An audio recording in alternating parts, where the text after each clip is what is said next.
tua feta lainga e te awina mai o lo ufe soa soani. O ia le upu moni o to i lalo ai fo i se oli.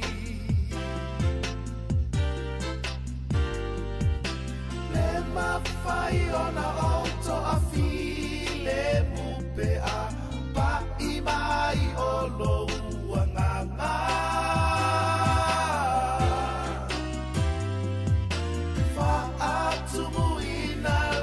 Loto malingi lo i mata.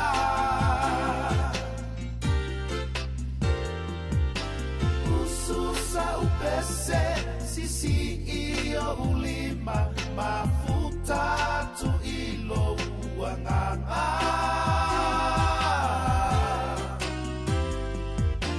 No watu wae e mata utia lo uanganga.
Loto malingi lo i mata.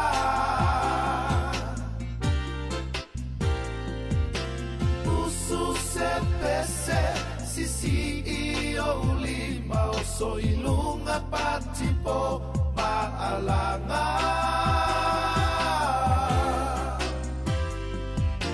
Lo uali ie e mata utia lo wanganga.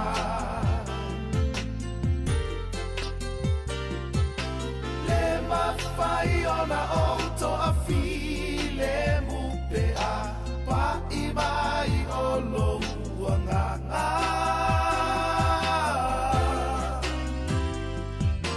Whaatumu ina lota loto malingi lo i mata.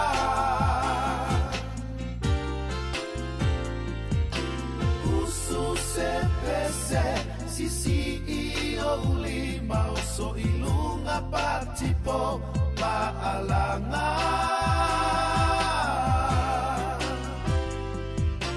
Lo watu ae e mata utia lo wanganga. Lo watu ae e mata utia lo wanganga.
O te fia whaatara whātu le tātou tunu una nei tai au, wha mālo whalau manuia, wha tai le tua ele na taita inga malana leo leonga, lana puipuinga o mālo lo i le pō, mli sanga lue, mai se o e sa malanga, le nei wa tātou lia le nei asu fau le alofa o le tua, whaatara whātu ai le ngang fia tele, o le waunanga ma le tautua le nei e le siu fonga le lau mua Wellington.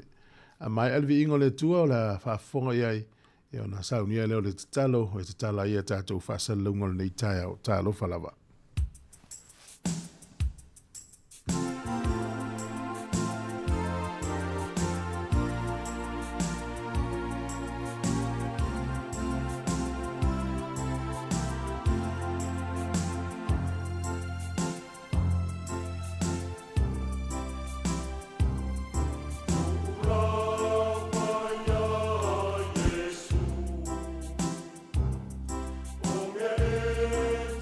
Ti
O le a tātou te talo. O mātou atu luma o laua fio ta mai le nei tai au. Mātou te tuina atu le vi inga ma le whawhitai laua fio. Whawhitai tele laua lofa ma lau wanga le lei. Wa mātou toi au lia le nei aso e whau popo i le soifua ma le mātou ola. Whawhitai lau tau singa o lau leo leonga. O e whangua i mātou i le ola fau ma le malus fau. Whawhitai lau wanga le lei e sa ngā lulue. O nisi sa malanga. O e sa mamai. E meisi olu i tau o le noi soifuanga na whiangai ma le tō tele o lau atunu. Whawhitai le nei tai au fau. O le tau mātango fie. O le ea fau. Mātou te avato i pēle vi inga ia te oe. Vi ia oe ono le whaoratanga i ale i lo walo Jesu Keriso. Mātou whawhitai lo na soifua na ofo mai. Ma liu lungo le sa tauro. Tanu mia i le tunga mau. Toi soifua mai. Wa fio atu i le langi. Wa mau ailo mātou wha moe moe. Whawhitai ma vi ia lau fio. Whateleina pēle nganga o le whawhitai o no lau a fionga pa ia o au upu. O loo au ina i pēa i mātou. Lapatai ai i mātou i le tele o mea o loo tutupu. Whamawhana whana i o mātou loto i teimi mawhatia. Ia tu mau atu pēle vi inga ma whawhitai atu i ate oi. Whawhitai lau whamalo longa. Whawhitai lau file mu ma lau oli oli. Whawhitai lau whaasoa i mea uma e tau selo mātou wola. Whawhitai le tau ia vi ia lau o fio. Whamaulalo i o mātou se ma whane tonu. Mātou te whaatua tua lava i le toto lo walo Jesu Keriso. Na malingi Jesu ia i mātou tangatanga sala. Au le nei aso i tele o mātou manao. Mātou whaaleo atu nisi o mātou manaonga. Ta maa whaamole mole se e angale lei nei a inga o lo mawhatia o no le malanga le maliunga le oti. Whaamaa whanawhana ina i lātou. Whaamanuia ina nei o mātou matua tausi. A inga o whale mai no whanga o lo tausi ai i lātou. I o tu i eilo wanga le lei. Mana tua fo i lātou lo whaia le whaiva o le tausinga o nei mātua. Mātou te talo mo e o le amalanga i le nei aso. O le ea o le sami ma le lau ele ele. Se e pui pui wha mole mole. Wha menuia i ngā luenga ese o le alo i eilo utunu. E lama le oti mea uma mātou te iai. Mātou te tui nāturu nei aso se e anga le leima i pui pui lau whanau. Talo e wha menuia i nei whanau a onga i le nei aso. Whaamanuia ia te ila taufoa i le poto ma lea tamai. Whaamanuia fo i whaia onga ma pule a onga. Mai la tōlo o whaia ngā luenga le lei mo le awa uina o whanau. Mātou mana tua e o whea ngai malu i tau o le soifuanga nei i vai inga o le tino nei. E ala i vai la au o ona o lo o lātou whaangai na leli i e se e anga le lei atu. Whaamanuia i o langa o tama matini televou o lo lu i tau ina. I le mata ita o le ti apolo e tau mawhai e whaaleanga no lātou wola tupu ai. Se e musuia o lātou loto, whaamenuia i a lātou fili ngā uma. Tālo mātou te manatua e o iei le pule, whai ngā mālo le nei atunu o e o pulea company ma pisinisi, e iei lo wanga le lei. Mātou manatua fo le whai ngā mālo si o mātou atunu i Sāmoa. I le au le malo, le pālemia, o le kāpeneta, o whai pule, o e o iei le pule ali ima whai pule, o e pulea a inga. E meisi o una. Ma o tangata umaleli i e so o se Sāmoa i so o se itu o le lalolangi. E meisi o Sāmoa. E anga le leima e whaamanui atu. Mātou manatua le lalolangi vevesi. E anga le lei atu i e o fia ai ma fia feinu. O e le o maua le saurotonga o no pūlenga le leia malo. Fesuia inga o le tau. E anga le lei atu le li ia I lo nuu. E wha amanuia I le au kerisiana uma wha amole mole. E anga le lei na I misionare e mwhai evangelia le ngā luenga tālai. O e oa o tauina mo lo fina ngalo. Ia e wha amanuia atu. Talo mo e o whaia ngā luenga le lei mo istangata le li ie. Ia e wha amanuia ia I la tau wha amole mole. I mātou ta talo wha pitoa mo au na tutofi la tau. O foina le soifua mo lau ngā luenga. Wha amanuia I o la tau whaiva mo la tau tiute. Mana I o la tau whaletua. Fola ina o lau upu. Tala ingo lau fina ngalo. So o se vaenga o le nei atunu uma le nei lalo langi. E wha amalo sia ma e anga le lei ia I la tau. E tele mana o ngalilo I totono o mātou loto.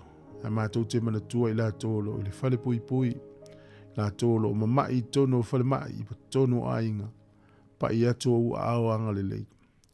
Wha manuia mai le nei aso I ngā luenga uma o le a whenga iai. E tu mau lava le vi inga ia te oelo mātou te mā. O le tatalo lea ma leo lenga e ala I lo usuafa Yesu. Amene. Amene.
Maria, oi, Sofia,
Olo e whawhonga le tautua le siwhonga le no mua le tūlau le tai au le o luas futonu minute u te le fitu. Afa le fitu le tātou polokalame le atau le tai au. Malo le wholau manuia, ia, te tonu o manuia le amatanga o le nei o sofou le alofa malanga le leo le tua. Whawhta iatu le ki le luiti o whalongolongo, ia whapea lo au e mai a tātou whasala launga. E ili whasala launga tā ua lea e au lava o le silifia e le atunu. E ala le ili whaonga ina, ia o nei e ili vanga le fui mu, vanga le fui mu ni usila, nei te ua whaina, ia au le ila tau fuafuanga, ia ona o tia la tau teva. Ia e whafonga mai ili whasilisiranga tā ua nei, ia ona o tango le whasamo atu. Fire and Emergency New Zealand advises that career firefighters will stop work for 1 hour from 12 p.m. to 1 p.m. on Friday, 17 October. During this hour, fire and emergencies response in urban areas will be delayed. Please be careful doing anything that could start a fire. Do not leave cooking unattended. If there is a fire, get out, stay out and call 111. To see if your area is affected, please visit fireandemergency.nz. O le whasisilanga la nei mai vanga le o le tini muni usila. Ia o le aso atai au le sfoili le aso sfuru fitu o le masina le nei o ke topa mai le sfuru lua i le tasi i le awa uli. Ia e whaitete ai ona e whengata pe whatu ai ona tali atu le vanga o le fui mu. Ona e tau fia e la tau ngā luenga le teimi lea. Mo tātou umai whaitete le so onga whaonga ina o ngā umu mawaianga whapena. Ia mai se inisi o aonga tu ua o ngal whanau ona o le tewa le whanga solo, whaiaonga. Le manolo inisi tamaiti nei manolo ni style, te utu una o tamaiti le whale e whais whatonunga. Ai awha pe ise me tupu le whale, vili le tasi, ia ai tatau ana o e whawhama le whale, whai le whatonunga mātou e tamaiti, pe a whai anofo na o lātou, ia mtātou umalava. Ia ole whawalu tātou pesi whale anga luu, ne minuti anu whawhonga lo lea, e le tātou porkalame le atau le tai au tamo le lau masoi. Opai o Sāmoa, opai a tot, ha! Opai a Sāmoa, o leia e mimia, e ai o se tau e alu, o se tau e tō maupea. I le malo tu toa tasi o Sāmoa,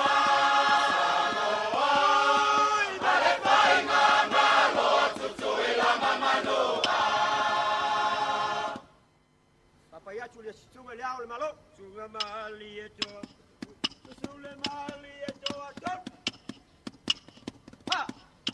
Sule mali e toa o le ao Sāmoa, sui tofia le pale me male kapeneta, le koko mapetala i male pale mene atoa, sui mai o le atua pape a Sāmoa uma. Asi ole ko vanasili. Talu. Tau. Asi ole ko vanasili o Amerika Sāmoa. Ia. Vapera vapio mai le lute na kovana. Ole mao tai lunga pape a foilo na lua.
senga mo nuu malalafara. Lea la mato pesiat. Papoponga tolu. Papoponga mai Sāmoa, sei fai atu lautala. Ole lau mosoi lenei, saute ole tua masanga. O si umuloi numaloi tu maloi peletasi aita.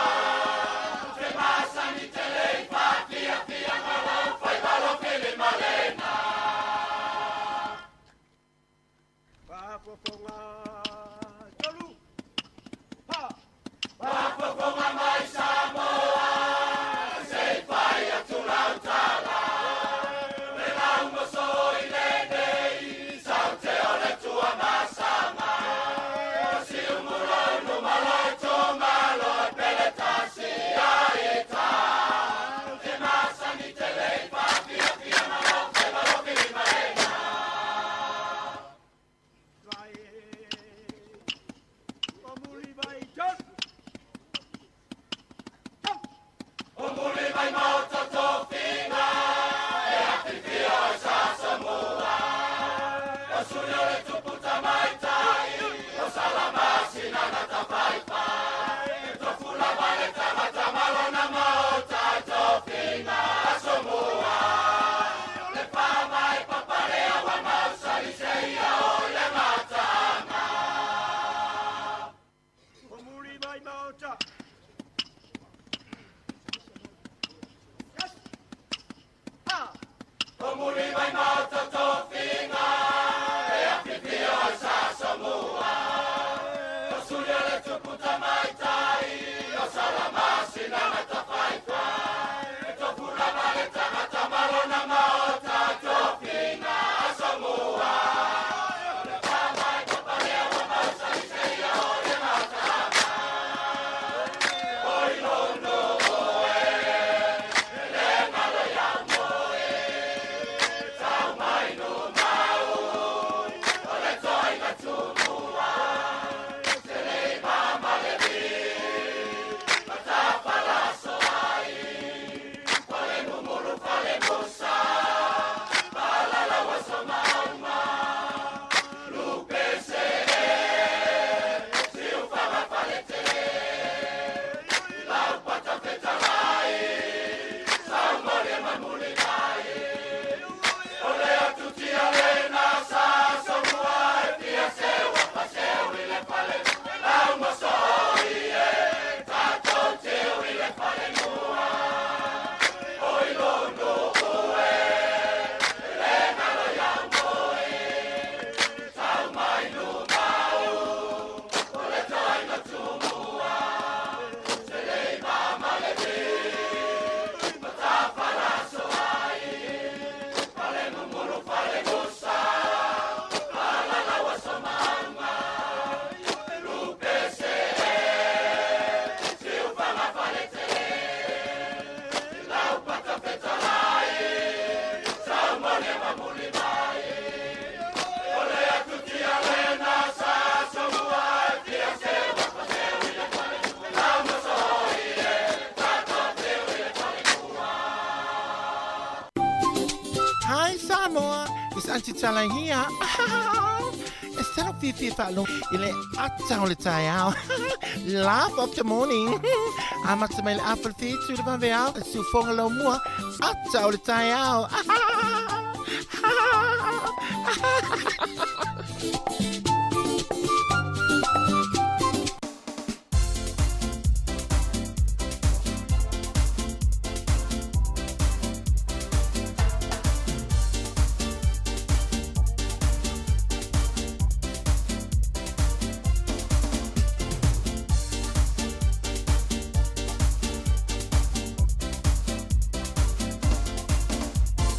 Ata, ata, ata, ata, ata, fifia, por calamé.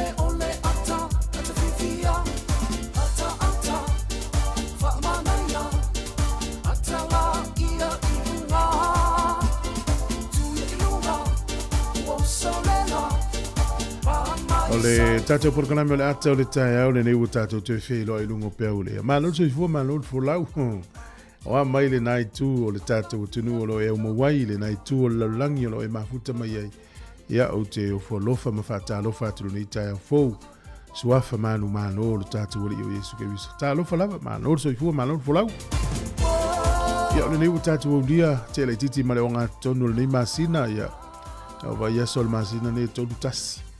Ia le utatu ila so sfuluono lo no winga la empano fa pe ato le wa farmasi no topa a lo la vot fola mu ele u malenga fa tai le ila tau singa le so fu mo wola ia tatu a matua fa finga mo fa tua o le malo so le tudu mo na fa nau ai fa le pe fo ia ma lo lava so se tu le ne tu no lo mo mi fa sa lo ngo tatu Facebook o le YouTube o le tatou website o le www.samoacapitalradio.co.nz ia ma le tatou frequency o le tasi ono tesi ma le tasi whamo manoto i fua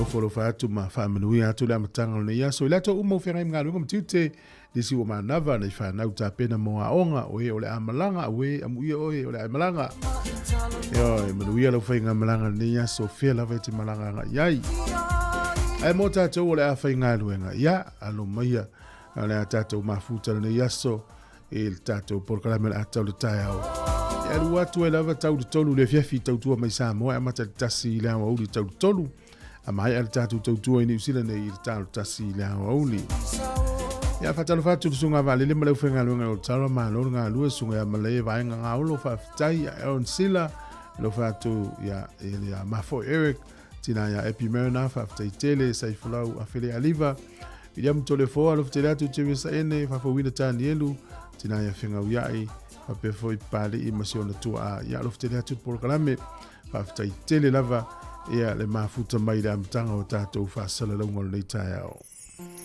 ia lo ftai atu porkalame le watala to i 2 minuto na tala le valu fa fonga i tatou telefonu tatou no le valu tai ne tau tuole ne si fonga le mo tala fa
me fa fonga tatou tala le tau mo le nei tai au pe fa le official le vai tau le so ya I winga le tau a matona va ia le matele la pe matele na va ia le matele la e wi fa malu o le so tai au langi le tau le sto na I le valo ia fa malu mai na I timu o le so sa e tusa le tau le sa ma le so nei a matona kilia ma va ia le matele la fa penale son fua o le fua o le malulu inu ia la o le aluatu tatou lisi ka piti manuatu whanganui taunaki Marlborough taupo Hawke's Bay Mawairapa a mata mai le tolu anga ilunga le fitu o le mawhanwhana sifulu ono whaasolo ilunga lu sifulu ma le tolu o le vava ailai wingo le tau ka piti e langi le lei le tau whapena manuatu ma whanganui langi le lei foi le tau I taupo ma Hawke's Bay e fisuisu ya I wingo le tau I Marlborough Wairapa ma Taranaki e I le taimi e timu ai e matele na langi le lei le tau I le aso le nei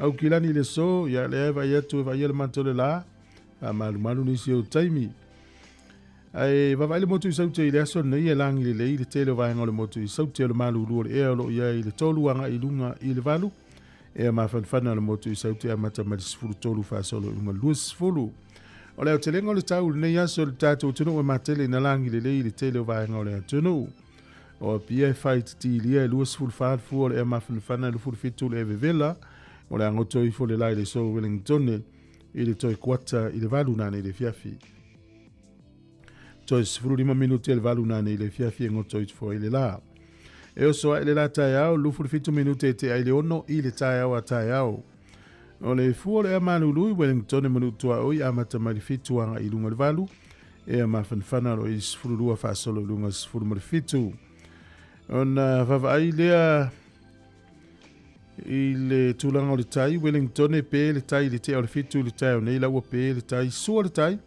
a fa le tasi le auli o na toi pe le o le tai toi o lo minuti le valu nane le fiafi o polilua sua le tai nei le afa le ono I le tai o nei pe le tai a fa le sfululua I le auli ia o na toi sua le o le tai I le valu minuti te le fitu nane I le fiafi ia o le tala na o le tau ma le tala o le tai mo le silifia le atunou ia o ia la folan sele nei aso se si ange ngolo au ui na tatou e Wellington e ria risi me e fai matou msui o tatou ni usile nei ia la fo tatou tupe nei aso ia o le swinga le o tupe tasi tala ni usila ma o le tupe Australia e valus ful ma le ono sene tupe Amerika e 5 ono sene o le tala fiti tala lua fa sene tasi tala ni usila Maua tupu Sāmoa e tā la 5 tasi sene, tā la 5 tasi sene. Ia ma le paanga tonga e tasi tesi ma le lua wha le paanga tonga I le so. Tasi tā la Nusila maua tupu Sāmoa e tā la 5 ma le tasi sene. Ia, mano le alofa mano le anga lei.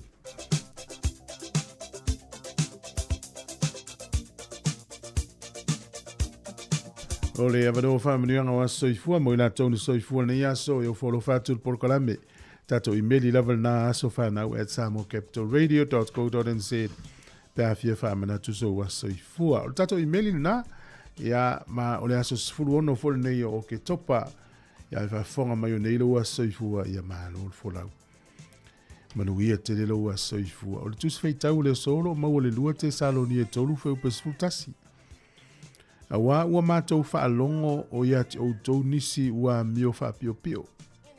E le o ngā luenga lava ai mata fua I ngā luenga anisi.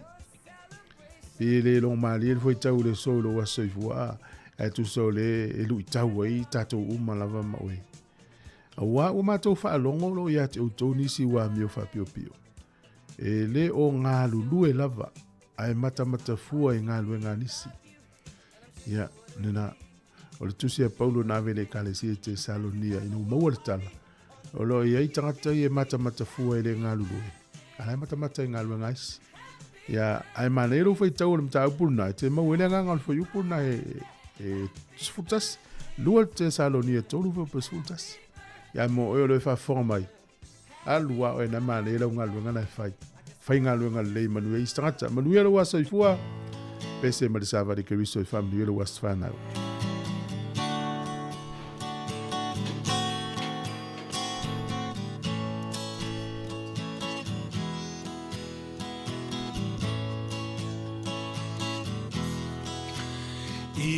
Ia vi ia lea tua ua ulia loa so soifua ia manu ia loa so whanau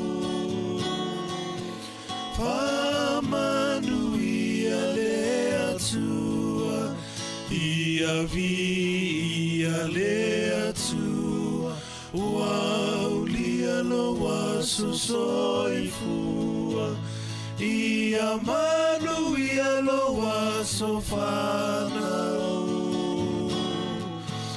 whamanu ia lea tua ia avea ne Yesu matau tai o la umalanga a ofesoa ina loolanga o Yesu le tai tai ala ia avea ne Yesu matau tai o la umalanga au fesoa ina loolanga o Yesu le tai tai ala au fesoa ina loolanga o Yesu le tai tai ala.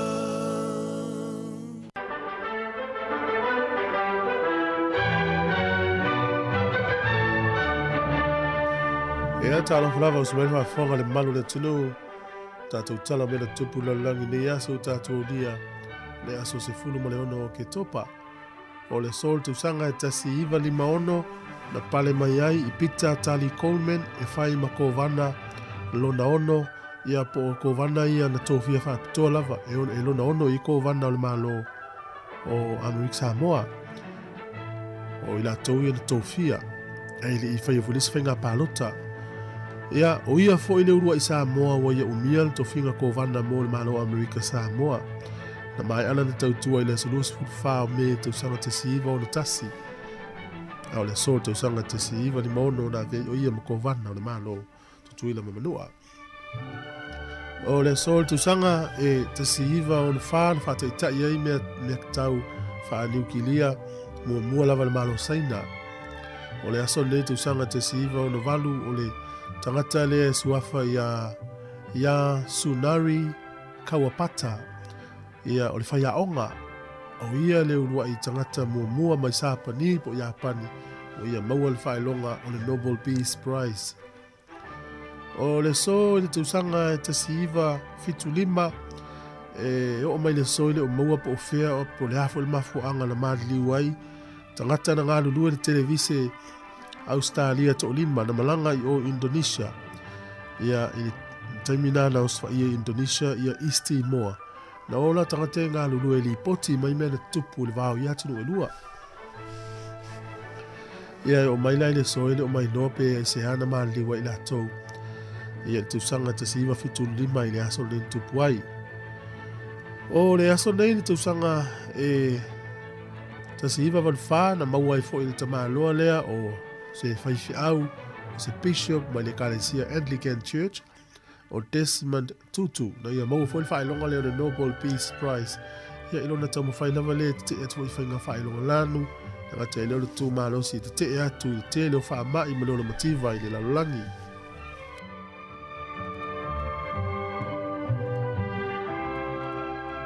o le aso nei le tausanga e tasi iwa ono ia o le whale matamata i tonu o le nuu lea Guatemala City. Ia na ngau i le so mamalepe ova ma le valu sifuru tangata na afia iso i fua ma le se lau valu sifuru na manua. Ta alonga soka na whai ai a solo i lalo le whale matamata. O le so i tausanga umalama i wha amanatu ai le United Nations le aso e tau o le World Food Day. O le aso nei wha ta ua i tūlanga o tau mafa ia manatua i le lalulangi e pea ma le valu se lau 5 milion na tanga te lalulangi o loo fia a ai. Nei la aso au e iai lo fale o tele ni tau mafa i lo fale e wha soa soa le lei ma alofa atu fo istangata ma tua ila tolo fia ai lalangi. O le so i tausanga umalava na amata ma le tausanga te siiva 5 ia o le tamaita i Amerika swafa ia Patricia Bays Harrowski o ia na ia amata ina le aso nei ta o le Boss Day e ma le tua ie o pule ngā ruenga o le talu ai ia o le aso nei na whanau o le tamā o le tamaita nei a o lona tamafo o le Boss lea le tamaita lea ia mai amata ina i le aso nei ia e whai maso e whaamanatu ai la tau o lo pule ngā ruenga ia o lista ngati whai ngā ruenga pe o le Boss o ngā ruenga pe o lona fili le lalang nei e tauna avea lau Boss e stangata e te au una ia mai whamaoni tātou talana o mea na tupu lalang nei aso te maua whapoponga te masani whaafitai.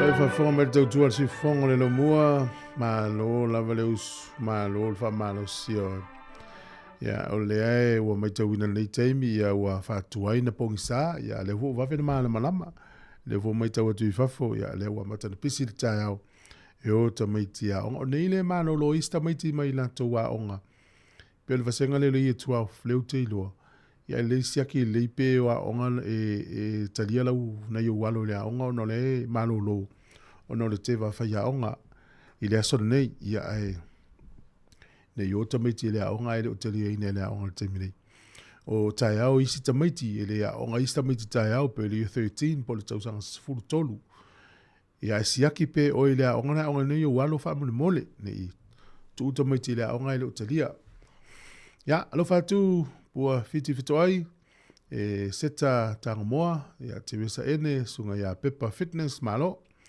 ele wanai mai ia sunga fo ia mele fui fatu alo fitele atu por kala me fa tailo to o mai tatu fa le longa meta wina li de tele o palolo tatu tunu o le matua tele o palolo le va ia tu Sāmoa alo fa soa ene me tauna i loa e la to ye te wina le palolo ia ai le istangata na saumala na fangu palolo me Sāmoa sau loa lea motolia laua malo le aisa wala sa tu le sau lo le fa mai si fa vai na palolo ia maltango tu wali usami a tol palolo le ngal te mi ale malo te mi ana ku kai ai tu fa vai foi le ia tango tu toi al fang vai ia ai le ma malamal vai matua la no moana la no me mata pe la no liuli vai wa foi le wali vai palolo ai la o ye sau mau palolo ona tupu ele o le mele na ia lo fitele atu por kalame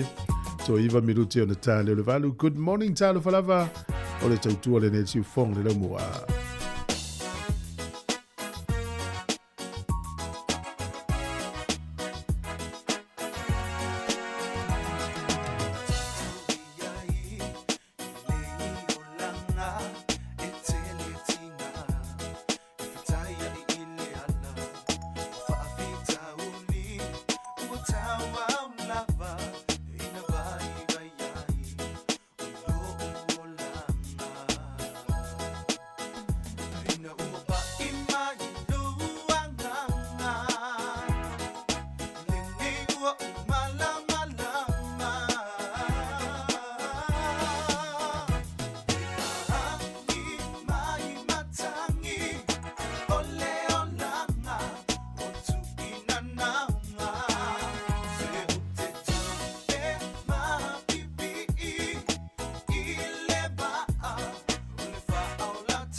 La fianga ma le sunga le malu peni anai mo le pese na pipi mau pe le va ina ua ye tatu te mil to 5 minuto na tane o le valu to 5 minuto le valu ya o ene e tuai la appointment le nei aso o le fianga nei le la ye le va ngol corrections le va ngol fa pui ni usila i te rapura arena i polidua ai e fia longo ina la tunu po ila ve fia wai o lo ye le nu mela le text e le stala i lu swafa o le nu mela le o le fa o fitulua nei te we mauti o ya le mai fasi silanga o le tu feita o tu fasi silanga le tau na text ya tu le stala lo swafa mena tu o fe ngai va ngal nei o fa pui ma le sa idi o ni la tu tanga te fa ngal wenga ia ele fa pela lo tu lo na nei maua ia o le tele o fa mtalanga te maua ile fia na nei o le taimila e fei lo o le te rapura arena ia o le ono le fia na nei tau le valu le fiafi ia o le sefuru fitu paru moana street polirua monisi fafo atu o Wellington po nei polirua o le numela na tango text o le fa o fitulua e lafo i lau text e free le text e le tongia ina ia mwhaina le stana oi ya le tatou se atu le whawhiwhianga ma le whaiwhai isi ia o tā pena mai tatou telefou le la tāle valu malo soifua mnuia le tae au o le aso tofi sfulu mone ono le masina o ke topa lua filu sfulu lima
Fifi lava e toi whātāna whātu le whaafonga le tātu. Tino malamai mō le nei fo I whao poponga o talafou mai Sāmoa o si mai le whaafonga.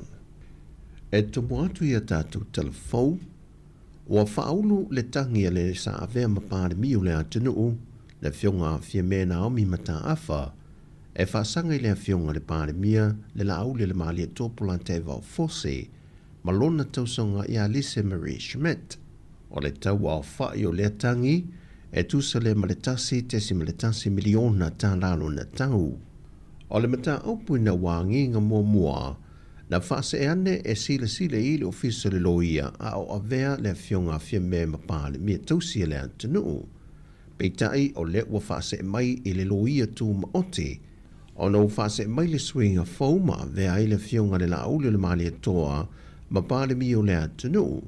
Ma o ia fwoi lea, o lo wha au lulu I eile ofiso le lo ia sili. E manatu fia me, o tua inga na wha amata ngai o ia malona tamali anga, e le fionga le pale mia o wha ngā solo lātou wha lau I loa o lumana I eile wha ngā pālota, o ni tua inga I le wha mao nia, ai o le tangi wha sanga I Alice Marie, o ni wha amtalanga sa se na ia whia, e wha pēna ia wha tonu ina o ia e a ngai ave ese maini me whaitino, o lo maua ni wha maumonga, o le iai leo lona so tanga, e le mali wai o le tamaitai polo fesa ia Caroline Capet, ma o le tangi e whea mena wha auruina le vai yaso le nei, le wai luma nei o le wha masinonga. Ma e le I wha tulanga ina mai le teimi le nei, po a whea e wala a wai lea mata upo.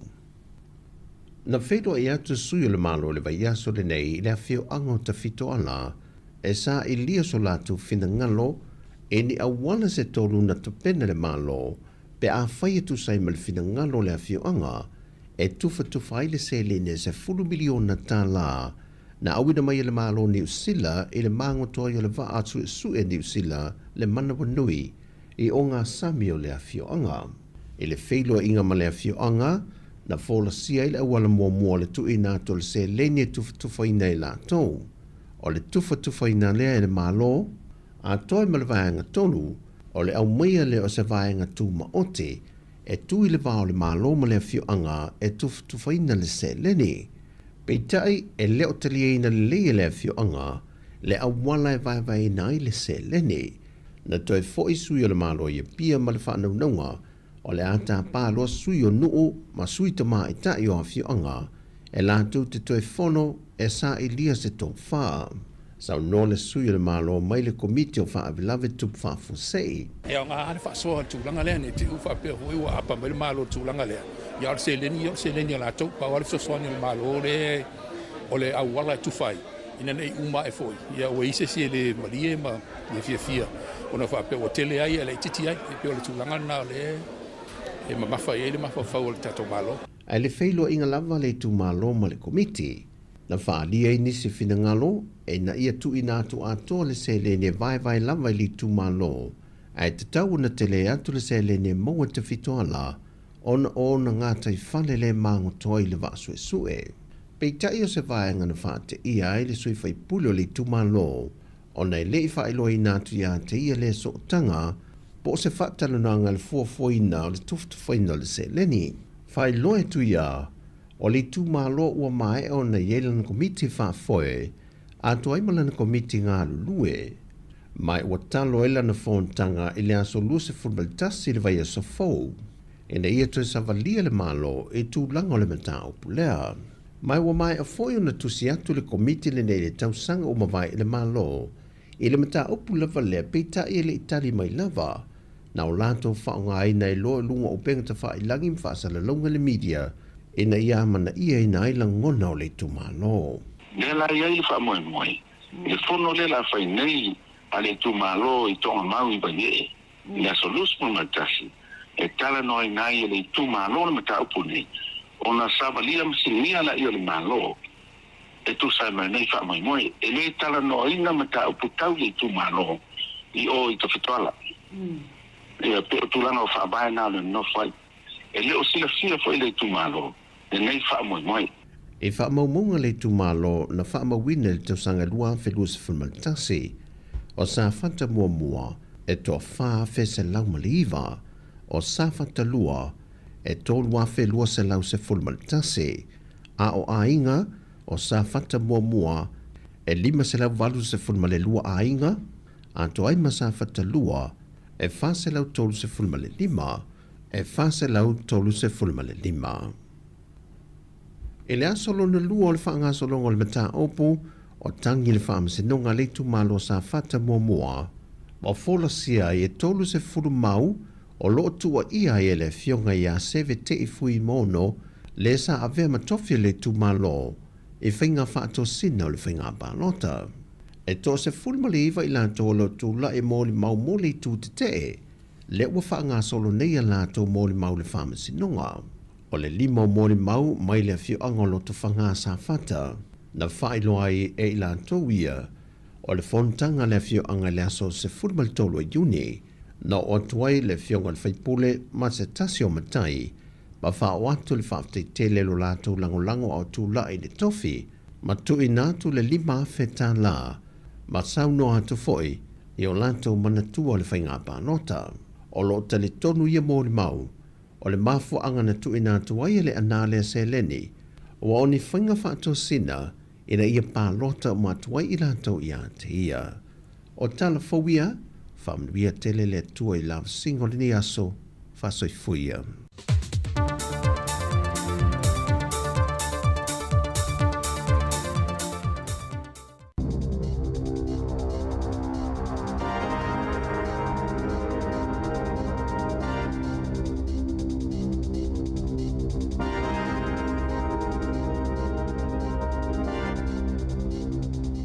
Talo falava o tala fōu mai le si ufafonga le lau mua mo le nei tae ao le aso se fulu ono o ke topa lua a fe lua 5. Ua maliu Jim Bolger i le iwa sfulu ona tausanga o le esa avea mapalemio New Zealand mo tausanga e fitu i le vaitau o le iwa se fulu o mātua o Bolger na mai Aialani na malanga mai man nofo i New Zealand ma soifu ai Bolger i opunake i Taranaki i le afe iwa se lau tolu 5. Sātu malo si foi a o iai upufai o malo e whaataua le ese o ngā nuu, matu ui titia le whailonga lanu. Na ulu fale Bolger i upufai o malo, awala mai le Federated Farmers, sa swiperistene ai i le lalai Waikato, ma manu malo mai ai le no fuafa palota mo le National, i le tu malo King Country i le awhiwa se lau fitulua, e lua 5 tausanga o ia umia le no fua mo le tu malo. Sa finau malo si Bolger i taimi o felaflafo inga, i totono le palemene, a o ave ai masui fai pule, i le mai ai o le whainga palota i le awhiwa se lau fituwalu, na filifili ai Bolger e avea masitasi o minista o le whainga malo o Mandoon. Ina wawhaia ina le National i le whainga palota o le awhiwa se lau walu wha, na ave ai o ia masuita i tae o le vaenga wha upufai, ina wasuitu langa Jim McClay i a Sir Robert Muldoon. Na filifilia Bolger e avea mata i tae o le National, a o avea mai tua ngai i le awhiwa se lau walu ono, ina ua ave ese mai le tofinga i a McClay. Na manumalo le National i le palota o le awhiwa se lau i vase fulu, ma ave ai Bolger ma pale mia mo tausanga i fitu. O le awhiwa se lau i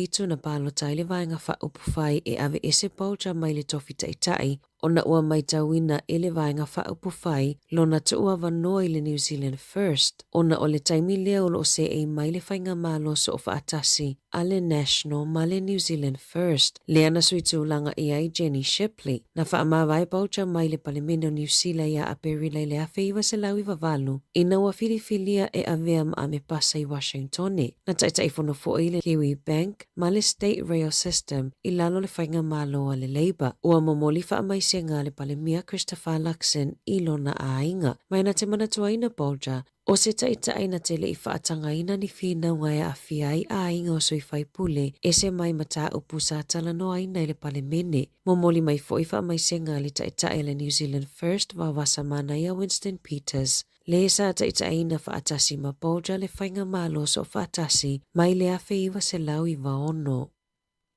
Ua whaamawai Dave McKenzie o se tasi o whaipule na manu malo mai le whainga palota whaaloto i whale mo le tu malo o Otago na ta ue le pule nuu Tama Eli na ia mo se emaili whaamawai a McKenzie i le aso lulu ono tu ua inga i le whaonganga whaasoli tu la fono o tupe a le pule ngā nuu. Inisio pe po whamatalanga mai le pule ngā nuu na whaailoa i le iho ina i Mackenzie o lona whaongai na whaasoli tu la fono o le awheta la a le pule ngā nuu. O le whaamavaenga le whaipule ua maafua mai ona o le tele o tala whiaweai ma tustusinga tau whaamatau e whaasanga ia te ia malona a inga. E ui o whaai unga o palo taloa ia e maua le whaai unga le vai aso. Mai ono mawhai ai ona sui le whaai unga mo le no fuafa palota a Vincent Ward. Na ilo le pule ngā nuu le mata upu e uinga ia Mackenzie mai lava le lua fese fuluvalu. Ina wa wha o atuni whaasea a nisi o tangata lau tele e whaasanga i le ali i whaipule. O Mackenzie o le whaatono le company a le DM Property Solutions na tele ina ia whaopopo masili atu pili etu ina atu i le pule ngā nuu i ngā luenga whaakone karate na whaia i le kamupani. Na whaamuta le pule ngā nuu le kone karate ma le DM Property Solutions ma mawai pili e se fuluwha mai le se fulufitu e le isa au fwai numera. Whaailoa e Peter Kelly o le pule sidi o le pule ngā nuu o le a whaau au i loilonga a le pule ngā nuu e winga i lea mata upu.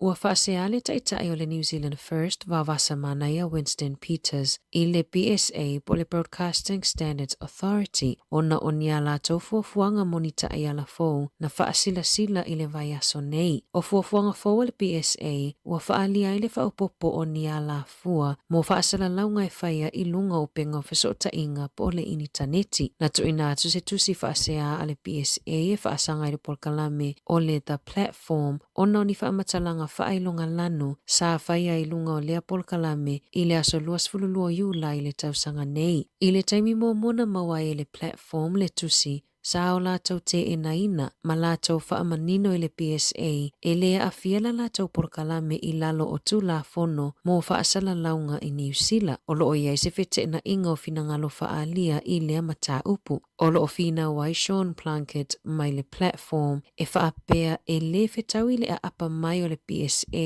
i whaasala launga e whaia i lunga le initaneti. I se whaamatalanga le pulesidi o le Free Speech Union Ghislaine Heather e whaapea e ono avea lea mapapui pui pe tautau mia ia ia tatau e umia sa oloto mo tangata New Zealand. Ua wala au le Free Speech Union i le malo ina ia whaamanino i le PSA le vaenga tonu e ngata mai ia la tauta ia la matula fono ma ia awane ia ina e le PSA whaasala launga i lunga o le initaneti. I se whamatalanga mai le pulesidi o le PSA Stacey Wood e whaapea o lo o taumawhai e whaamanino mai o lalo tu la fono mo whaasala launga i New Zealand o lo o manino le lei o broadcasters po o tangata whaasala lau la tau te whaasala lauina por kalame e whaasala lau mo tangata lau tele a wala atu i so se a wala o whaasala launga e le whaatapula a mo na o televise ma le tio. O le fina umai a Sean Plunkett o le o lo whaasanga ia le whaasea le PSA e whaapea e le aise pulia le PSA a te ia.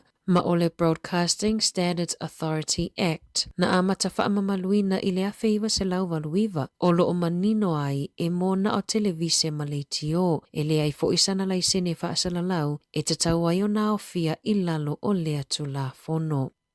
E toru te sima le whamiliona tā lana tau lia i le State House a le kainga ora i se whaatau tui i le vai aso nei o le whale whapotu moe e le tuatu si se fuluvalu Trinity Street i Aukilani e se lauma le lua tau sanga talu o na whauina le a whale ma e tele vaenga e mo o mia o na whaaleleia le ana tau lia i le toru te sima le whamiliona tā la i se ofo astangata whaatau i le vai aso nei. Ua filifili Steve Watt e avea maperestene fau le asosio leo na whaasila i le konferenisi na whaia i Wellington i le atoanga o le iwas fulutausanga talo na whaavae le asosi. Ua suitulanga Watt i a Chris Cahill le ana ia umia ina le tofinga mo tausanga e iwa. O Watt na avea masui perestene o le asosio leo talo mai le luafe lua. Mai luas fululima tausanga o ngā lue pe avea mataitai leo i le vaenga o le road policing i le Otago Lake Central.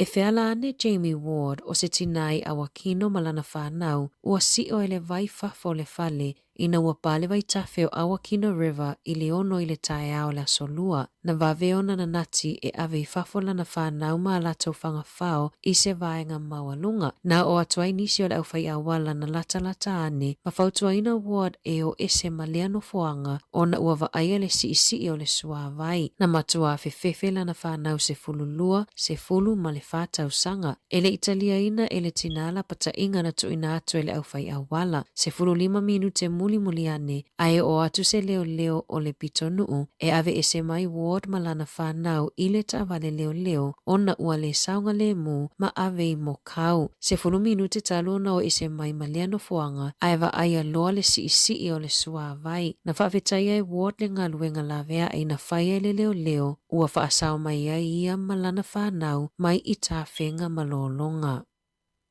O le vai aso taluaina la waile I ungon mata upua Kenneth James Michael Cumming I lumo le whaamasinonga whaaitu māloi Timaru, ina ua ia toe I o ina o na molianga o lona awai I le whawhaata wa inga o ni taavale e ui ina sai ai se tapu e 5 tausanga na whaasa ai o na ia whaatau ina atu taavale. O le taimilo na lua lea ua moli ai Cumming o na o whawhaata wa inga whaasolitu la fono, na ia lea mana ia ina I le sai 5 tausanga mua na tapu ai I le lua lua tasilo na whaatawina atua taavale e tolu se fuluvalu. Na whaawau pea o na whaia e Cumming fe whaatawa inga. Whaatawa atu taavale se fuluiva I le lua lua, valu I le lua tolu, ma le se fulu tolu I le lua wha. Lea e whaaono na ova atua I le whaataunga, ma le tapula a whaaletula fono mo le au whai pisinisi e le laise neina. Na amatasu e suenga le embi, ina ua whaasea si tangata whaatau, e winga I se taavale whaatau atu e Cumming I lungo le marketplace, I lungo le Facebook, I se tautaunga tā tele. Na awina atu e le matanga luenga se tusi I a tausisi e Cumming, I a matilua 5 beitai, na tele I a mana I a ina. O le aso ivo o ke topa na polo a ina I le whaamasinonga, ina ia tutongi atu le se fulua whetala.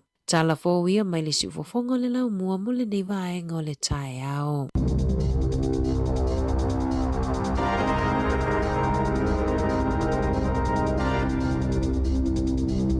O le nau whawhonga le tunu I tātou telefona mātou le nei tai au, ia pe ona tuina mai e tamaitai ia ana whaasolo, tala mai Sāmoa, sunga ia tāse salam sam, tu whawhunga le tuna hiva le tau nei, ua tuna me le tātou taimi si fulfita minute te nei le valu, ia, te pena fo ina I whanau a onga le nei aso, ia pe ona tau tu fue, ia nisi o whanau e o le malolo ni lato a onga le malolo nisi a nafi.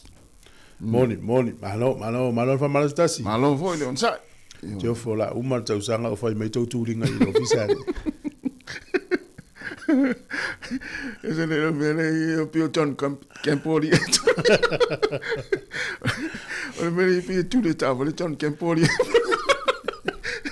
Tinga na mai wafe mo tava le iso le mona wa interview. O istanga tana usu atu ngaluenga. Ai mi milo mo tava le so le ai muli mai tu so. O lo ma fo la interview. Me o tala fo. Yo le na vetau ia martanga te mo la wala la le mil la mo tal le fiu e vili telefoni la tape ela o mo le le e tongi mele tala mele o tupu ne se wa fo wa le me so ai wo mai tau tanga tau no uma ile valu ia estava no sau le pakata a tongi ale tala fu te misa o ele te ya fata tali tu malo si le ta fo malo le usitato what no yo na vai tu kalena ia le amata na afa masina oktopa ya to ina vai so ye to e on tatu sa vale tu le a november ya ta tangi no mo le langa to longo le Christmas ya au longo as fia o ini fa mo ngari si ai nga tolo uma fa ngol tau zanga o sa fa I Sāmoa o fa poi ponga ya o Christmas ya o la tongi o reunion e fa uma fa ngol tau zanga ya ai ele me foi tapena fa fose o leva na tapenda sa o le e foi e kale si le la I Sāmoa le la fa o fa le la to mal tapua I le fa ngol tau zanga ya moni telefoi mo meo o whalatonga ia o mafutanga ai a le la hui la malanga i Sāmoa le whai ngonta sang. Ia, sa o lele ia, ma lo lava tā pena lele. Ia le soi fuanga leo au mātua o le tā pena. Sa o lele. Ai o mai leo ngā tupulanga lea tātou pi whaale ano. Pi whaale ta pena au Io, nai. ho tilon mai whaale le tangi loa. O expire tus fulau o na mea umana e tā pena. O le si tu. A whapele te alu le one way e tasi le lau tike nao le alu. E te le alu i Sāmoa e poloka o le mnai wale. Se i vanga nā ua iai tono lo tus for lau le exemption stamp a Sāmoa. I le tus for lau New Zealand, tus for lau Australia, tus for lau Amerika. Ia al tus for lau Sāmoa pe malanga i Sāmoa. Ia ele mo mia se stamp. Pule a oile umitino fuai. Ioi. Ai ole tus for lau New Zealand, tus for lau Australia, tus for lau Amerika, tus for lau Asia tonu. A whapele te alu le one way, tawana na wa ai le stamp na tauna i to tonu. Al silo na lua o fe maua, i o tātou Wellington, ia e maua i le official comsinsili Wellington. Ia por konisula i au kilan. Na. Ai to tongi na le tupe. Iui. I le whaifua, e to tongi le tupe, tu o tono lo tus for lau. Ia e me foi le a inga sol. Le wata uma i Sāmoa, ia na lo walu ai one way e tongi. Ia se longa mai a le, ia whato avili malum tua. Ia, tongi mai la ulu atu le la u, ia malum tua. So ma, nei al mato maftanga mta maiti wa ele ye nei. E pepa ma vai mai loa no fo. So le wa le mena le tupu ta vai ai.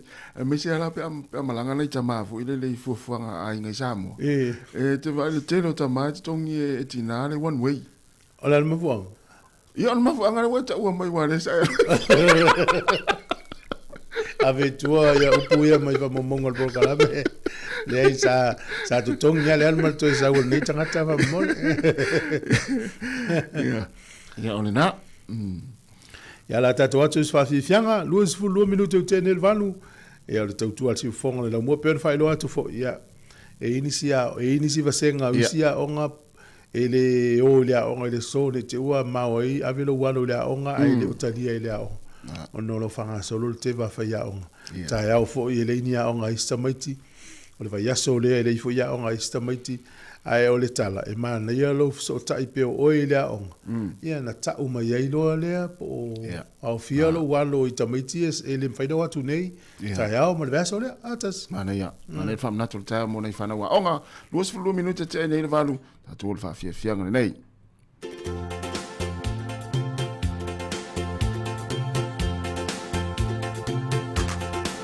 Tuna kali ena tomba kosuva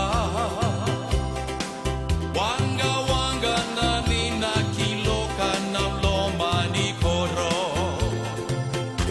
yambeta na sala ya udrui gorongoro wakatani wasivi ememela toto kabeao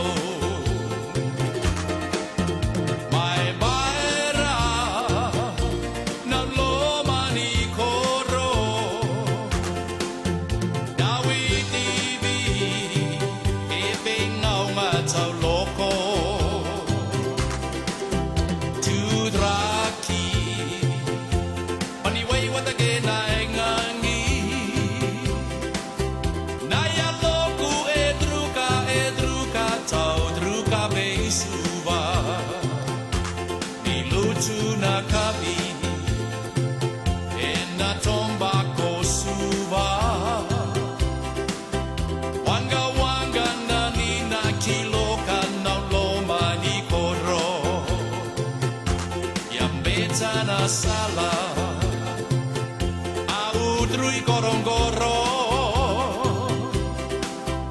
wakatani wasivi ememela toto kabeia bye bye ra na loma ni koro dawi tv e benga uma tau loko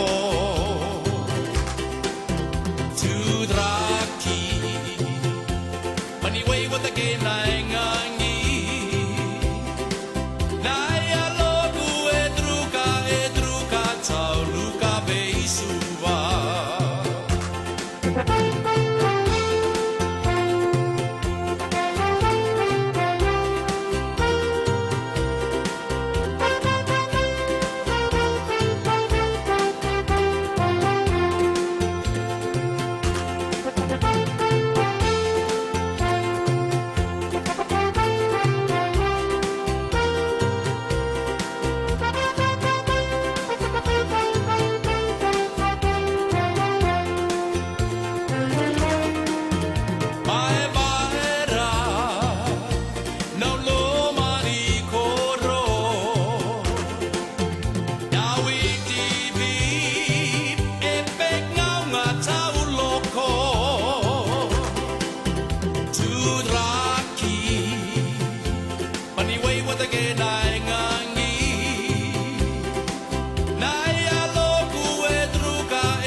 Emergency New Zealand advises that career firefighters will stop work for 1 hour from 12 p.m. to 1 p.m. on Friday, 17 October. During this hour, fire and emergencies response in urban areas will be delayed. Please be careful doing anything that could start a fire. Do not leave cooking unattended. If there is a fire, get out, stay out and call 111. To see if your area is affected, please visit fireandemergency.nz. O le whaasisilanga tāua, e whaamana atu i le mamalo le tātou au whaafonga, e iaila wa ia te tau I lalo le tulafono o le Broadcasting Act tasi iwa valuiva, e whai e sau whaasea po o se whai tionga I mata upo, tau I whaasalalau ngai lunga le Sāmoa Capital Radio. O lo o au ili lalo le upenga o sota inga le pūlenga o whaasalaunga, po le Broadcasting Standards Authority, bsa.gov.nz. A inga mo le whai o sau whaasea I se polkala me whaamanu alia I lau whaafonga anga. O lo o au fia I vaenga nei, o le ale teime mawhaiona whai se whaasea, o ai tu ainga polkala me mawhaiona o whaasea ai, o ai e whao o iai la o whaasea mō le teime mō mua, whaftai. O luas fulu ma le valu minuta te nei le tu la e valu, tāua le, tāua tele le vaenga nā pe o nā toi whamana tuatu le tātou whaasilanga nā e tūlanga o whasalonga, ia pe o le nā mai tātou telefou. Ia o le fo ina whaasea I le sui pāle mia, wa wasa mana ia Winston Peters, ia le vaenga leo le PSA, ia ona ua toi whaopoponi si ala fua o tū la fono I mea tau whaasalaunga, ia o fia I lama lungo whasalunga fo lungo interneti. Ia, Sāmoa. Ia, e pe o naifi nau mai le vaenga na le tangata le whaasanga le tangi le PSA, whapea o le tū la fono na whausia le taimi, na o le tioma televisi. E ta ita ye mana ia le whaauau pe o I le tio online mo ala vanisi au nanga ia tafi a vai nei tasi il mele le tau whaaleanga le wa e nei laulang e mto I mafatia ia nei tangata e fuwa le telo nei tangata ina fi tau wafo I tofinga pule nuu ma tofinga Waipule, councillors I tono o New Zealand. Ia wa whaina o la tau tangata mo la tau ainga o no le tele o le tau whaaleanga online. Ia nae si tātou whalonga no pēm tūli mata ilmu tā upuna. Awai pe o le whilangaro le tangata le na ave il whasea. Ia pe ia le fuuto o whaamua mai le ia tau. Le tau le tangata whaaliro na manatu ilunga. Ia pe o le fo pui le vaenga le PSA. Ia I tūlanga fuile le pe o le whailunga lanu ma vaenga whape nai polkalami nei. Ia, na. Ia, tātasi. O le na mai nei tātou telefou, ia le tasi o tangata ilonga fo New Zealand I mene o porkiki tau sanga mawai, le Sāmoa Palmia. Ia. Le sunga ya Jim Polcha, ia, o le watu umano I le Ivas furu tau sanga o lona soifua. Ia, mana e tau sanga o lona soifua. Ivas furu. Ne o te olo le valu, fitus furu, fitu lima, valus furu. Ia valulima Ivas fulu oka to tele ia tau sanga o soifua. Ia. Te lo le whafonga me leo matua e o le vana I nei, o le vana e whaalongo I le suafa leo le Palmia le New Zealand tasi. Ia, tau no mai le Iva valu o lea fuile o le palemene I tangata le. Jim Polcha wa le savea fo ma Palmia. Ia. Ia, I foi se fi fasoa I vahenga fo I ne manatua e ia le Palmia le New Zealand, ia o le sa Palmia ia walau mai I le ofa tolu valulima lo fatasi, o foi ni mea na ilonga ilun tula I mai I le mo le Pasifika la tolu na taimi. Ia, wa e tate sauto ita neo le Palmia Helen Clark. Ia fa solo mai lo le ia le vahenga le nei le vea ima Bill English, John Key, Jacinta, ia le wo o mai taimi ne ia Luxon. Ja, on le voila le lo tau sang fo po fo le Palmia le wi. Sa Palmia fo ia le to ina va sa mania. Ja, le umala lo tai mi sui Palmia, le sui Palmia ia tamana titi le act. Ale o ia la vol min star va fo. Na. O le so nei le fata o ia la langi ato mene o tau mafa. E me tawina le tele o tala ia tau tala no ato I lungo le tio. O le tele o tau mafa la fo ai New Zealand. E mana ia isi au nanga I tono le tatou une polua ma Wellington. O lo lato au mai tau mafa o lata ina la fo. Ina mai lo le tu fafua mo community. Ia mana I fo ia e so vali I au nanga na pe o back and save. o le New World, ia o le Countdown, sili e pe whawhia na latou fua, ia tau mawha ia wa lata ni la fua, mo le community, a ia o nanga o latou whaia. Sao. Ia, o le me foi lele, ai mawhawhau nei, e tā ua tau mawha. Ia e tā ua atu le soifua malolo ina nei lo tau mawha. Wa e lisi tala foi, e mai mau le, e mea ai. Sa le walo fal mea ai, le alo fal manawa te o. Alo fal mea ai tufa. Ai ua le alo fal mea, ai ua le alo fal mea, ai mana wa tu ua e whao ngā. Iwa i isi te foi lele. Ia. Pe e mātanga te tufa ono meo toi inga, a le laua wa toa nei le pole faso, le pusa isa lima aso. E a whapeo o le pusa isa le a inga o le ilalo le 5 degrees Celsius le maruru. Ia, e mana ia le tuu lunga le tasi, po le o, po le to ese le tasi ina ia umia i pena le leita o mawhai ton. E a mawhanwhana, ia ele umia whawhia, ele anga me ia tailo iei, po le aso usi le fia taisi te osi. Ia te ua ia tasi lo le aso e tu i tono le isa tufa. Tu sa po toi ainga? Iwe, na le whamarua i le ainga ia, o me o le woflele na whai tu i tono le isa o le mwhaina whaonga wa tele. Ia ava pela le wadu atu o whale ma mea ia o la talana vea so tasi. Ia o le ainga nei, le si ainga nei toi ainga. Ia le sau mau toi ainga i mato ainga. Paul me va tuta muti ia tali ia na so sto ina mai. A uma lol tua fifi lo tu lapi. Ia tau, ia e sa vo ia wa. Ai manel tu falte mile to avela ile kuka tu faloa. Ia. Ava pele to avela ai fulele la ua po vela la kuka por sfulua. Ale ainga le to tua oi ia o no forma to solo lo puni lo fale. Ona ilo mai lo ia. Mai a foi lana tu toi matele ia tau mafa e teu. Tu no le. O le vai tu apena tu fale a inga la fai ale ulo tu fa tu mo le ulo. O le me fu le leila fai ngola me ai i lo ainga. Ia fa pele ai tele si o to lo ma se fa na ai tele ia fu ala le. Ona se me ia bone. Le fa tu foi le mafu ai le o tu toi tau mafa. Ia mo. Pa pena to tolu ia fu ale fai ngola me ai le to tolu. Ia fa fonga mai ia fa pe o telenta uma fa lo fale ia so mai ma sa oi de mana ia fa fa so ia wol mai maua. Ia. Fa tau fi se la miliona tanga te la langi fia ai. Ia le fa tau ngai ta to me ai le tu la langi ia. Ia. O le so fol nei fa ta ua ia pule o ngaluenga. No fa longo mai le ngo i ta vale. O fa pe so. Ia na. Si o sa ua ofisiria. Pe au fi ai la tono ainga. I pule o ainga. Ia fo pule o ngalu. Ia ta ua ia fa ia na pala ia o wale o pule ai le. Le tsa o ngaluenga tanga tala pule mai. Ia sa fa ta. Ta ua i pule o ngaluenga. Ta ua i pule o ngaluenga. Ia ma la foi le fa alo ia ma. Ia sa o le ia le tala ni na fa ia tu o te mini na. O so. La le tala. Ai me sila le mo tari wa no sa fa pe te fsida te ai pe au fi ai pule o ainga. I tono ainga wa.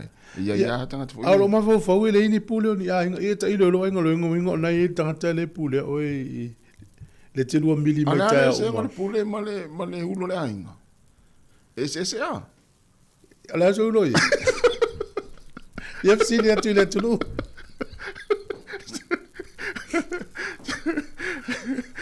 Ava tu le tu fsili atu ai wa o le ulo le ainga. Wa o foi o le ulo le ainga. Pe tau la ona tu ia o le pule lo le ainga. Wa alu atu la tanga te foi le lo atu fa pe fa no mai lo mo vao. Ya na famelo lo fa na o ia se saula le pule le mo vao. Ya po le pule le ainga. Ia, e tau ila na. Ia wan mea na fai o ia na tata le pule o.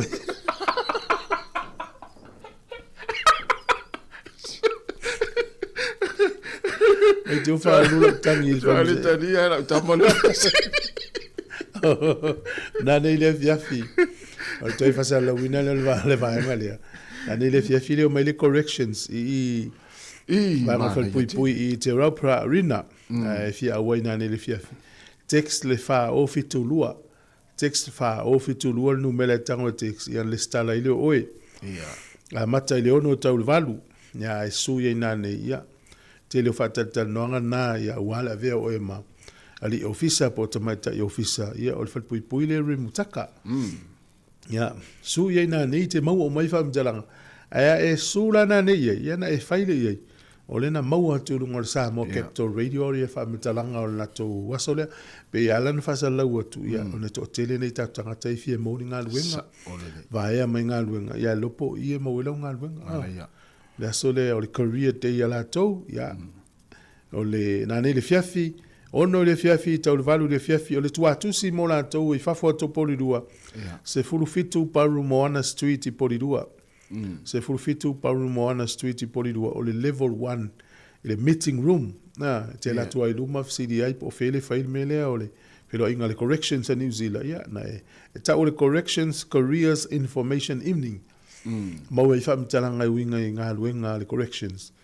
ya e text mo mua le numero leo le fa o fitulua e free text e le eise tong ya ona ngava ai leo oi aftai i te ua e nei tanga toi whapea la o le no so tu la fono te umaua ia ui e le aise ia e mana ia supe i te uta whea tua tali e pe fweo ia vai le ae na e alfu ia i Sāmoa le mua o ele la tata tu pese la tata tu pese le tari alfu sili tamalea o le ale se sengo le ulo la inga mal pule la inga e yei ni me va pena tono ainga ya tali mal sile le stamale le maftia tu la na lo Dal watu ya pari china malo la va fa le mafta mai ya amafo eri ya sunga ropeti mai lata ya mateo fa maulalo mania lava ni tayao sale tairal ya o lautala tukuma mania lava ya pua swani na fatali ta pua ya marsunga tiulilo to 2 minuto na tale o le tula eva ala mai tatu taloa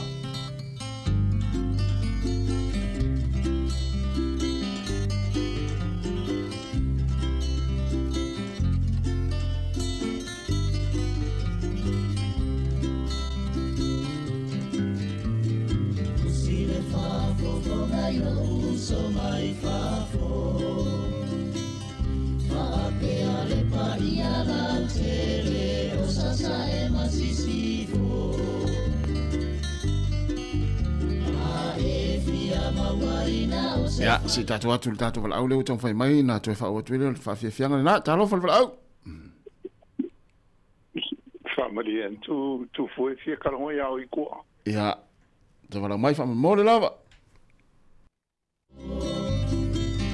ia e malanga sa o mai no ala mana inga na flo tasi mana ia mo ila tau e fia tal no mai mana e vili mai pe ata tonu ale iva ta le iva e taimina la tui tal fou i o na vanoa i lea ia tala noa i tua wha mulmole ia e whaftai wha uau tātou wha fiafianga ia e malanga sa o mai no ala mana inga na flo se io fa mali e ina i o roto Sāmoa matufa nei o na ko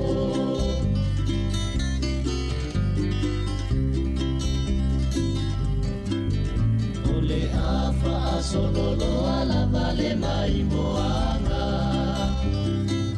E awha e te tuhua le malai maalele i tafuna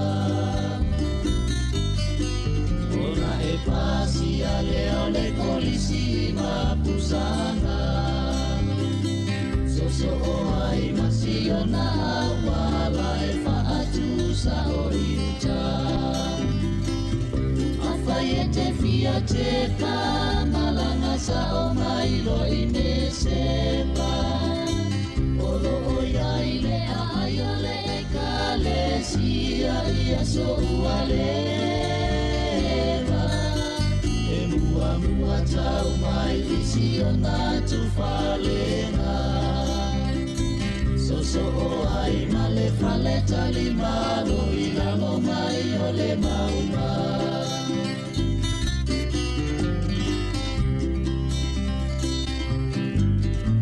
O le mai ngā ua sili atu le manaia ilo fo ile atu e umo kama atala nilo na vasa ile la ufanua mana ya male la umama masio na fausanga e foma fale bua fata fafa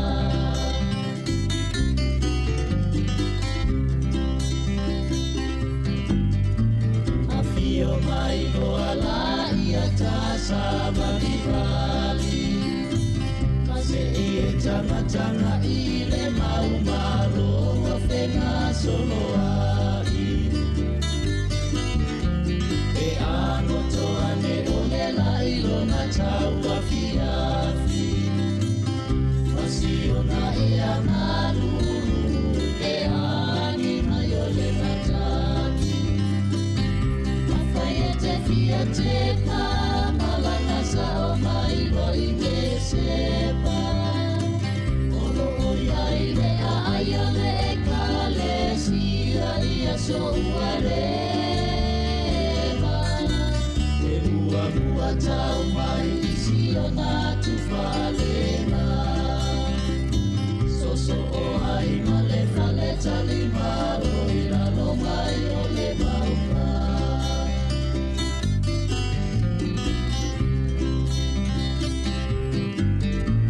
e sinila maona e sa wete tanga iai awa e tali tonu la vato mai na wamai o na lumane ole mai e te awa wai a ole api ole whana i te whai moai ia whawheso o tai nei lo le whale tua o lupi tuia awa o te mana tua ina o le tala ia tona awa ne inga lo le whawhine o se e pa te i e whaapea muli muli ua sili sili o taita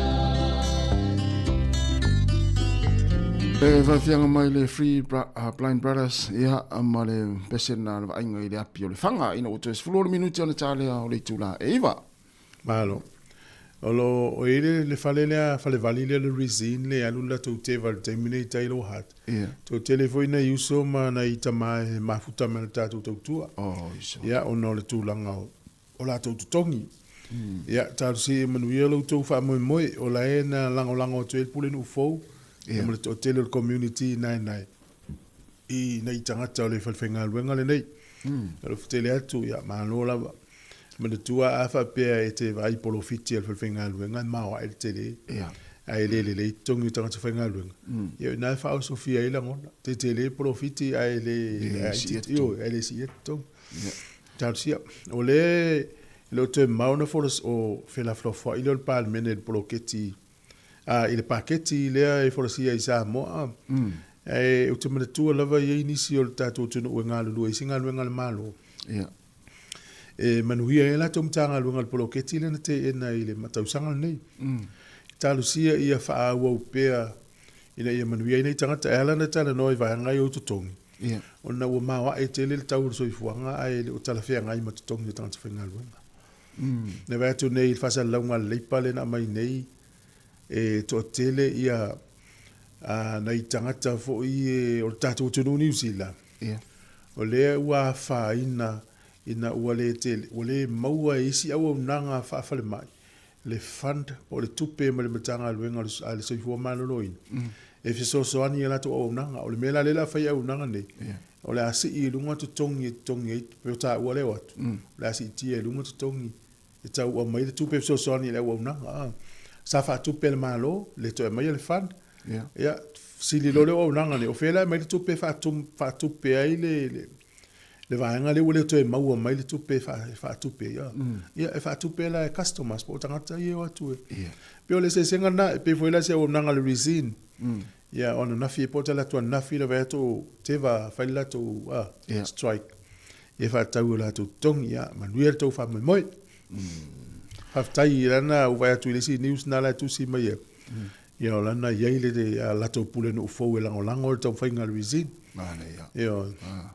Ia wa tawa ia sa oi wa tawa atele ia le tupe fo le mama le compagnie ta on si tong ia ta si ile afia ini ngal ia te fo fa malo lo ma fa va ia o le mena ta tele linga ia la tunu nei ia wa pe ta tele ta no ya Sāmoa na le ta tele mo au le faia la veni te va e ia le tu la fonno ele mate ta inai pe fo le te vale e fo le vai as fo le so fu tolu ia ma le te vale fa nga solo te mini fo ma a fa ia o le wa wa te mini o nei ta ia ma le vai so le o la la te lo altu la fonno ele fa na to solia e se ma le te vale na te va meni ta o to fa sau mauti no ai le se ki o le fa le to alu to no pe mana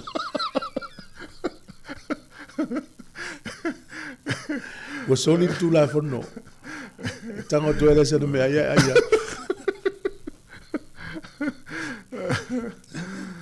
oi ya na yo le te vale tangata fo ile le ai te va malulo to maulalo e te mana matu o yesu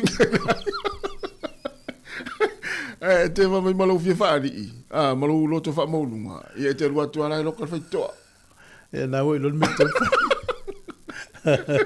ol verso le te nei le na ol verso le te nei po le matanga o le masina ni e se fa la vele na tupu ya ukilani ia o le na fiel so fu sta mama stasio sian fa na wa ia le na uma so su enga te ia stasio li le o Sāmoa ia pe te un ta o tu no mai o lo sia tali o le la fa ma ni mai o le tama le tali i tolu ono tau sanga o le tama Chang Sab Li o na tali o hei i o li sfutasi tau sanga o sta mai dit ia fa taile li na saulti na ma le sta mai dit ia po le me o le fiel to malo nei se me o tupu le ainga ia ai me o lu tau e fe ngai mta to tono ainga ia wona i ma fa fo si se me fa pe ia au wala e fo ai tala noa o le tala noa mai malama me vele la fa pe fe se ai male ti na le ainga ia le se me la fi fo ta mai ti fe se inga fe fa to tala noa to le ia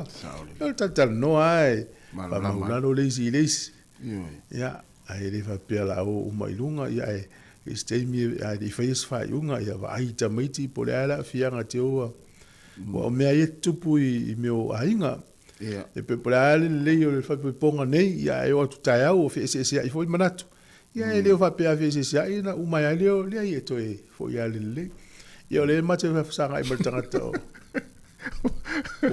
o le me ana le tupu ia so uma yo foi ia so el pitato le sia on ta fi fa ma o tu la ia la kali sia foi le es o tinga nya la sa uni lona tonga ya la ilo la o ma la yo to na ile kare sia tu sai la fa sa na ta mafa no la sa uni tonga fa sa fu ta mafa pe o ta tonga o to nga solo ma kare sia nga solo ma ta vale alo vala au mai idisi ti a con non la to ma tu mi sta fa poi massimo ma sta ma tu mi sta fa poi massimo ma sta fa stalo tanto pense we offo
fa o tu tatou fa fianga na pe mai tatou telefon ma tala mai Sāmoa pe ate leiva lo mo se ta inga mona fianga da pe tele tala ilene o le fa tonu le tatou kon company telephone titi sa ni sina nei ya fa talo fa tu mona nga fa lo fianga le pe tele ma lo lava le on sa inga luenga le va yaso ma lo se fom ni ta yao ya e fa felo ya tu le sunga mai yava ya va ni fo tapo inga Sāmoa tonu le la mo le ni ta yao ya mata go fiele solo le lai lunga au kilani nei ya ta tonu lo fa pena fo yo na mana yo ta wo to tonu lo mo ya o mana ye fo tau lo mo nei o lo paolo ni ta yao yo ma lu fo sa vili ya o tau le fo i male anga ya tu ape o mai tau fo i le tau le na fo le tu fo nei male fa anga ya tu fa ingon veaso ya o lo a manuia ma langi le fo ia ni si o le nei fo i vayaso ya mi se langa ya tu fa ingon vayaso ya pa wala so le mo te mana o ye mo to mane el ta wala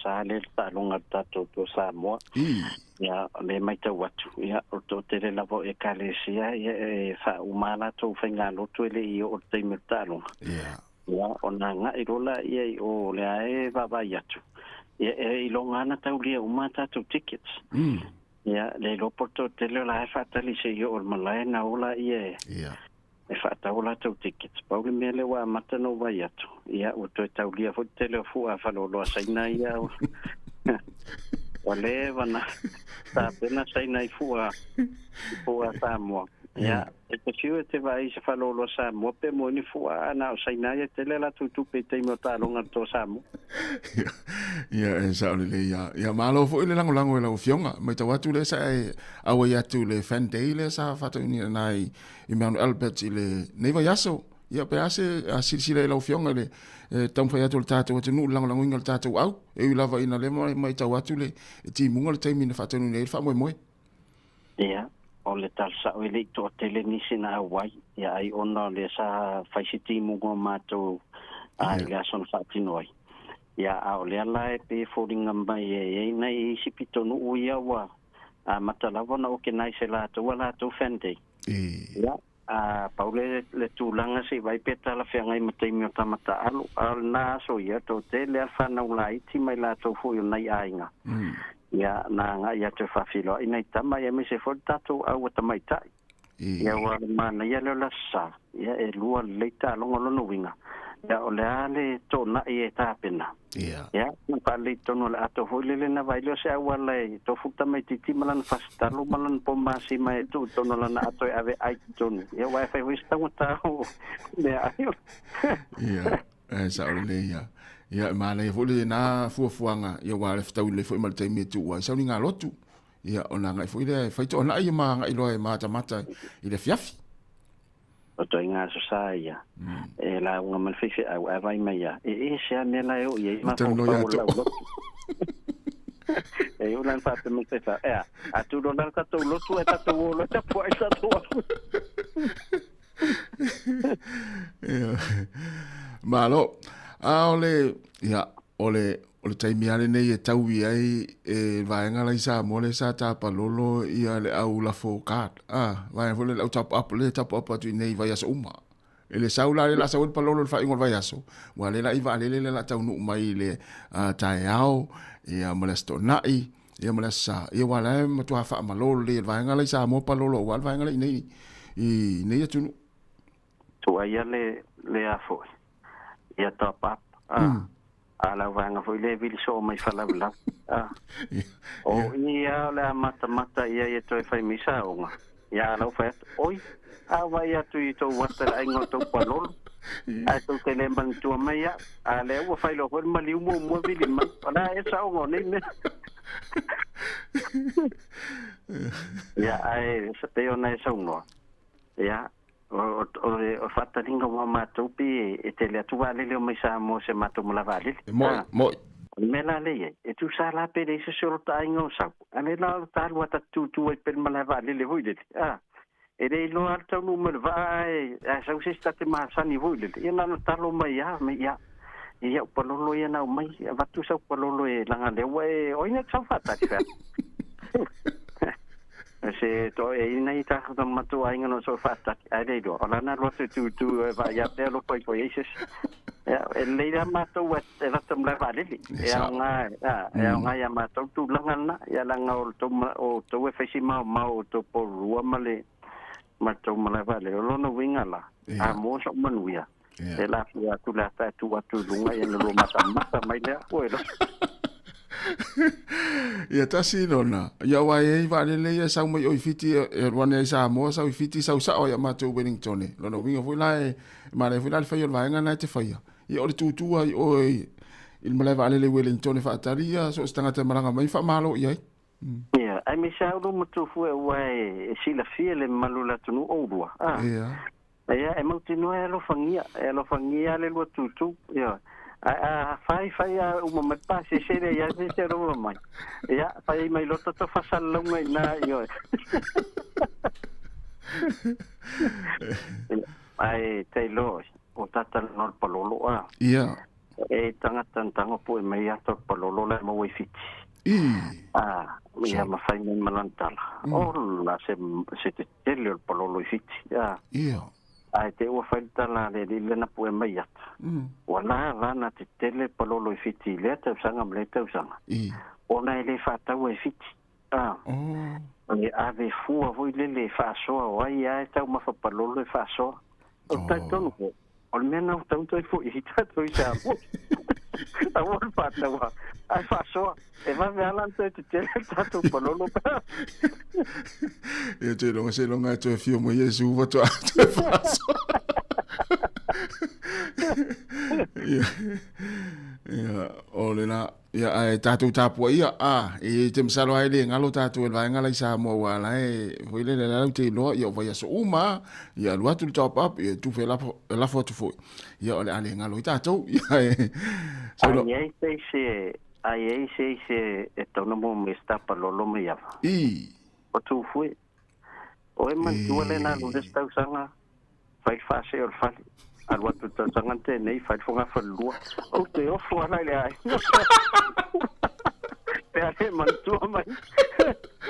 Ala mana to la so se fai ava fai fale e fai ava i palolo. Te le ia la fonga ave tua upu le fa momo programa. Te fa ui tua fa momo.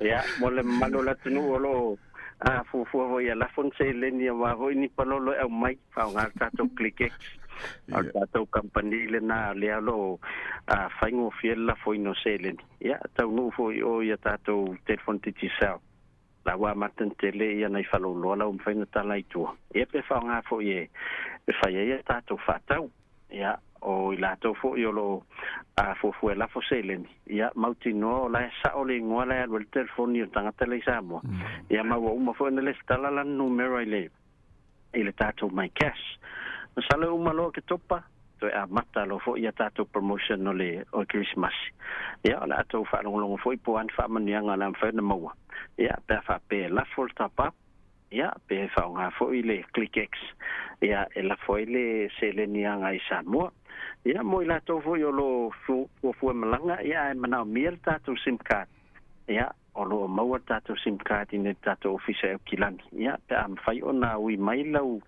ala fenga malanga nei mai fo on top up mo so so na tu fenga o tato pando o le pando le ya yo le onus futala o male lo vai aso na lo fa longo mai la vai atu fu matas ile se mo lo fa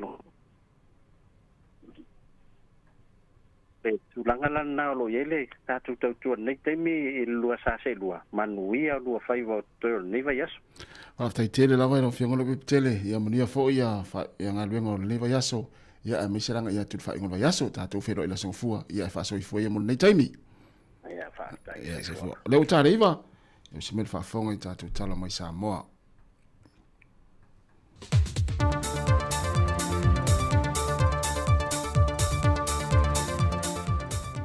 Fifia lava e te whātāl whātu le whāwhonga le tātu. Tino malamai mō le nei fo i whao poponga o talafou mai Sāmoa o si mai le whāwhonga. E to moatu i a tātu talafou, o a whaulu le tangi le sa avea mapāre miu le atinu le fionga fia mena o mi mata afa, e whaasanga i le fionga le pāre mia le la au le malia tōpula te wau fose, malona tausonga ia Lise Marie Schmidt. O le tau au whai o lea tangi, e tusa le maletasi te si maletasi miliona tā lalo na tau. O le mata aupu na wangi ngā mua, na whase e ane e sile i le ofisa le loia a o avea le fionga fia me mapale mia tausia le antanu. Peitai o le ua whase e mai i le loia tu maoti, o no whase e mai le swinga fauma avea i le fionga le la aule le mali atoa mapale mia o le antanu. Ma o ia fo i lea o lo wha au lulu i eile ofisa o le loia sili.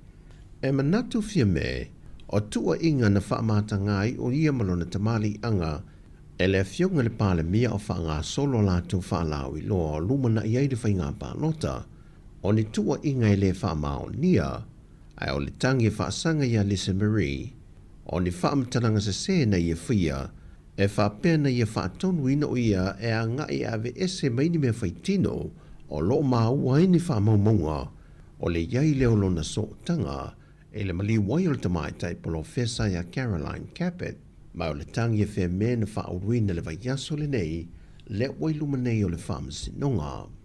Ma e le i whaatulanga ina mai le teimi le nei, po a whea e vala a wai le amata upo.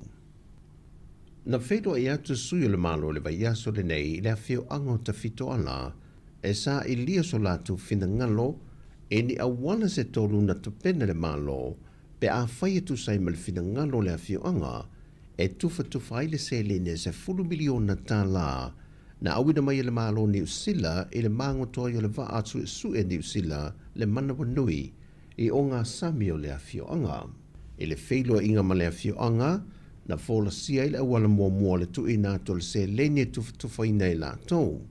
O le tufa ina lea i le malo, a toi ma le vaenga tonu, o le au meia le o se vaenga tu maote, e tu i le vao le malo ma le whio anga e tufaina le se leni. Peitai e leo talieina le le whio anga, le awala e vai nai le se leni. Na toi foi sui o le malo i pia ma le whanau naunga, o le ata pāloa sui o nuu ma sui tama i tai o a whio anga, e lātou te toi fono e sa i lia se tō whaa. Sau no le sui le malo mai le komiti o wha avilave tup wha fusei. E o ngā hane wha soa tūlanga lea ne te uwha pia hui wa apa mai le malo tūlanga lea. Ia se leni la tau pa wale sosoani le malo o le au wala tufai. Ina nei uma e foi. Ia o ise si le marie ma le fia. Ona wha pia o tele ai e le titi ai. E pia o le tūlanga na le e ma mawha e le mawha whau o le tato malo. Ai le whailo inga lava le tu malo ma le komiti. Na whaalia i nisi fina ngalo, e na ia tu ina atu ato le se le ne vai lava li tu malo. Ai te tau na te le atu le se le ne maua te fitoala, ona ngata i whale le mango toi le vasu e sue. Pei tai o se vaenga na whaate ia ai le sui whai pulo li tu malo, ona i le i whaelo i natu ia te ia le so tanga, po se whaatalunanga le fuafoina o le tuftufoina le se leni. Whai loe tu ia, o li tu malo ua mai o na yelan komiti whaafoe, a toa imalana komiti ngā lulue. Mai ua talo ela na whontanga i le aso luse fulmalitasi le vai aso fau. E na ia toi savalia le malo e tu langa o le mata o pulea. Mai ua mai a foi ona tusi atu le komiti le nei le tausanga o mawai i le malo, i le mata o pulava lea peita i le itali mai lava, na o lato whaonga ina i loa lunga o penga ta wha i langi mwhasa le longa le media, ina ia mana ia ina ila ngona o le tu malo. Nela ia i wha moe. E whono le la whai nei a le tu malo i tonga mau i baie. Ia solus mo matasi. E tala noi nai e le tu malo na mata upu nei. Ona savalia msinia la i o le malo. E tu sa mai nei wha moe. E le tala noi na mata upu tau le tu malo. I o i to fitoala. E a peo tulanga o wha bae na le no whai. E le o sila fia fo i le tu malo. E nei wha moe. E whaamaumonga le tu malo na whaamawina le tausanga lua whelua se fulmalitasi. O sa whanta mua e toa whaa whe se lau maliva. O sa whanta lua e tō lua whelua se lau se fulmalitasi. A o ainga o sa whanta mua e 5 se lau valu se fulmale lua ainga. A toa ima sa whanta lua e wha se lau tolu se fulmale 5. E wha se lau tolu se fulmale 5.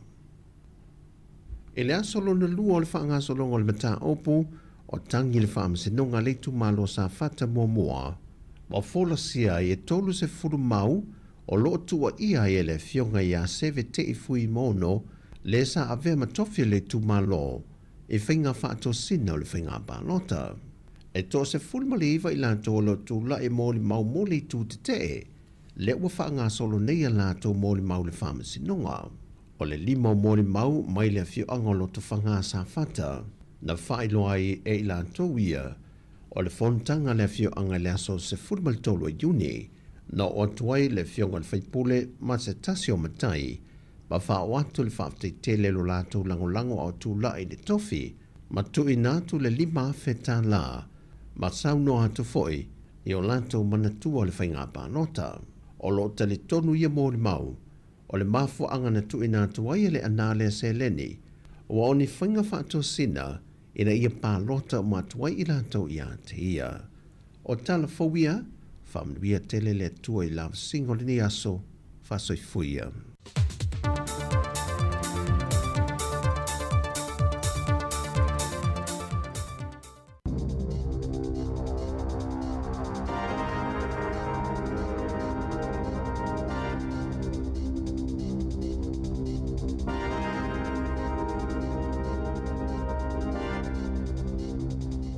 E toi whatalo whato le whaopoponga lona lua tala fau mo le nei tae ao.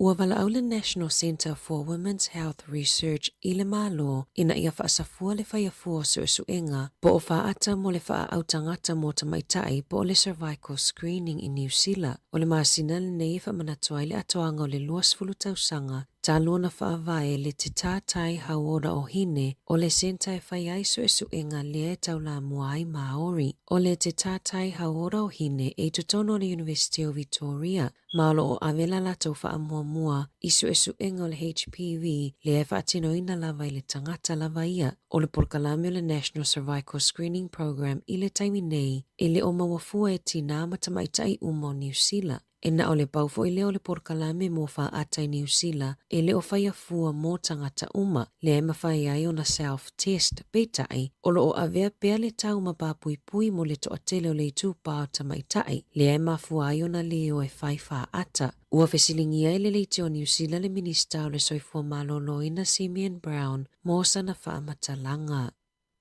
O lo lango malo si le minista o whela ua inga Chris Bishop ma tā upuna fola sia le AA e te tawai ona si itia sa la tupe mo ave ta avale. O lo wala au le AA le malo ina ia whaia ni suinga ia sala. O nao nisi o tula fono e le isuia talu mai le afe iwa se lau iwa. E tali tonu le AA o le sala pito la ititi le taiminei e tolus fluta la o se tupe la ititi lea. E tali tonu e le popole ia le ave ta avale sawa. O lo lango ina Bishop lea mata upu ona o isi sala tupe e le ito e iloina tanu mai le awheiwa se lau valu.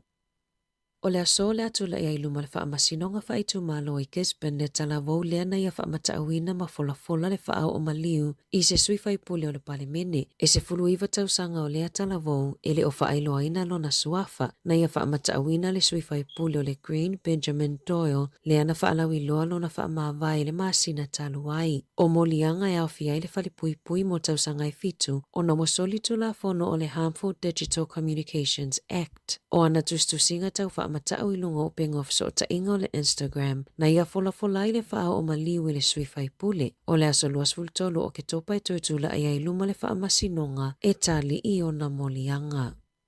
Ua maliu Jim Bolger i le iwa sfulu o na tausanga o le esa avea mapalemio New Zealand mo tausanga i fitu i le vaitau o le iwa se fulu o mātua o Bolger na mai Aelani na malanga mai man nofo i New Zealand ma soifu ai Bolger i opunake i Taranaki i le awheiwa se lau tolu lima. Sātu malo si foi a o iai upu whai o malo e whaataua le ese o ngā nuu ma tu i titia le whaailonga lanu. Na ulu whale Bolger i upu whai o malo awala mai le Federated Farmers sa sui peristene ai ile la lai Waikato. Mamanu malo mai ai le no fofa palota mo le national, ile tumalo King Country ile a favor se lau fitulua. E lua 5 tausanga o ia umia le no foa mo le tumalo. Sa finau malo si paucha i taimi o fe la flafo inga, i totono le palemene, a o ave ai masui fai pule. Ile mai ai o le whainga palota ile a favor se lau fituvalu. Na filifili ai paucha e ave masitasi o minista o le whainga malo o Mandun. Ina wafaya ina le national ile whainga palota o le a favor se lau valu faa, na ave ai o ia masuita e tae o le vainga wha upu fai, ina wasui tūlanga Jim McClay i a Sir Robert Muldoon. Na filifilia paucha e avea mata e tae o le national, a o avea mai tua ngai i le a favor se lau valuono, ina ua ave ese mai le tofinga i a McClay. Na manumalo le national i le palota o le a favor se lau i vasifulu, ma avea i paucha ma pale mia, mo tau sanga e fitu. O le a favor se lau i wafitu na palota i le vainga wha upu fai e ave ese paucha mai le tofita i tae, ona ua mai tauina e le vainga wha upu fai, lona tu ua vanoa i le New Zealand First. Ona o le taimi lea o lo se e mai le whainga malo so o atasi, a le National ma le New Zealand First. Lea na sui tūlanga i ai Jenny Shipley. Na wha amawai paucha mai le palemene o New Zealand ia a perila le a feiva se lau i vavalu. Ina ua filifilia e avea ma me pasa i Washingtone. Na taitai fono fo i le Kiwi Bank ma le State Rail System i lalo le whainga malo a le Labour. Ua momoli wha amai se ngā le palemia Christopher Luxon i lona a inga. Mai na te manatua ina bolja, o se taita aina te le i whaatanga ina ni whina ngai a whiai a inga o soi whai pule, e se mai mata upu sa tala no aina i le palemene. Momoli mai fo i wha mai se ngā le taita e le New Zealand First wa wasa mana ia Winston Peters. Le sa taita aina whaatasi ma bolja le whainga malo so whaatasi, mai le a whiiwa se lau i waono. Ua whaamawai Dave McKenzie o se tasi o whaipule na manu malo mai le whainga palota whaaloto i whale mo le tu malo o Otago na ta ua le pule nuu Tama Eli na ia mo se emaili whaamawai a McKenzie i le asolulu o no tu ua inga i le whaonganga whaasoli tu la fono o tupe a le pule ngā nuu. Inisi o pepa o whaamatalanga mai le pule ngā nuu na whaailoa i le iho ina i McKenzie o lo na whaonga ina whaasoli tu la fono o le a wheta la a le pule ngā nuu. O le whaamavaenga le whaipule ua maafua mai ona o le tele o tala wheaweai ma tustusinga tau whaamatau e whaasanga ia te ia malona a inga. E ui o whai unga o palo taloa ia e maua le whai unga le vai aso. Mai ono mawhai ai ona sui le whai unga mo le no fuafa palota a Vincent Ward. Na ilo le pule ngā nuu le mata upu e uinga ia McKenzie mai lava le lua fese fuluvalu. Ina wa wha o atuni whaasea a nisi o tangata lau tele e whaasanga i le ali whai pule. O McKenzie o le whaatono le company a le DM Property Solutions na tele ina ia whaopopo masili atu pili etu ina atu i le pule ngā nuu i ngā luenga whaakone karate na whaia le kamupani. Na whaamuta le pule ngā nuu le kone karate ma le DM Property Solutions ma mawai pili e se fulu wha mai le se fulu fitu e le isa au fwai numera. Whaailoa e Peter Kelly o le pule sidi o le pule ngā nuu o le a whaau au i loilonga a le pule ngā nuu e winga i le amata upu.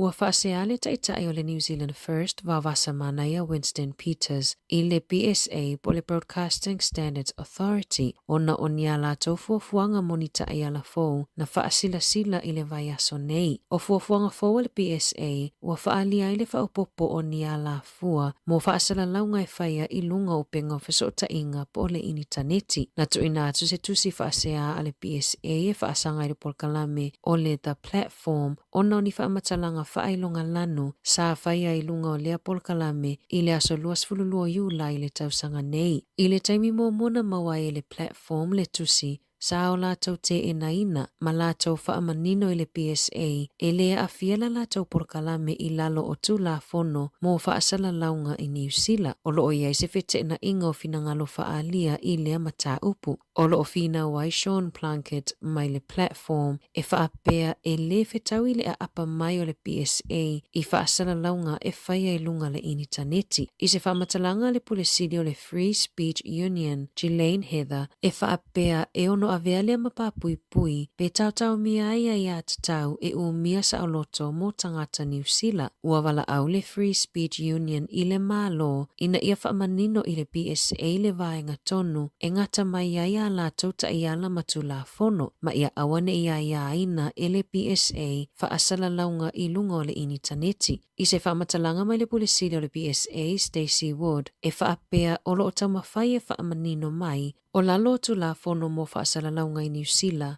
o lo o manino le lei o broadcasters po o tangata faasalalau la tau te faasalalauina por kalame e faasalalau mo tangata lau tele a wala atu i so se a wala o faasalalaunga e le faatapula a mo na o televise ma le tio. O le fina umai a Sean Plunkett o le olo o faasanga ia le faasea le PSA e faapea e le aise pulia le PSA a te ia. Ma o le Broadcasting Standards Authority Act na amata faamamaluina i le afeiva se lau valuiva o lo o manino ai e mona o televise ma le tio e le ai fo isana lai sene faasalalau e te tau ai o na ofia i lalo o le atu la fono. E toru te sima le whamiliona tā lana tau lia i le State House a le kainga ora i se whaatau tui i le vai aso nei o le whale whapotu moe e le tuatu si se fuluvalu Trinity Street i Aukilani e se lauma le lua tau sanga talu o na whauina le a whale ma e tele vaenga e mo o mia o na whaaleleia le ana tau lia i le toru te sima le whamiliona tā la i se ofo astangata whaatau i le vai aso nei. Ua filifili Steve Watt e avea maperestene fo le asosio leo na faasilasila i le konfernisi na whaia i Wellingtone i le atoanga o le ivas fulutausanga talo na faavae le asosi. Ua suitulanga Watt i a Chris Cahill le ana ia umia ina le tofinga mo tausanga e iva. O Watt na avea masui perestene o le asosio leo talo mai le luafe lua. Mai luas fululima tausanga o ngā lue pe avea mataitai leo i le vaenga o le road policing i le Otago Lake Central. E feala ane Jamie Ward o se tinai a wakino malana whanau ua sio ele vai fafo le fale ina ua pale vai tafe o Awakino River i le ono i le tae ao la solua na vaveona na nati e ave i fafo lana whanau ma la tau whanga whao i se vaenga mawalunga. Na o atuai nisi o le aufai awala na lata ane ma fautuaina Ward e o ese malea no foanga o na ua vaaya le si o le sua vai na matua fefefe lana whanau se fulu lua se fulu ma le whatau sanga. E le Italiaina e le tinala pata inga na tuina atu e le aufai awala se fulu 5 minute muli ane ai o atu se leo o le pitonuu e ave ese mai Ward malana whanau i le tavale leo ona ua le saunga le mu ma ave i mokau. Se 10 minute talo na o ese mai malea no foanga ai va aia loa le si o le sua vai na whawetaia e Ward le ngaluenga lavea e na whaia le leo ua whaasau mai ai ia malana whanau mai i tāwhenga malolonga. O le vai aso taluaina la waile i ungon mata upua Kenneth James Michael Cumming i lumo le whaamasinonga whaaitu maloi Timaru ina uaia toe i o ina o na molianga o lona awai i le whawhaata wa inga o ni taavale e ui ina sai ai se tapu e 5 tausanga na whaasa ai ona ia whaatau ina atu taavale. O le taimilo na lua lea ua moli ai Cumming ona o whawhaata wa inga whaasolitu la fono na ia lea mana ia ina i le sai 5 tausanga mua na tapu ai i le lua lua tasilo na whaatawina atua taavale e tolu se fuluvalu. Na whaawau pea o na whaia e Cumming fe whaatawa inga. Whaatawa atu taavale se fuluiva i le luafe lua, valu i le luafe lua tolu, ma le se fulu tolu i le luafe lua wha. Lea e whaaono na ova atua i le whaataunga, ma le tapula a whaaletu la fono mo le au whai pisinisi e le laise neina. Na amata suesu e ngale MB, ina ua whaasea si tangata whaatau, e winga i se taavale whaatau atu e Cumming i lungo le marketplace, i lungo le Facebook, i se tautaunga tā tele. Na awina atu e le matanga luenga se tusi i a tausisi e Cumming, i a mati lua felua 5 peitai, na tele i a mana i a ina. O le aso ivo o ke topa na polo ina i le whaamasinonga, ina i a tutongi atu le se fulua fe tāla. Tāla fōwia mai le si ufofonga le lau mua mo le nei vaenga o le tae ao.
Tau fi whaasawhia in la ua lua sa fulfa minute te nei le tulai. Iwa lau mai atu whapongalo na lua tātu telefou, te whafunga le tulai sa fulma le lua, i leo nei mantumatai ana whaasolo. Tala mai Sāmoa, sunga atase Salem Sam.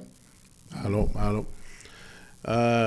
Peo si tamale na wala mai te mio tātu telefou, ya toa fo i melan malanga mai Sāmoa, ya peo nei vaenga ia lan fi whaaso mai ai, ya i le hotel sa nufo i mlana malanga.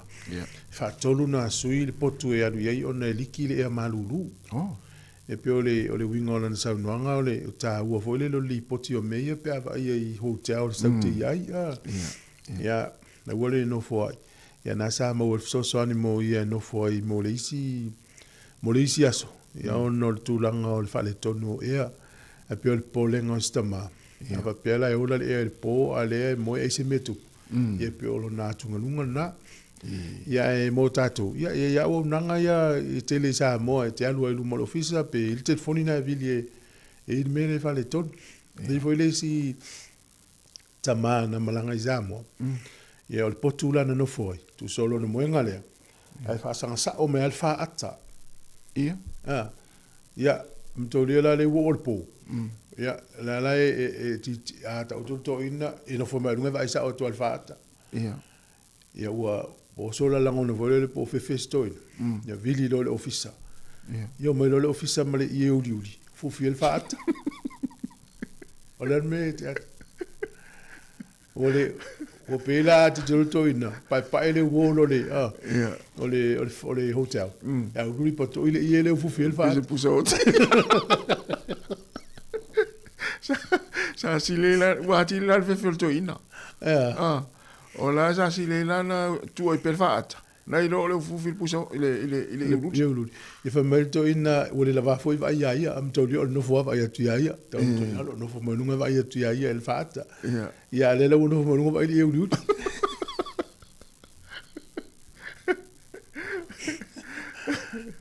O me ala pa pe na te no li poti no ofisa.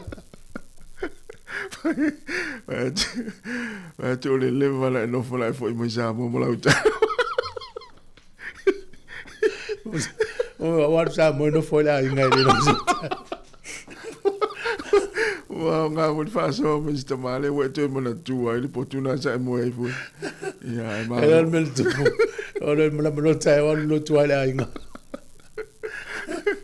Ya. Alo tu fsil me la inga so le na sa wona fia. Ya la. Alo foi o tata ya o lo deva so no foi pia le o tau nga fa sa ga malfaat.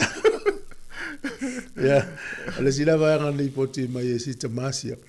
Saul mala vale le falelo. Ya la nga o fieta o sanga talu te tu atas. Mo lua. O fe no lua fe lo todo. Le afa di ai boleva na e te tu ya. So le ela no le afa lua fe lo todo. Ai Saul ai do male fe to le te tu. Ya e siaki le teine lo tu so lau por tama to siaki. To fa ne alu tonu ela to le fa to atau immigration. Ya, atau no o tato Sāmoa.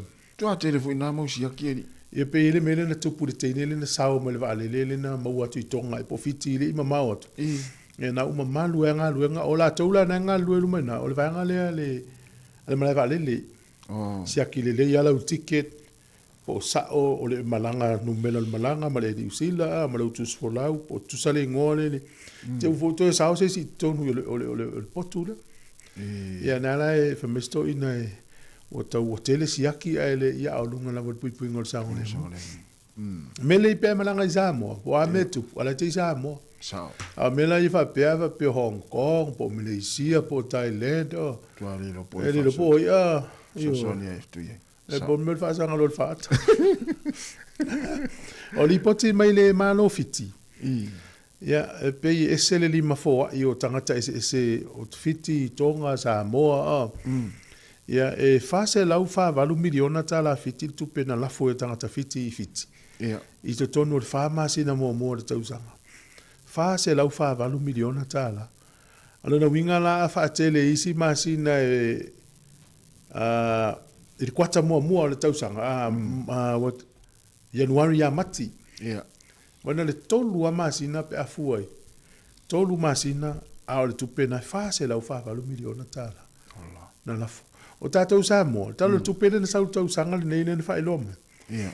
Toi tia piliona, e iwa se lau mona tupu miliona Sāmoa, na lafo e tangata Sāmoa i Sāmoa. E mai, uni tau sanga le te ene o mea iulai tau sanga ne. O iulai fo ia uni tau sanga ne. Toi titia piliona tāla Sāmoa, wale se itia. O le sao tangata i fafo, ma le sao nai tangata i o mainga luma whawai Sao. Wa wale te le o le sao tangata i fafo i o tatu ai. Ia.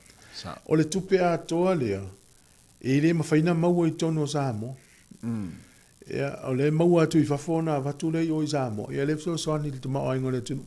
Tongi e pili o le vai, pili o le mōli, pili o ao, whātau i mea ai mai le supermarket.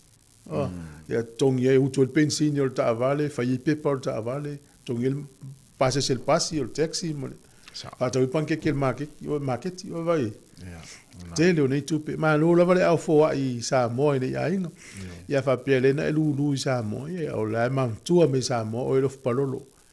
Ia whapea toa vili atua e teimu tāle palolo, ia whai tā lava na. Ia o sai tasi pea le tari mele wanga le namo. So vili atu i ainga i Sāmoa, wa le wala sua mai ainga. Atu vili atu i Sāmoa, wa solo nei tanga palolo, ala utau matu mai ainga le leo. Po ai le vili. Oi lea. E la facility na tamai. E sta ta fa pel tato ai ngai noi. So se fu o tele tele tonu ele fa ta wol palolo fiti. No fa no ngol palolo fiti ona. Ele wanga o Sāmoa e se Sāmoa la langi ato fa taringo el palo. O fiti e fa le ano i tangata. Lo fa longona i foina i wo fiti. Tu so ia fia lu tapalo ele pio tatou za mom tua nau tangata o tapalo e o tangata ele o tapalo ai upe le in palo ai le ala mo la no yo ele o mena tu fo tangata le tu fia ele palo ia e mo la no ya lu tapalo ai le ya so lo le fai pona i tangata e manu ia mai na tu tanga palo ia e te le fia o ia pe fa pe ta i fitu tara al pasese e le tatou fala na ma lo se voa Malo se fo. O le na tau sa ngi ngalo se ngoro o riuka. Anga no mai na ngai lo po para me le no ko so wi no. Ta fo ngia. Malo se fo mnia. O anga para vai so pongo a pese o le vanga tonga ya ri lo ki ki pe. Malo, ama yo kilani. O lo ma e marcau. Esa ana no foi ka wena na o fesilia ku vai am kanga vai no ana me fa tolo ngal lei. Inga na e o kule, pa inga vai so wa. O le ka no vai ka ko pa. Esa. Mana ya. O ki va so ko ko inga lo chimpocha. O ia. Mon. Pero le. O vi ngo mo ba ken no David Long, pe ngo ba David Long i so lo ma. O chimpocha. Ia. Ngai e ma ko ke mga kuala o ko malo ka malanga i fa ala pa mi e foi mai o ko ko ye tin sifle ma malanga mai o malo ke mga kuala e foi mai ko pa mi aku ya oi e wai i va pega i ka malo nga malanga e foi mai o mga o sui e kokos sui ko wai i mo kia nga ang mga kuala ke mi nga mai sis ka malo foi mis ka malo mai fa foi nga malanga o sui ko ka o pa mi ya kaka hoi. E o was ko ngare ba kendo e ko ngoro ngai le 531 PI. E la nga mai nga makai nga ngai nga fa mai falla kai. Wa na kai ko ma no.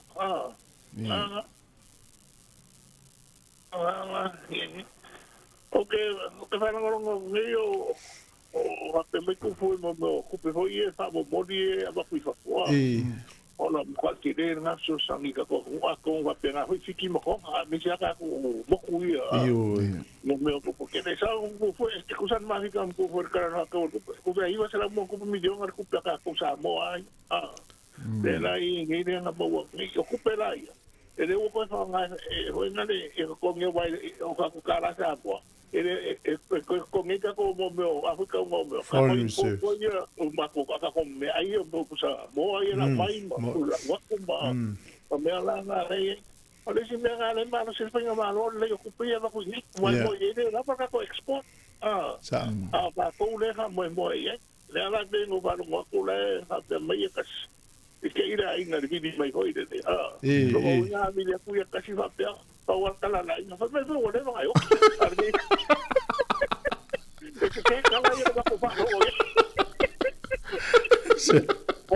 aro kasi dai pa me kala ya me ka va ko no ti wa tu ko ele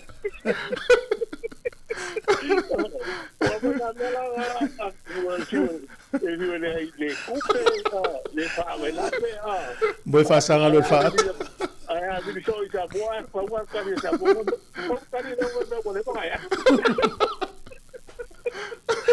ari ngia. Ai bala ko sa mo lo kuno fo le tau fasanga lo fa.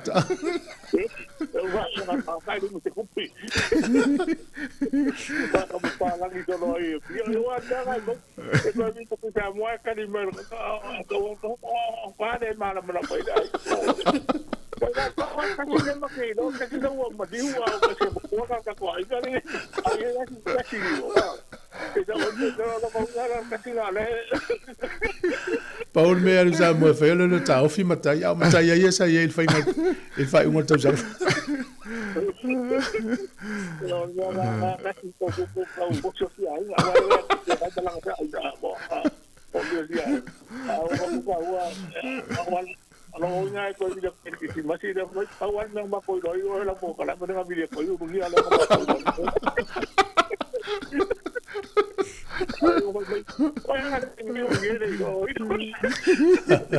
Halo la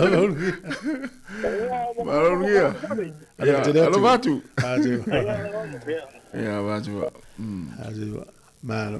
Vai vale. O mele si mele lo mai tauri stas. A fai sa fai ngol tau sang. Ia.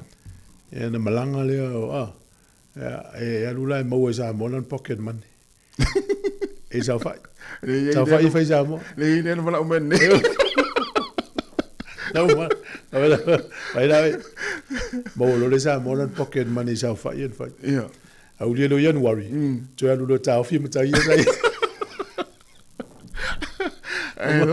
Tēnā tu laki e tu o Sāmoa. Ia, na sfai pule ne tau wala tu tumaro. Alo le January. Alo tu tau fi mata ia sa molan pocket money ya te sema. Se vai vale ri so. Maronia. Te ofo. E le fa tu la te le ia. Ya le fa tu la sunga e. Me fa pe o ni tupu me. Ale tupu le no mala vai. Alors fa so. Tatu tatalie a ngana itala na lu tau tatu. Ana ya. Ya malanga isa mo ya ni lo finga malanga ma. Ni foi la sa fa yo la malanga il fa mo tau sanga. Ya na. Ma le stala. Wa le sanga fa le sa fa ya le stala. Ai sa. Ya, wa pe ya lima le no ma sine fa tali fa to. Ya ta wa le stala wa le ngalu sa e la no ine masu e yo tu pe ya le stala ina lo so. Tai yo. Yo mun. Yo al te na va ngale to va ini. No, ka sau nei, sau mai, sau wat. Ala mo mai le lista la ina so fam tai. Ya fa mana tua. O le si me mali ene mai tau ni. Ta tu tele no wa mele tu. Ya. E fa o ngai lista nga tele ngo lista le si nu elu ya. Mo tai alo tanga tol nu le si le tu. O le le. O la to wa inga. Ya. Ai e si ai inga. Ya, sauli. O lisi vai nga tu le to no fa tu ma fa tu langa le tato malo. I mo me wan no fa no ben na fiota no atu mari ma ai vai vo le fusiua ma. Ai se ma ne yo tato palemene ai ofu Sāmoa. Of tino Sāmoa ia ma le ma o pe ata ma tai. Atu ai se ma ne yo vai nga. Tele lo po fa sa. Eu tere lo ye pe wala e ofua ia la tu. Wale o le tema na tu o le tau sanga e te si iva tolu. Na po iva lua po iva tolu na mate te wila. Ia. O luma mai na na fa ilo e lo te ta yo ma lo te mina fionga tu le pa sa ile le malile ngoi. O le ai ile la e fa toa sa mo ta o le e le na. Ya fa oftino e le lo tama. Ai ko tasi te ni. Faila la tala tasi na o fa ma malo le malo. Sa ole O le mata ngo fio la e o tanga Sāmoa te mi. Felanu wa yo. Felanu wa yo la e. Sa ole. Ia pia a. Te latu le mtanga luenga o le ofisa o le mata ngo fi. Ia le na sa wo la le o mal te mi o te le lola po pe o la ta tala le palmene na la e la. Tono le fono. Afa winga fo le tala. Ai se ma ne yo le tatou mata tu I fafo tu no nei.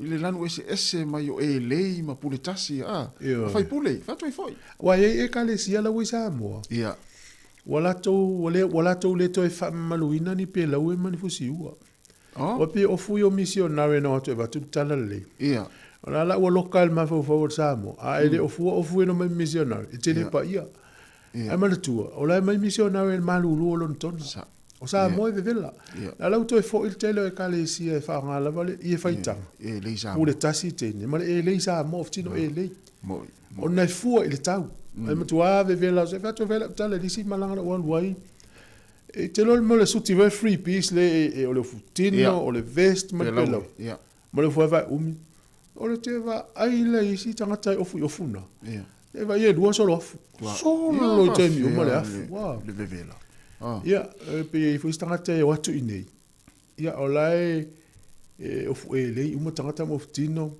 al watu kanta mala free piece mono se vai aulo te vai le afu ale watu inei New Zealand ia va fia wa pe ia fenga tai tele ma le el ma fenga na lo ftino ele tau ile Sāmoa ona vela le tau ia sa ala no le mafuanga la singi tu langa le no fa longo mai o tano to mari ma fa pe ono fo fa mo ma fa ana po ni fa pe ya mana fa manatu po le va se man le yo se va inga ti tono pale mene fa la no wa mai le ya fa pule ai me se pule tasi to mai ta olona le fo yo le il taimin ne ya ta olona le yo mele o le tu maul pe la o fusi wa ia wa le maul le le kolo le ofu la lunga lo tala aya fa le fengo viana maul le kolo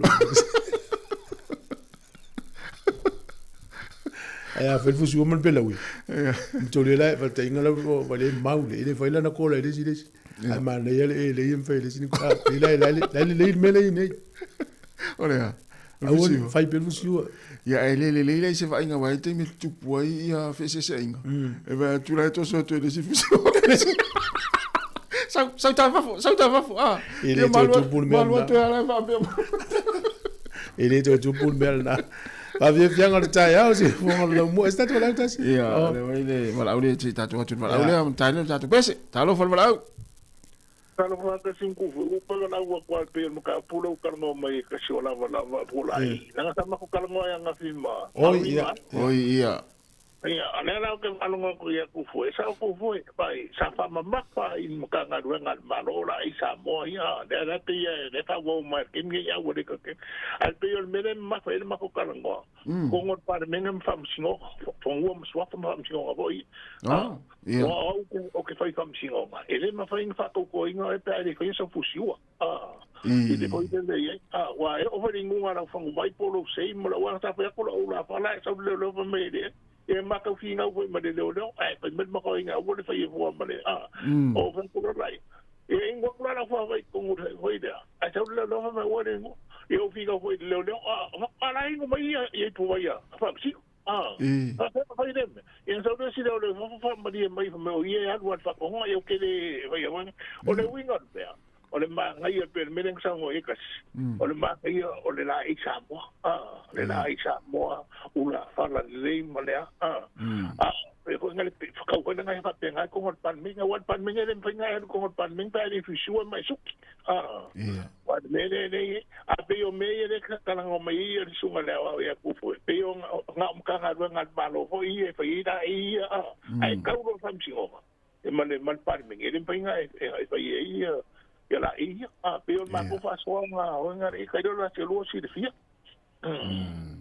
ana ya wa ona ma u nga va ki o vai ke mi vai ai mo i rungo ka voi ko ingo o ma ka fa fia me mo no le ruai pa mi ngai ko inga mara ka sau tu ia fa sau su lo nga ula pa lam lang su sia sen ma nga yo nga ku ia ya foi de fongo ko ngon mo ko sa mon mo ko nga de fa ka mi no ya la ngo fa mer ka ma no mo nga I kai tau la te o le mea ngāne i awa. O ke au mene me kufi. O le koe kere ua kau re koe whanganga. Si te wea puka koe me vela. Ia e waka ngei o ngei suki ma ngei a. Ia nganga e te o le nganga e kau a hoi se le malo Sāmoa kuku ai roi ngane whangaka ko rai. O ura wale siapa ma le ula whala ma le a. O e kong te au e kong o le pare me. Ia pe o la kai kam lea whasoa. Malo, tai. Tai ungia. Alof te letu.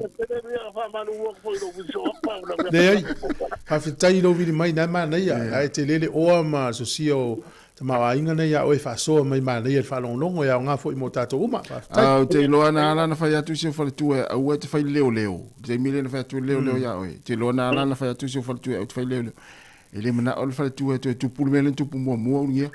Se wale tue la vana ia so. Te loa kasi makufu e.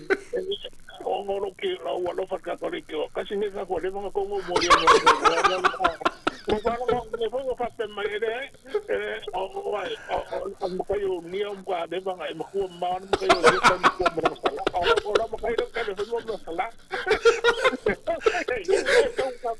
ka ko mo ai a le ka no mo o veo pula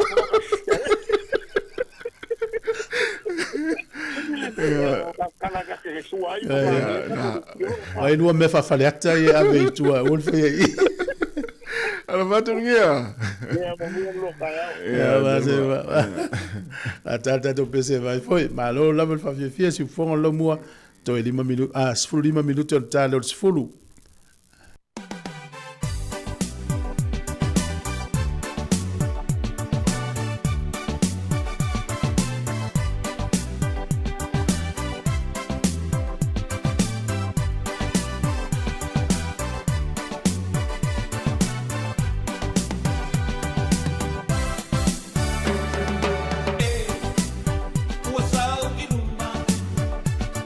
Matai, o tele,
Fianga marisunga asua Felice Mikaele mari pesa na ia lista la mua ia ona e sau wai lea ia mai tal ngafa.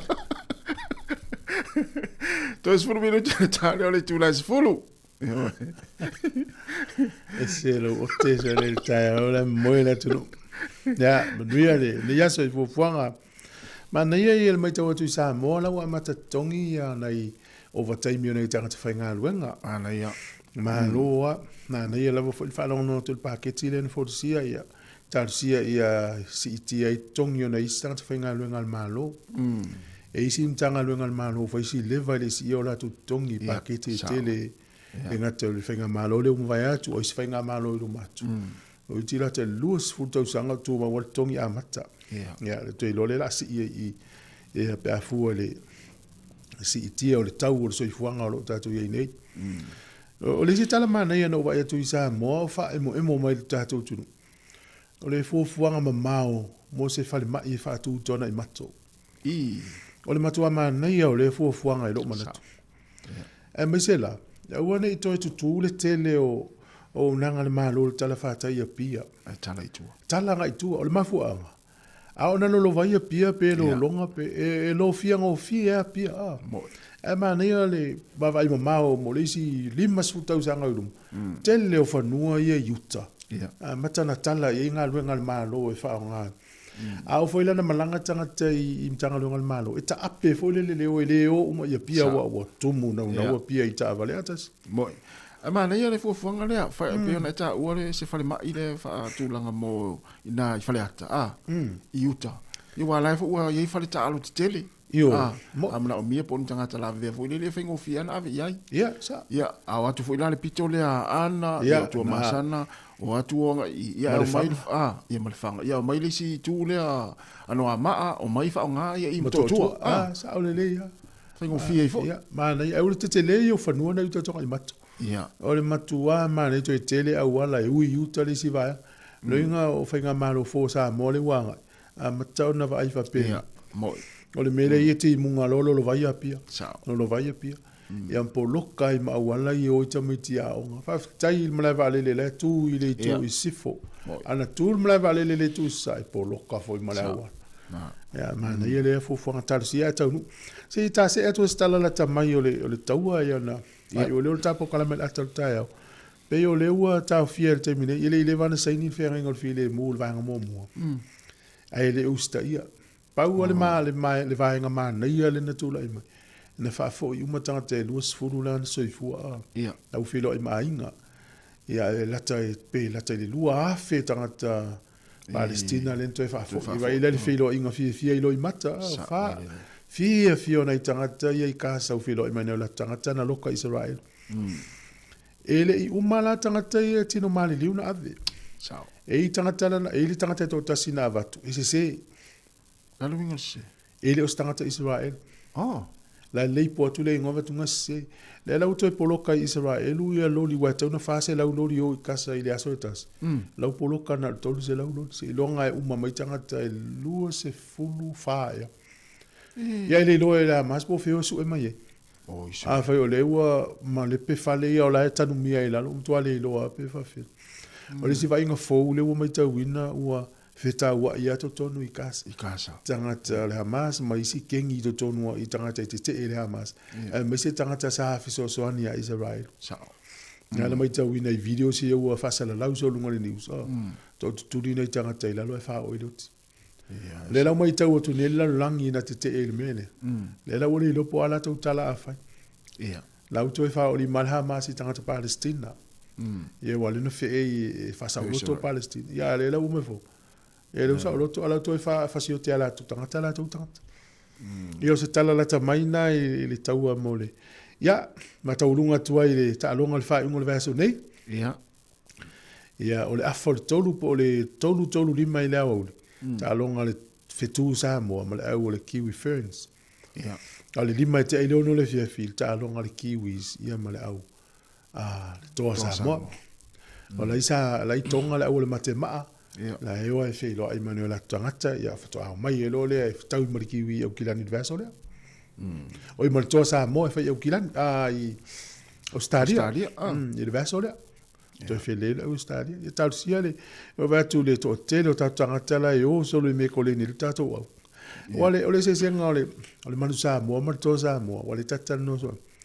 Ole to Sāmoa o tama pito silia ina le leila ko pi la. Sa. Ole manu Sāmoa o tama Sāmoa pito sina le lei ave Australia ave New Zealand ave England mai sinu. Ia ole to. E fiu no te lo langi mana o lauri ai mana o lauri ta al mo Sāmoa. Sa. E se vai la ta to ya has a pen has. Ole prop numero tasi le la langi ai le fita al mo Australia. O le mana ia nau tu la fono liki. Tu ava no I tama tu sa pe numero tasi. Ia tu ava no. Ia le leifo ina o le mana leifo ina o le alualu lumo le liki la tau. Tau va tam sao. Ia tamisanga ia fa va malo. O le mele i to Sāmoa pe ia o le au tuna ni usila. E tumu I tanga te au kirangi o le kiwi tau le o inis. Ia tau sia I talonga nei tama wai le malo o to Sāmoa kiwi. Tau sia la talonga nei sa nei.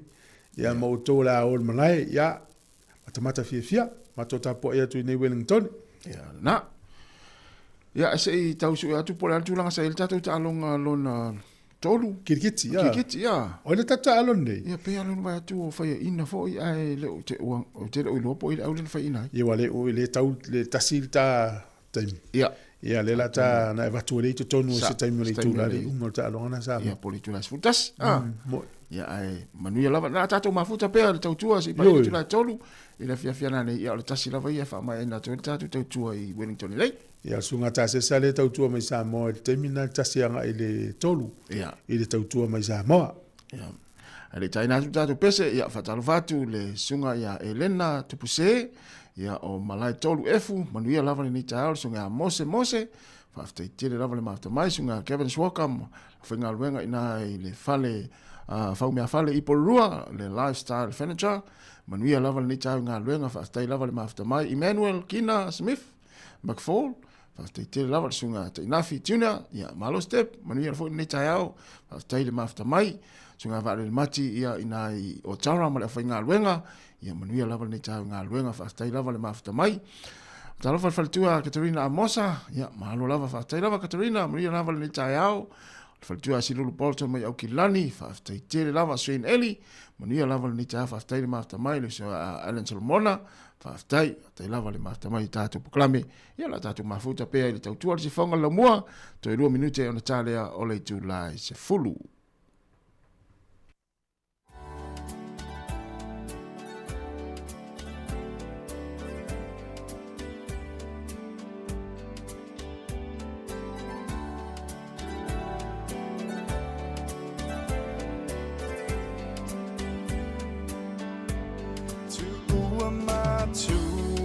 Ainga pele I Sāmoa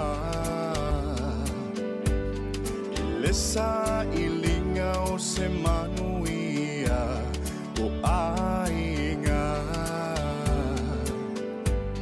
o leso I fuanga e whainga tā mapolonga sua susumale meli e le whaingo fie e whainga tā sua susumale meli e le whaingo fie e whainga tā whaama vai atu I lori mata le whainga malanga I lunga o le ea o se pusa koko Sāmoa o se famu se ma se taguanga talo fai ele whaingo whina wa ai ona sai pe ai tau tai lava le atua ai ona sai pe ai tau tai lava le atua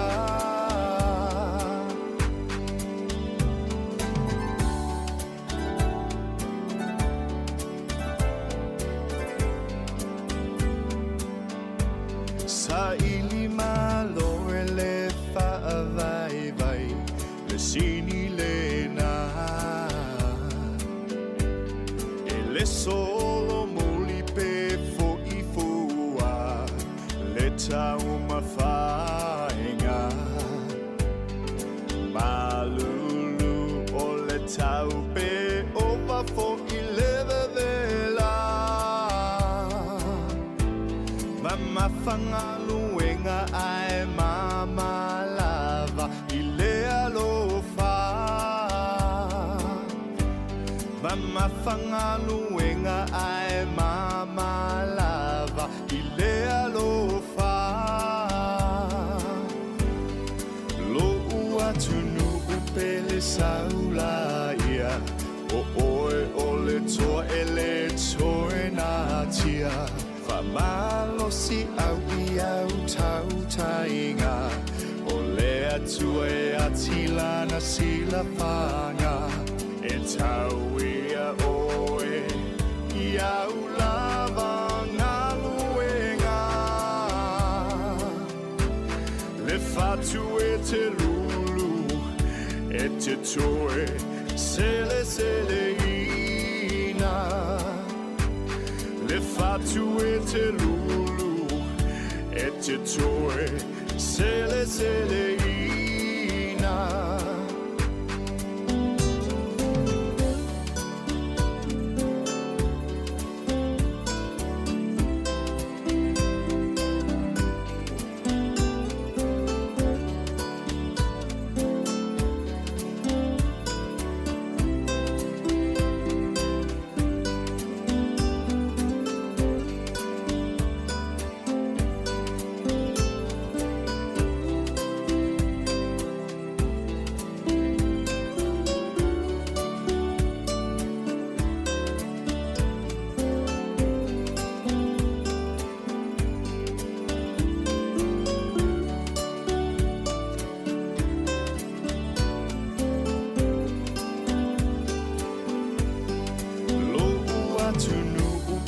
saula ia O oe o le toa e le toe na tia Whamalo si au I au tau tainga O le atua e atilana sila panga E tau ia oe I au lava ngaluenga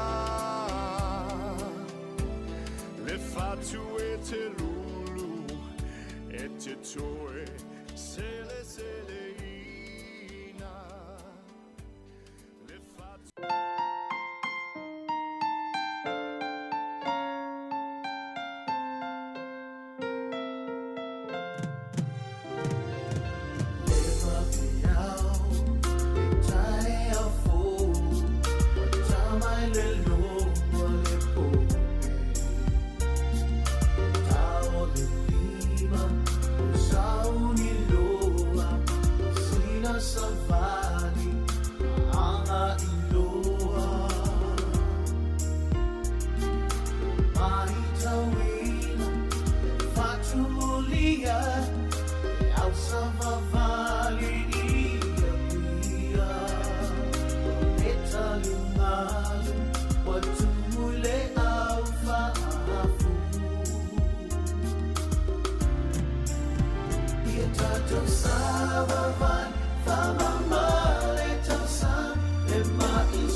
Ia e fifia lava toi whaatalo whaatu nei vaenga o le tae au malo lava le soifo ia tu uta umalava.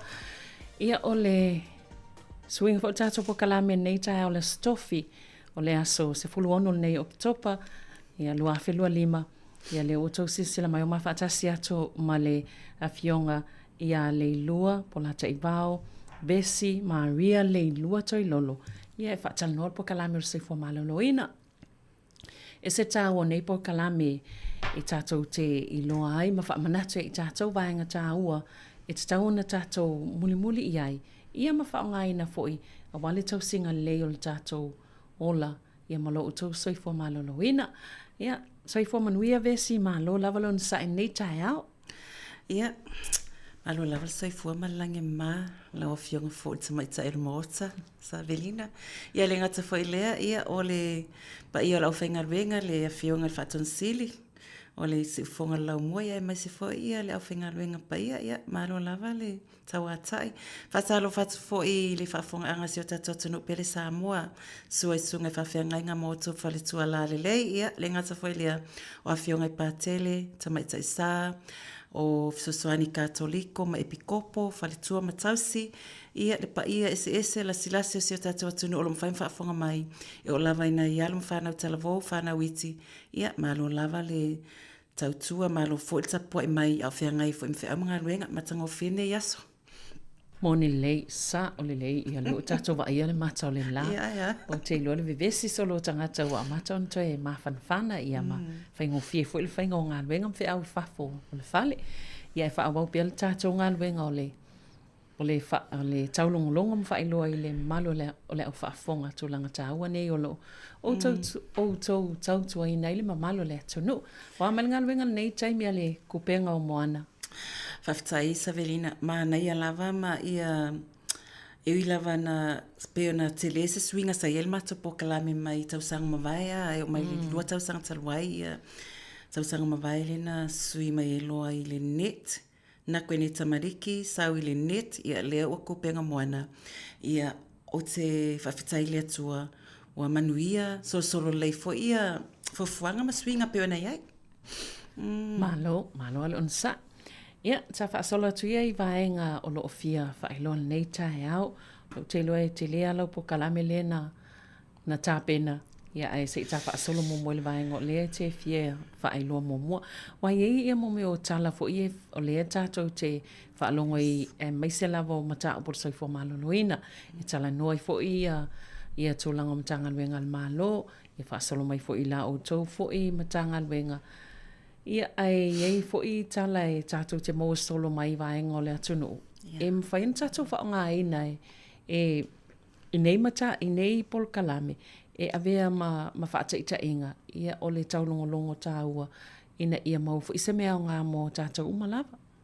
Whaftai Savelina, pei o na tā ua fo i le se tasi fo i o tala na tā ua atu le tala fau pe le vaiaso mawaele na pe ona eta ua ia o se National News na sau mai i lunga i le motu i le vaenga i lunga le motu i nei le Northland Hospital i nai whanga nei le ana whapea ua mawhai o na maua ia se pusa i sa tele e te wai ia sua susua tina ia po le tau Britania o le Breast Milk Bank ia atonu e fau i le whafonga a tātou atunu o ia tu ai ngā polokalame po ia tu ai ngā tautua ia ai i le tū lava ia i le tau soifua malolo ina tina maitanga whai le pepe fō po le maternity ia o le tūlanga le wa lewa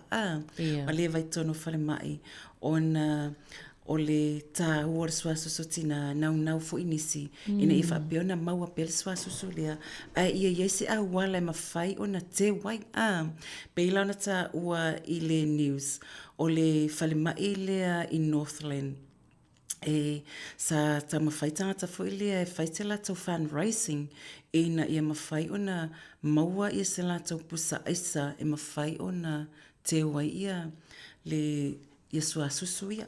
Mai o le talala lena sau, whaapea e tau whai, e whai tau se lau pepe o whaamanuia ina i le urua i whale teu suasusu mai tina i le whale mai i Northland. Ia, mai o se pokalame fo i mwhai fo i tātou i tatala noa ai.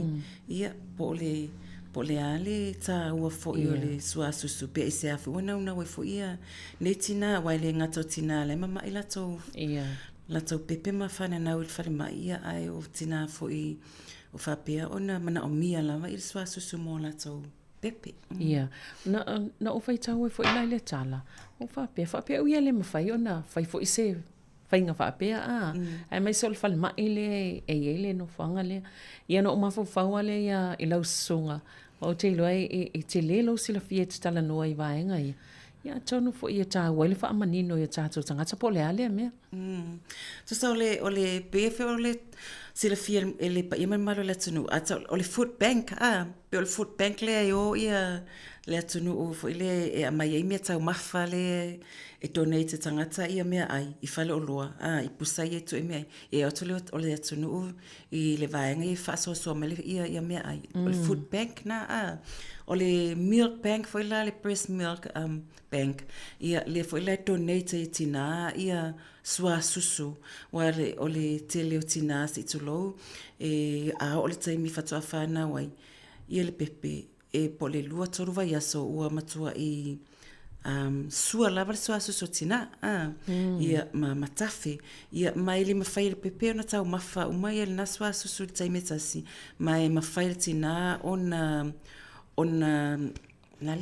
tali pe stoa mateu I le pusa isa e whaonga I lisi taimi ai o nisi latina mana na o e donate atu pe avatu lato sua susu mo pepe a isi tina o lai mana o mia ia le sua susu ma o mafu angala na le nau e fo ila ia fale mai lea ia se pusa isa ina ia stoa ia sua susu tina ia donate atu ona ole mana o mia e nai pepe ia e avatu fale mai ai mesia Savelina o pepe ia whana le tātou whana le au le ta o le premature babies a whape whana le pepe le lufu whawa yaso po le lufu lima wa yaso le ato le iwa masina so sa o le ready ia le tino tina e I mo le sua susu a pe o le tino tina ia lai o whapokalame ia tino tina te me maitangai e lata le iwa masina pe iwa foi masina ia ai ua sua fo le sua ia le susu tina ai a whape wawen whanau tina sa le ua wawen whanau le pepe wa premature a le I really sua susu o nei pepe la na e ta e au ngā iai il sua susu le wa teu ia ai anisi pepe. Ele ngata fo ilea mo pepe nei pepe yo avatu fale mai le mamai be mamai ia le e wa avatu le ile fale mai o le mamai ia pe yeltina pe le yeltina le temilia ai la wa yel fatanganga e me fauna fa susu ile sua susu le mai le bank o le sua susu o tina mai ona o e inisina ele manana o e fa susu la to pepe ile fang apa susu bauta ai manana o lava ile sua susu tina ole sife sili le e tau manatu iai ole aonga le ole aonga male te wina ole sua susu ole ale whainga ole au ina male te wina o sua susu tina ina ia saunga le mo ole au ina male te wina ma le sili wai e whapea foi nisi ia pe whawhewhela na whai ia a whapea o oil tina whai lele si tulo a whapea o oil tina whai lele ia e mawhai ona e vili mwhawsotai ia le whale mai ia mua o le whale mai lea I Wellington le ia le niku mo tamaiti pepe ia le whananau le au si tulopo nei pepe fo I mamai ia to sa o la tona le stoa ina ia sua susu le e mwhailana e vili ia ima mai whape ia o e te mana e donate tu ia lo sua susu mo pepe ia ia e mwhaila ona e mwhailana e vili ia fai mai whaatala noanga ia ma wai e te tau whai ana whai mai whisili po o tūlanga o oil tina whai lele. Ia ona ole bank ole ia te ole le whai nei ia le emaili le emaili mwhen so ta ai por fale mai fo Wellington mwhen whisili ai ia ona whapela e umaltal noanga I lunga telefoni le oral conversation po le verbal conversation le ai familia ina le fale mai ia te oe I ona whapea mai lola ia bimwhaina ne alu atu e mai le pepa e whaila blood test sa lai te tau fuina test oe be whaamata ia se whaamai a fia ia le tina lea. E pe whaile screening ina ia kilia ele o ia se a whaina o le tina i se whaamai. Ia a whapea loa au mai o lae, ia ia tina lea ele se whaamai fo lea o mawai. Ia ona a mai lola ia leo le pamu e whaonga le tina. Ia mamea fo i stoa ia le ia soa susu. Ia whaasino mai fo la ia lea po fea e drop ia e mwhaina drop atu ia soa susu lea ngai i whaamai i lower heart. E lau te kili vaina. Ia pe ane sao lava i whaamai Wellingtoni. I pe whaasino mai fo e la tau ia le ina e mwhai ona vave na o soa susu i le whaamai aile i leanga. A whaafea la pe a whaapea o le tina e mo mai suka. E toi ngā maina e whaatanga ina pele. Tu so mea umalawa na e mawhai ona tau mai la ili talanoanga lea. Ia fisili mai pe po ini whaamai po tulang whapena e a fiai. Ia a whapea fo ila e watule e whaisusu enga lea ai le pasia. Ia e mwhapea mai e sorry. Ai a whapea e whaile talanoanga matali fisili loa e o lai okay. Ia whapea mai lola ia. Le la matuli pepa te alo e whailo blood test. Ina ia mauti noa. So le o nemea umai whaia ma le nau ia soifua malolo ina ia le pepe. Le la ave le sua susu. E mo i tatu te nau ia ai taufu una wa ai. E saunga le mo ia le pepe. A watula sua susu lea. Ia e toe whaavivela le lei le whalema e ei lava ia la toe whaia. E siaki le sua susu ma test pe o okay. Po le sua susu le lei. Wai ne te wai e sangata whale no foma whaisetu langa e wha leanga ina le sua susu le. Ia e watuto e test le lei o le sua susu moni lava le tina. Ia e toe whaavivela i mawhaiona pe e si ama. Ai tu mau pea ia le tā ua po le quality ia ma meo nutrients lai tu tono le sua susu. Mana ia. Ia umaloa ia aweloa wha aisa lola ia lea. Mana ia. Nau mingo lea wailoa toa ia le nau ta inga nā lai o na whaia le nei por kalame pa le mafua anga. Ai be o le isilawa anga tā ua le lua o le toi whaamatala e mo ia sa tala noa mua. E maa neia fo i le toi whaamatala. Pola le tā o le swaso sultina i le pepe. Malona tupu ai. Mai pe e maa neia le whaamana tupe ala o nei vaenga. Ina ia i loa tile e fo i tātou tangata le maa fuanga. E laila wana tala noa so o atu i ne mata upu. Ia e moni a pe ia ona tala noa fo i le te lo taimi o le prokalame le mato te whaia, o le prokalame o le antenatal education and support, o le prokalame sosuani mo tina maitanga, ia whailele malatau pepe fau, ia e mese fo nei urunga li fau, ia o le ale au ngā o le sua susu, mo le pepe, ia e te le tā ua o le sua susu o le tina i le pepe, malona tupu ai. E le ngata, o le tasilea tūlanga Savelina e se le tā ua, ona e eitina e o mai pokalame nei, wala taime maitanga ai, whai mata pokalame morungali, e o mai ale siungali i whapea maltina, e taua tuloa le matau breastfeeding session e la whai pe, la au ile vai aso fai pokala mila fa pe mai loisina o tele o filifili ele fa susuina te o pepe ia pa wala o tala ia it's okay o la fifilinga ai ta ua pe lo fa longo po o a benefiti po a ta ua o le fa susuina o pepe ilontina ia mai e tele la ia susu ia ta ua ma fa ia fo susu enga ma nei whaamanianga o whaamanianga o whaamaonia ma wa umana suesueina pe wa umana whai research ai lātou lātou te ngā lulu e matina ia whai lele ma lātou pepe fō ai me se fo sua susu mai o le sua susu latina o lo iai umalawa ia meta o nutrients o proteins, vitamins, o minerals, o amea umai mana o mia e le tino le pepe mo lona tupu wae, mai lona fai ai se tulou e oi vaenga umalawa le tino alo fiwai, e oi tōtonga olo o iai lava i tonu o le sua susulea.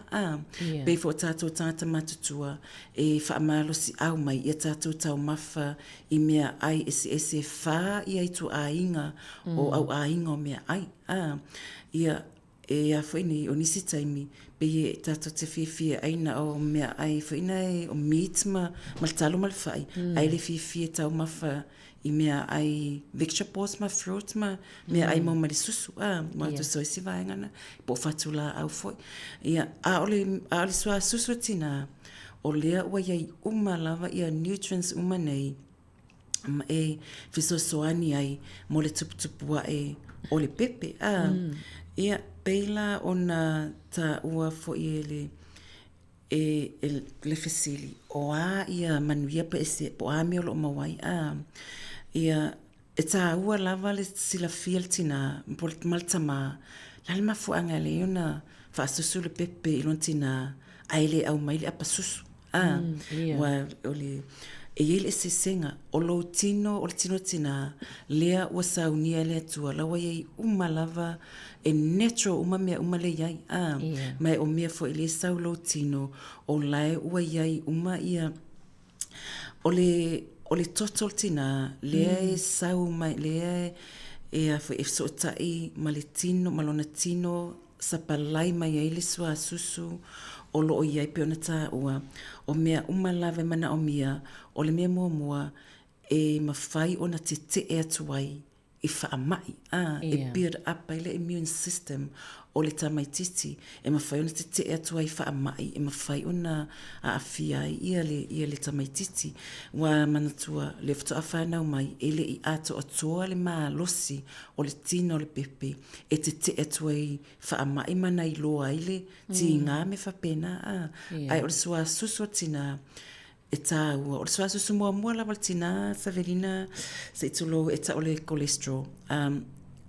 Ia, o le sua susu na, o le cholesterol, o le sua susu na, o le cholesterol, o le toto mawalunga, o le cholesterol.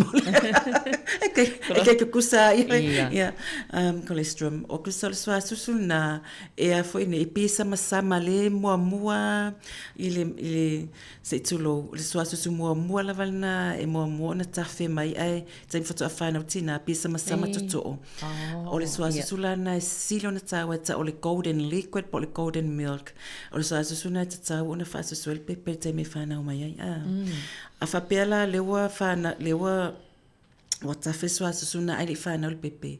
Ia e mawhai ona koleti pe teu ai tatala noa mo le vaenga lona e fisili mai ai. O le susu fortina, sua susu tina, o lo o iai ia le ngao o le natural fat lei te tonu e le pe o le ngao ia maua mai i mea ai tatu te ai o le ngao le na ia tala fea ngai e fisosoani mo le tuptupua ai o le fai ai o le tamaititi ai le ngata ilia o lona tua sivi po o lona nervous system e mataulia e eseleta ua o le tino le tamaititi, awa a le malo si le nervous system o le tamaititi, mai wālanga o lona tua sivi fesa o taianga i lona fai ai. A wha le tonu la le fai ai o le tamaititi, e a fia fo ilenga i oi, whengatana tutolo, whengatana tuilunga, mino iai. Ai a fai so i fua maloloina le mawhau po le fai ai o le pepe, alu watu i lona tua sivi, ia e whaingofi fo i mawawe na tutolo ta mo e manga i oi. O le sua susula tina, e le ngata ina fsosoani e te e atuai i whaamai, ma ia whaamalo si au lona immune system e mawhai ona mawai le so i fua maloloina, ia ai fsosoani lona fai ai, ia malona tua sivi, ile ngata ilea, e fsosoani fo ili pepe ia mai infection ma me whaamai pipisi, fo ile iwa i taimi pipisi, whaamai la i tita maiti, e iai lava la ia whato a whai ia tui pui pua tamaiti te ina ua ono vai aso, a ili vālia, o lai mana o miele pe le soa susu e te e atu ai fa maina pisi ia le ngata ile ia mole tupu a toa la volta mai titi wa ale le tai mile tupu ai ia e matua e fo ia man e soi fo maloloina pe ole vai ngata ua le o te fa longo atu ia lau fa manon manga pe ole fa susu ile soa susu tina ole maua lalo fo ina ole tūlanga po le avanoe o sofa iei e ni wha mai ia le tamai titi le pepe no ma faule ia tātou i Sāmoa ia e sa ia tina na tawa ai pe wha pa ule koko alai wha susu le tamai titi e upea le pepe e upea le tamai titi i le susu le olontina ia e te wa i le pala o nei o mea ia whai inga ngā se senga mawainga ai ele e tate pole le mai o le tamaiti ai le ama se mai o le tamaiti ta ilo se ua se ta ita fatoi fo ia ona ole pena fai atu a fa pe fa masani wa yestanga ta fina le pe o tata o whanau pe o puti ia ai o isi tangata wa finale ave whamasani le tamaititi se o manga le tino fuai o isi fo i o le tono whatoanga ia ave tamaititi whatutolo ma whamasani siama ia mawe tono whatoanga awa ia a masani lo tino siama ia ma fai fo i ona ma lo silo immune system e te atu e siama ia pe lanta o tamaiti e whaasusu la tutina e maua lalo lava le avanoa e maua i le diarrhea po mai fo i fasuati ma ti ngā manava e le ngata fo i le maua lalo le avanoa e maua i whaamai e le anga i o lato totonga po le respiratory infection pe o pneumonia ia ma asthma o whaamai e le whooping cough le fo ina whaalaulo fo i staimo le tale vivini o ato inga maina o ina mawaita mai ti matua i ti ngā ina lava ai o leo ngā lea o le whaasusu le pepe i lona tina e mawhai o na whaamalo si awa i te atu o isi mai mawaita mai ti o le ia infection po le tina o taringa ia e le mawhai le tamaiti tinta o mai o i te mina le tangi ia ato te le lopo le ale mea lai ia ole meningitis le pole fever fai ai fo i ma sani fa sala lawa e se fo i meningitis se mawa tata matua e se fo i fever fai ai mawa tamiti light ia pelan fai atu ta wa ia le swaso tina moli tupu el fai ai le tamaititi ia ma fa pe ona te eni fa ma im fai ona afia ia le fai ai ona o tato so se mea le ngutu se tulo po ole isu po talinga e ma fai ana o le fai ai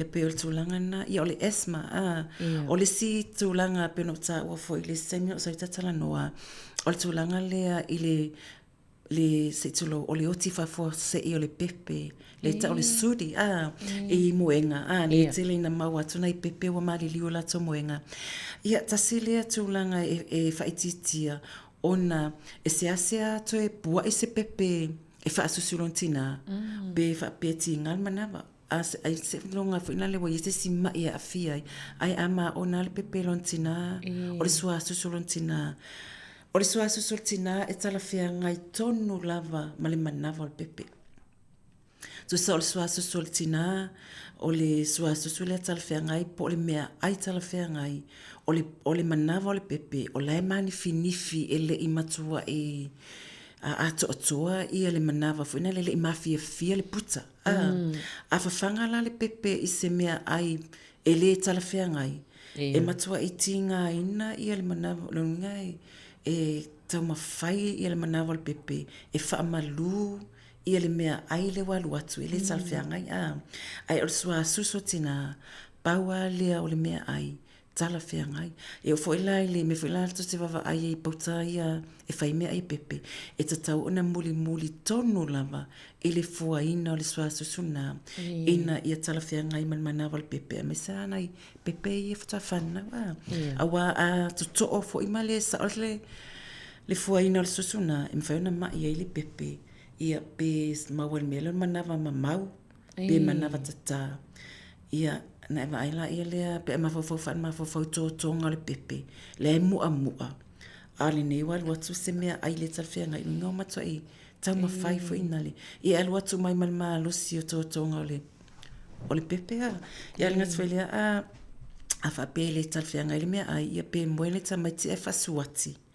Ia taswina mafuanga leina na maliliuna I pepe pe o toe lawa I pua inga. Ia pe ua a afia fo ma le mawhauna manawa. Ia oisi mafuanga na e whaititia la le maliu le pepe I le tūlanga le suri po le sudden infant death syndrome.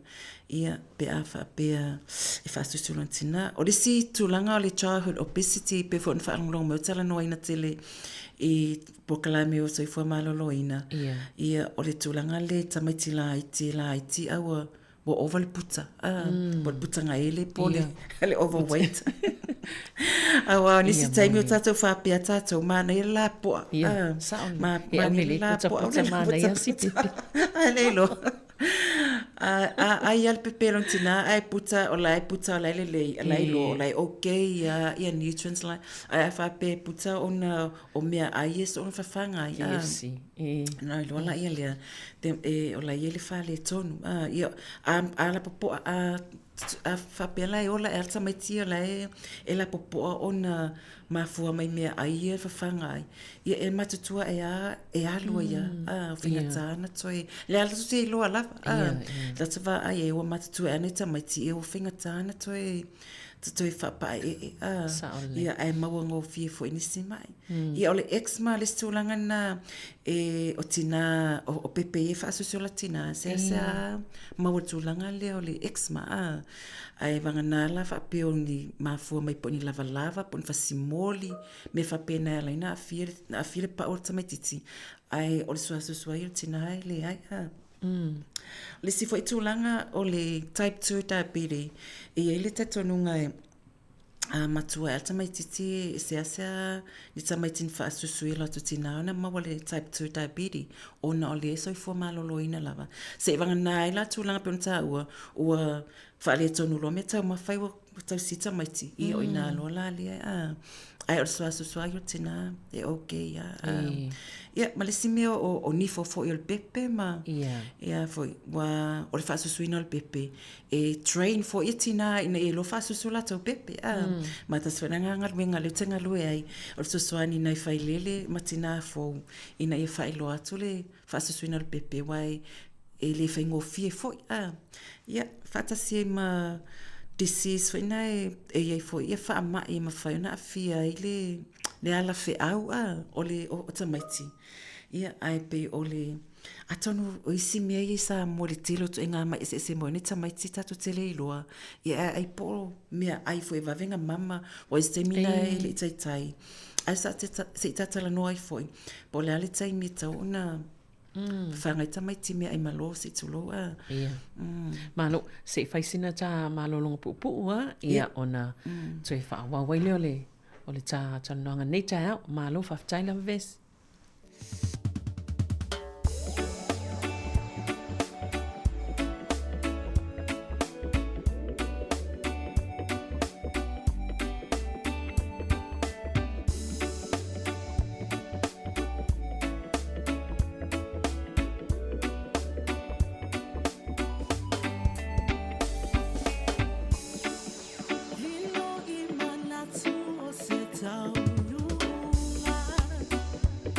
For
whaafonga mai pēa i le siufonga lau mua nei taimel tai au. Pēa nau tau whaafonga mai le mataltanoa atu ma le awhionga ia le lua ia vesi. E taltanoa i vaenga tā ua o la lātou fo i tautua ma la lātou o onanga. Ia mai sal mata upu pe o na talanoa i le tai au nei. O mata upu le whaasunga o pepe i o lātou tina ma le tā ua tele o le swa susu. Ina ia maua i le o la fia ma le o la saonga le mua le pepe. E esel mane i o vaenga i a vesi. Ona au mawhaula i Sāmoa, i le tala pe, fo le tala o te whaalongo i le me fo i le whapea, e o nā le pepe le sua susu. E se me whapea nā? Ai sa oa na umawai fo il mea na Severina. Na wafi o tala fo i le e ta o taltonunga fo i le inwhawai. Nala, mana il tali. Mai ne vai taimi ia mana tua fo na taimi ia sa te tali tonu al mai al tala lo matua. Awal ka susul pepe nga wa mai ia te o na tama ia tali tonu tali. Ai le isa sinkango taste pe mo ia. Ia ale ai what's up fa mo ni ale ai ele o ona le swa susul tina to say o lai ngā lue ia le o le tino tangata a mawhawhoi se fo i le maua e o whainga a le sisili ese. O le teimi te maitanga ai ia e longo peonta o fo i teimi e ia la toto le tino e a whaima a whiwhi au. Ia e longo atu le tino anga le whai ai anga le tino. Ia o lewa maitanga ia o tatauna ready ia le milk factory. O le la whana e iwa masina ia o tauna na yele sapalai. Ia a whapela le wato e ta wato le wato e mai le whawhine. A le whaasusu. Ia tusa o le wato e ngai yoi lava e whaawau pena ngai yoi ngale tino. Ina ia mau le swasusu mo le pepele e whawhanga. Ia ma le swasusu mo le pepele la whanau. Mai le o ona. Ai ele ai fwese a whaina o le susulua. Whanau le pepele ia mau tinoa lava. E mau le pepe fau le colostrum le whanau. Lewa whanau mai mo le susu faulia ia mawhaina mau le pepe le whata whanau ia whaawau pēr le susu le pepe le ai tatau whailana susu le pepe leo matua ia maai ia ai tala whiangai Mano ia wa ile i wa tali nafsil mana ia tele no la vea ile mena wa o mai se o tamalona tolu a le lona lua le susu le pepe lona lua wa o fiu e tawa vai mal susu ona le fai mai o lo matutua e le tatau toi fa susu ia fiu e le mafaina e le mafaita mai titina na mana o se susu ia ole paule mena fai no le vai somali ale watai lo matua se na ia talwa ia le timina ngala ia on sa ia ai ole sina vai nga taua mana ia la le fa fesili lea pola le taua fa sosol pepelona tina ai masina mo moayono o ani fa amanianga ole fa fanga le ole tamaititi ile sosol tina so leono masina mua lava peona ta ua matanu ia fana male pepe o leli ato tona ia tonga o lona fatu e mo ila wanga yo ile fatu nga yo mama o le puta o le fai ai lai tupu so ole ato o le tupu tangata o fafo o le tamaiti o fafo o mea aila ia pe o le susu lea ia lea mana o mea mo le tupu le tino o le tamaititi o le tolu masina mua lava e au ngā lea ina ia ave esea ia pe whaititia le a fia o le tamaititi mai le tūlanga le o le fulu e mafua mai lona manawa o le diarrhea wa a se fo ia a tele le alo o le manawa le tamaititi i le matua le lalo ton masina e mawhai ona a fia pe o tūlanga whaingata ona a alu manawa to sawaru ese atua i le vai mai le tino before tata matua. So o le susula tina e tau fia mai tūlanga lea o le lavea o le tamatiti flu, ta o le stomach flu. E mana tua savelina o iele pepe tono manavalon tina. La e alu atua le vaile ta o tua i le ngutu alu manava sau fafo. La e sau fafo. Ai o mea ai le tamatiti e whalangolango le whawhanga atu le whanua. Anga ilona pute. Ai whanau loa. Taimi mua lo la lea le uma whailona alu se mea ai to tono le manawa le pepe. Mangai yoi lo le puta e wha malu matufa nga ilo na tino. O le mafu angala na ta wele tolu maasina lea. Ele ngata ina whaititi ele fulu mo la vea ilo na manawa o le diarrhea o na talinga. Ia ele ngata fo ilea o le wha maasina ilunga ia e whaapea o na whaititi e fo ilea avato le tamaititi whale mai ina ia awane i a fia i nisi mai a wa a avene tamaititi whale mai o noni wha mai e lalo le ono maasina e ese le whainga tā. Ili mea leo le whai o tui ma mea whapena. Ia ai o le whapena fo i o atu le ono maasina awane i aveso o le tamaititi whale mai awa fo i ne ia a fia ini mai e a fia ia ona mama po ona tautonga pe o le tāua lava na le ngata i lea e whaititi e fo i mea ta o childhood cancer e fo ia mai maua ina tamete le cancer ia tasina tūlanga ina ia tā fiofia e pe pui mai e le tamatiti mai le mai le cancer. Mana ia tele. Awala ni manuia po ni whaamanianga mo le whaawau ina pea o le whaasusuina o le tamaititi lontina le ua umale ono masina ia o whaapopo atu isi taimi ia mai e fo le mana atu ina au toi walawa na e amata na whanga i mea ai fo i a o le o a ni whaamanianga mo le whaawau pea o le whaasusuina o le tamaititi i lona tina. So sai o le naunga lava le ofisa soifua malolo ina motina ia whaasusu lava le pepe o tu le lua tausanga. Ia ai a whai ele ai ia o le ono masina lava a ausia le tina le ono masina o se tūlanga fia na ono lo masina o mawhai o na se e tuli tamaititi tūlanga leo mea ai malo po le solid.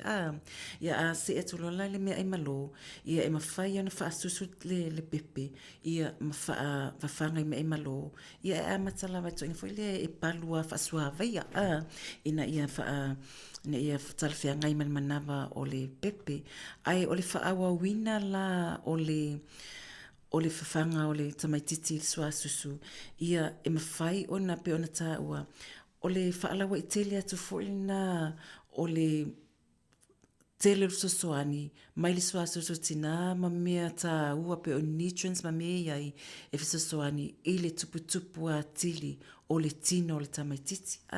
Ina ia awana ingata e mo ilavala le o whawhanga i mea ai malo ai o suasusu tina le alo o iai lava ia le tele o nutrients wa manatua whapeta o mawhalitina mea ai le leita o mawhalitina ia o le fo i alu i tono lona suasusu whapena fo i ona fisosoani mo le tamaititi. Ai peta ai ele ngata fo i lea o loo iai fo i le fisosoani mo le tina lava ia. E iai fo i le fisosoani mo le tina lava ia ina ia mawhai ona sila fia fo i le tina. Tu sao tina e whaasusua la tau pepe e le ngata ina iai fo i le puipuinga mo i la tau mai le e titi lava noa e maua i le cancer, le breast cancer. Le ngata fo i lea o le cancer le afia i se tulo fo le ovarian cancer le tu pautina tono e fo inisi o le ovarian cancer pe o vaenga ia o totonga tina le sa waile ia le eklea whafofo ai ia le tamatiti ia to so o le e titi fo ila ia le avanoe maua ia tina i le tuena cancer na ia pe e titi fo ila avanoe maua i le high blood pressure po le toto maulunga ia ma le type 2 diabetes tele na mau ia whaamanu yanga na to sa ai le ngata i lea so se taimi e tangi e le tamaititi lea i lalo lua tausanga pe upset pe mai ole susu tina ole whaamawhana na e tu uloa I lo whatawhata ma le susu ia papia fo ina ngā pe a whaapia lai lo I sisi tulanga tu ngā fo ina lo awhia ai e pe ole mea matautia le nā e ile swa susu lawa I ole tina e le whaapia tau popole ole ali to inga bevela ma le malulu o iai le swa susu ole ala wal tai me wha susu ai o lai tala fea ngai lava mo le pepe pe sa o le vesi tu sa ole o tu ta wana o si tu ta wana pena tal na e silingia ole itu ole suaso sotina e tala fea ngai so se taimi tala fea ngai so se taimi convenience po fea al mete iai a tania le pepe po le pasi po ta avale po le fale o loa pe te ali valele betel for ti fanga ma avela pepe tangia fa susulua ele tau I se mele fa pia se ala tu fa vivela mai le svetu langa pe ti Sāmoa pe ti New Zealand tau malulu pe te Europa tau malulu pe te I Hawaii vivela e tu mau lava le temperature le mafana e le fa pia a isa ia New Zealand lo sa fa ile ona poloka ila ia le so aso se tulo le ai e fa aso so le pepe lai okay lava ia le temperature ole fofongia na nga luenga le tu e tatu tino e tala fea ngai I so se taimi e le ngata foi le pe ona ta ua pe ole fa aso suino ole pepe lontina e vave ona recover pe malo si ia le tina ni si foi na awala awa te mile fa na ole pepe so se te me fa su ai le tina ia le pepe e nga yo I lo so se tulo por so tina e ma fai ona langona I lalo I le mielina fa le fa tangata ni mele ta otoa ia le pepe le vai ngale ta otoa le pepe to sala le so se tai me fa so le pepe e le upuna le contract pe fo le pe fa long fo le pe se fatinga le la ngona tam il tina te me fa na wai to sala ole la ngona na so se tai me fa so e la ngona tina tem le fa fa na wai to sa a contract la vai ngana lo tina pole uterus to so na fengo fiona to e fo ile mua ia vaenga na to tonga tina ile tulanga sa ia mua so se to fo I so se te mia lai fa susuai ia e contract awala nei fa pe tinga pe te muse fa susula pepe ona tinga lo manava ai e manatua to sa onai to fo ia le vaenga le ta otsoi lo ia pepe ile tulanga sa ia mua e te lele so soani ile tina io ni si fo I te tonunga e lusi fo ile wait le te milena na mai tanga tina ona ole to ste me fa suai contract lo manava ye to fo ia ile vai ngale ta o le pepe ile tino te mina ia e moni na na sauna ngai ile mawa e ole e ma eu fo ngale tua o man fa ta tia ia vaenga ia pa wal me ta to ia na le fatino ma ale ma to ai fa tai o le fo ia manino mal la mai ia le mamalo la fa fo ia vaenga ta ia ma le bonding le va pe o tatal noi foi te mi fa su suete va ai fo lingolo pepe salta ma pe fa pelta ma ia posis flying no fo tala no ma fa su ne pepe ia ma tira ma le pepe ma ata ma va ai mai yo fo linga alo fama awa ai longa istina fa su sulan pepe ala ma ona mata itai ia alo pe istina fa su pepe ma oti e bonding ma ina fo ni sistema fa su sulatina na pepe poleale mama fo avinga e fa su pepe pe wa release to for ile stress release to for ile stress ia elinga ta fo ile it's free ele se tau e se fe mai ele tau apa susui wa ye wata I lo se folo ta fia tangata ia ai ole winga na e te le puipuinga ale mole soifua malolo ina pepe lon tupu ai ile fa susuina pe tulanga na lena to fo ia le tata no anga le matanga le newsletter na wai ni tina o lo mamai la tau pepe foi na le intina na o fale mai mamai la tau pepe pe na fa na o le au foi la tau pepe ai tapa tu se swa susu ele ese swa susu pe o mena na tam fai na isitina fundraise fai le campaign ina ia maua mafso ni atu le THP fa tau se pusa isa estoa ia susu nei le o donate atu foi tina so atele tina mana donate la tau susu ai fa la vele se ele se me ave stoa ia pe ole tulanga na ia ai fa fitai o nei Wellington ia le o ia pusa ai sai tono fa mai i Wellington Nico ia fa pena emfana donate ia a fa pe mana o miele fa yana fai ele numera pe on fa te vili ia fa so ta ia tu ia na ta mai foi le pola tulanga mul ta ia ina ia fa fa ngofia ele na foi tulanga fa pe tinale te tau le so sul fale ma tu ai ole ale to inga fu ole wa pe fo i sita tano nga i sita mo tu nai nei tinai e fa ngaluenga ia na te tau le so tu mul fanga ngona na pepele wa tu le fale ele tamapo o ai o le ainga ai e me fai ona whaatau mai le whaltala vai po le chemist ia tuina e te aratua fasili o le tui e te wai ia le e kolekta i pesto ai ia le susu ia po lau midwife foi ia a whapea lai e me fai ona tatau ia ona teu le pusa isa tu sa o le pusa isa le fridge le teu ima mea ai e me fai ona na stoa ia le sua susu le po le taimi ma le aso le na tata wele sua susu teula ia tataula na faonga i le totono le lua aso pe afa pe le to le fridge ai 5 degree ia le ma lusi le malulu o le pusa esa ia e tatawala na faonga i lalo le o le lua ia aso pe fa pe stoa a o pusa a o susui e fa isa ia e mafai ona na to tono le a fa pe o le pusa isa fo le ia lona o ista mai pusa isa ia mo merta mai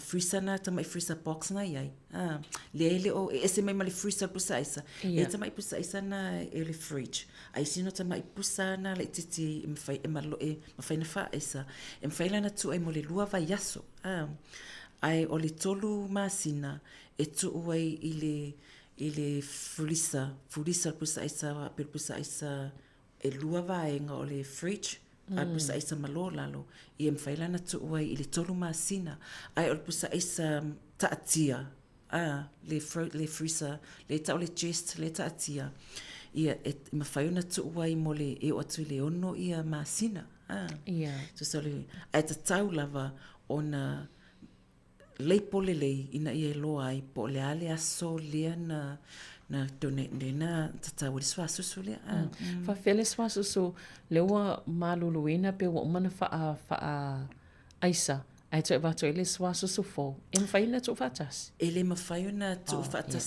le fa pe lo tatawa mai le swa susu tina au le fa ma fa na swa susu fa ia va to le to fatas tina ele ma fa na mix le swa susu fo e ma fa na mix le swa susu e lua la na fa aisa ai le ma fa na mix le swa susu o ma na fa aisa ma le swa susu le fo malo ia ona o le tava atu le taimi e te lea vaenga mana ia o vaenga tal no ai ia au te loa ia fo inisi vaenga o tom fai whaalau loa o to au nanga o nei minute ia te toi pe wha pe e te whinanga loa ai ia whawhitainga ana toi wha amna tatu o le sua wha pe o le sua susule pe o isi tina o la ema whau poe e le mawhai ona wha avevela ina i to tono le microwave ai e tu o wha pe o le tui lea ia mwhaina tu i tono se mai vivela mawhanwhan ai le o vivela telefoi e le o le puna ai mai mawhanwhana ai o le matau proklame i le kupenga moana i nei vai aso leo amataina ia le matau penga ia solulu ia o le faletua ia mili tapusoa a whapete mana o te whia ia i o le upenga mo a inga mesatina ia i latau whanau lalo le 5 tausanga pia po ona i unga lifo ina i latau whanau ia i mana onga whapitoa faletua la ia mili le matau pokalami le na whaiporua ia le uto isi fia tu o le wa amata le vaso nei ia o le roots mo tama pokalami mo tama sau nia le tau le a foi po le ia Dan Olive ia wasto ona o le valuanga i se fulu fai lato breakfast ia o foi le stava vali ia mau mai fai lato tanuanga fa tama tama tam talavo ia e so swani foi e walta singo inga ia ala solusu tolo ke topalva ia sole la stofi e amataina il mato pokalame e fai il mato pokalame inati tasin masina inati e fatutaia ele tamaita por falto ia tu o Paulima maiava mavaenga ia fa pena ona so mai so va noa sa to fa longo e ami fo il mat poklami nisi e ia fo la to nga va ai nisi poklami fa pitua e o mai tala no ma fa ilo mai ia la to fo tau tua wa fo manuia tatu tunu so le inati la solo futolo ke topa va ia sole la tofi ia ole roots ia sto na uma Dan Olive ia male upenga ia o Makarita Yeremia Tanielu mamili tapusoa ia mal pokalame lo fai le anu fale fatu pola Pasifika tina mai tanga fai le lempe fo ele ngata ia solulu ia mai se foi o po so valele fai online sa fai stofi le wa online las valele ia mas to nai ia meli mai pe a fai mana amiel so swani pe a fai o estina mai tanga a fai o estina fai le mana amiel so swani tau fa so swino pepe ia pol tau singa tametiti fa so tai mai ia Man, ia fai fo ana sa pale vali atu to officer pe fa ia fai ole numera ole o fa toluiva o fitu o fa toluiva o fitu ia pole o lua tasi valu tolu lua lima tasi lima bete sila e fo ili kupenga o moana kupenga ka upi enga ele se nu wala ole spelaina fa maudi ele le en ia ele ai kupenga o moana ia sisila ia wa el mata website fa so tai mai ai mana ia le sivainga lo te atu i lo pepa le tai ala fo ia mo me tau mafa mga yo inga talfianga i motina mai tanga fai lele yo vainga o manava na o le mo wal tau pokalame pe fa so tai atu pe asia atu fo ia ata solisi tata noanga na la tata no ai wal o le kosna le o faia ia ele ngata o le o mana o koso le o le community chaplain ia mo finale fai fe au te tono nga wenga ma community ia ai me se foi le o faia le nutrition course mo le mai o le AUT ma le Heart Foundation ia ma le type 2 diabetes le wa ma to fai fe manise o so mai nei Wellington so soani mo tato community le you gol ma le Ministry of Health le fai nei pokalami ia wal so soani wal so fu la le pa ia malo tato atuno wal tasi ale o le fili numero tasi o le tau mafa ia a fa manatu pea e o tau ia lo wala vai fo sila fia ma o inei vaenga ia tali tonu ale a onga fo mo tato o ai va ai lo tau mafa ia e sel faingta leilua e nele tau le self control pea ele ia se vai e o loi tamana ia fato fa mtua pe al moli wangalo e fuala au mal ko mo lunga mal mai suka ia e nga mo tato uma ai se tala no ai se sai me atono e foi inicio pa ia mal malo la fenga bengolo tu va me foi tala no ia e pe le tsa no inga ia o tala no atu tina ma inga ia ala wa ia foi lo tasila fia me tau mafa ia mal mai suka le nga tasile eta o silent killer o tele na fioti e tatu tangata situlo ai au noa ma se tatu loina mo ia whaftai tele lava mo le pokalame nei tai au ia ai fulfa moi toi fi loa i le masina ia e malo lava vesi mo le pokalame manu ia fo inga luenga whianga iai i le nei fo i vai aso ia whaftai fo Isavelina mo le pokalame ma leva noa ia whamanu ia tele lava Sāmoa ia whaasausonga nei aso tō whaasoi fua ia o tata pokalame na soi fo maloloina mo fo ile fa opoponga ile va yaso ai mo le terminei ia fa soi fo ia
se fo'i o le puna.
Volleyball, lalo mengai foi. Lego ngatai ayah yang maku ah, tidak. I will go to maku, I will go. Oh, ngala sebo fiko. Lo manuia, mai o matua. Ilat son singa yala wa iya so faiso o. Lena wayai, lena wan mawa. Let's all we let's all to malua fusa sisina. Mawa mlaba manuia. E a tatu tau si matua. Tatu te mawa pe apai tatu te faya. Tatu te boy yo lato wa mawa ina. Tatu te pia boy mama wa manuia. Tele loa ho ho. Le manuia mai mawa o boy le tele o tangata. Wala tu inu le sua malio le tau tua. Wa manuia na mawa mai matua. Ete te topo ho ho. E upi ai lo wola na ho ho. Le manuia mai matua. Sam la ia. Wan manuia. Malapana wola popo so mafia pia. Lena wan mawa. Wai nuia. Wala ule ile pali kumai ole faiva. E mawa malava manuia. E a tatu tau si matua. Tatu te mawa pe apai tatu te faya. Tatu te boy yo lato wa mawa ina. Tatu te pia boy mama wa manuia. Tele loa ho ho. Le manuia mai mawa o boy le tele o tangata. Wala tu inu le sua malio le tau tua. Wa manuia na mawa mai matua. Ete te topo ho ho. E upi ai lo wola na ho ho. Le manuia mai matua. Yes sir. Aha. Like this, like that, like this, like that. Lue, lue, lue. Like this, like that, like this, like that. Yeah, lue, lue, lue. Yeah. Awa ni toi tu tu. Lue, lue, mai mai pa apu. Awa le toi tu tu. Sika siva mai mai pa alu ilungan sao ilan so mai mai tu su siva sa amilo pa sa kilotu let's say yane ua e pa se mai le lo o matua fai mai lau lue i lue ane i o le toa ina pa se ki mai yana pika pe ua toi po i tua a o lai ti le soitu le tanga o bai e mali ma pia lava i le si a wala le toi pa a tapa alu watu i lau pa la uma le po a wale toi ma lolo a wale toi tu lue mai mai pa a wale toi siva mai mai pa alu ilungan sao ilan so mai mai tu siva sa amino pa sa kilotu let's say yane ua e pa mana ya o tangana o siva ia sola le po ua toi au mai e nai toi a ina e ua si uli mai sa amilo milo pa pia mane ua e ni pa te ua ovale ona ovale toi pa atapa alu watu i lau pa la uma le po ovale toi ma lolo awa ni toi tu lue mai mai pa ovale toi tu siva mai mai pa alu ilungan sao ilan so mai mai tu siva sa amino pa sa kilotu let's say yane ua e pa lue mai siva mai awa e koi pa sa kilau lue inga ngei e pa fai mali fai le mu siva ka amino mito mai kuri ususu dora male vai male fe e mai o ka ko ka mai kuri pa ki male o ai ku pe ma ni mo dedi siva o ba o sa mea pa ke ale ni pa awala le toi pa atapa alu watu i lau pa la uma le po awale toi ma lolo awa ni toi tu lue mai mai pa awale toi tu siva mai mai pa alu ilungan sao ilan so mai mai tu siva sa amino pa sa kilotu let's say yane ua e pa awa ni toi tu lue mai mai pa awale toi tu siva mai mai pa alu ilungan sao ilan so mai mai tu siva sa amino pa sa kilotu let's say yane ua e pa like this like that like this like that lue like this like that like this like that lue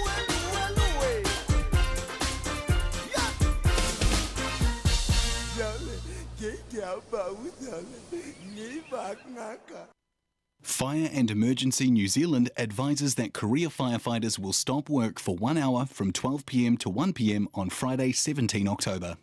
During this hour, fire and emergencies response in urban areas will be delayed. Please be careful doing anything that could start a fire.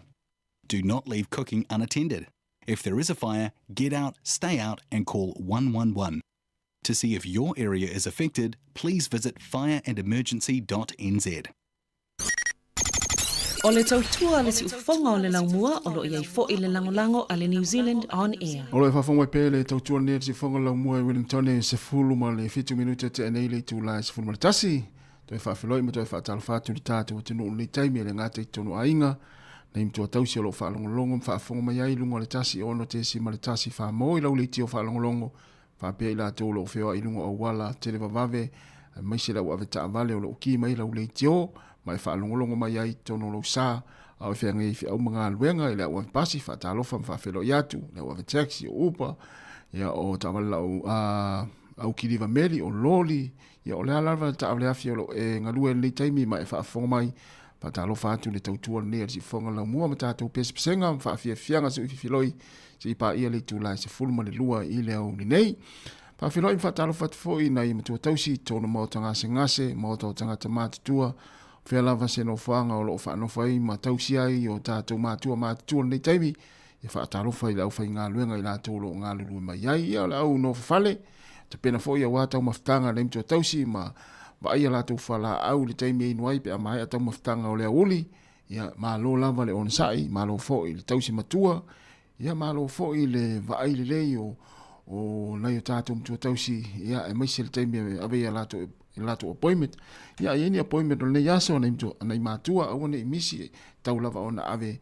Ia e le atu e siaki fo maa ia wala fo i whaatu mawina o lo lātou soifua mālolo ina. Ia mālo fu le kuka. Ia kuka pea ma siaki ma tofo le leile kuka po te tau mo tau mawhitanga i le aulia na imtua tausi. Ia manatua, ia tofo i le spuni, aua tofo ina, ia i le apa whaatafa fu i lea. Ia po le apa fu i lele, ia po le pau fu i lele, ia po le container fu i lele, watu i askulimi whaatafa fu i nale. Al tele lava i lato e masani ona tofo i nā kuka. Ia o le spuni lava tau ona tofo i le kuka. Ia po le lei, po lava tāpena ina, po manongi le lei foi. Ia awa le fonga tau mafa ona i o tātou mtua tausi. Ia au lava nei ngalo a lato fuala au. E inu le tae au a uli a fiafi. Mise lava nei mātua fu i le e inu fuala au pe amae ala lato tau maftanga i le telo taimi. Au ana nei msia.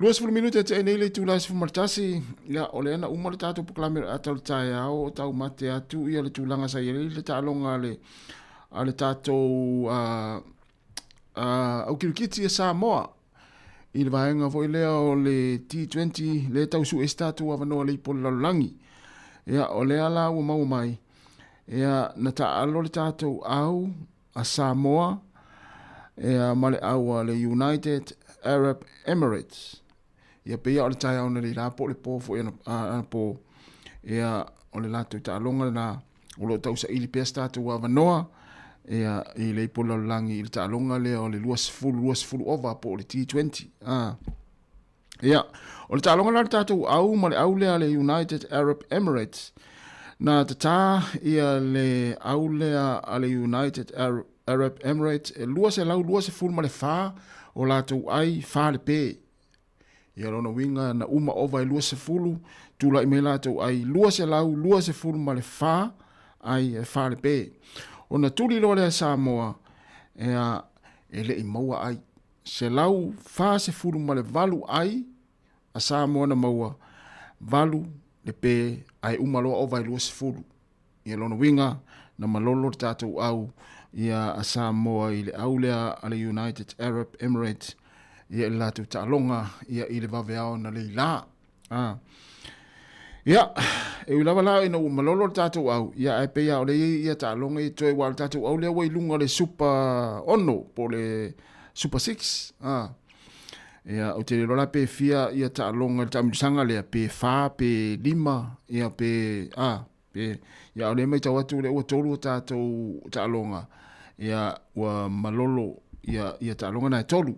Ia e fitu sfulu ma le fitu ia aina malo ai le au lea le tātou au ana le ila le tālonga lona tolu. Ia, tā pua i pea i tālonga lo toe le tātou au, ia e momoli a le tātou wha malo i alo matama whanau le tātou atinu.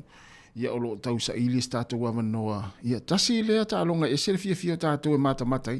Tama fo i e wawea, luas fulu ova. Al tama fo i la lea e le talitalia le tā.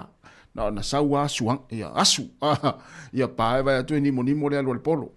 Ia e fia ila tātou Sāmoa e ni tālonga lea ua e mānaia ia le, o le vave to e le lei o au, lei le au ni usila lai o mānaia le teimi nei.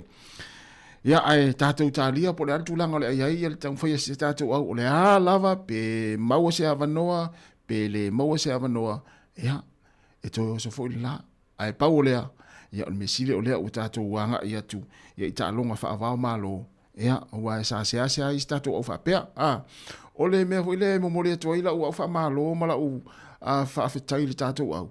Ia ua le tātou au ele i tu whaatasia i se maasina, po le whato pe lua e awai aso na tu whaatasia i pe tasi, ia e a nga i loa i tamirisanga lea, e mawa e le tamu whai le tātou au, le ua au lunga le Super 6, i au ia e le tau sa ilini a la tau wavanoa, ia a tonu la e le o le nei tausanga, ia e po le tausanga fou, ia po le anga i fo i luma, o le a mana ia istatu au lea le kirikiti, kirikiti lea palangi whaafao malo.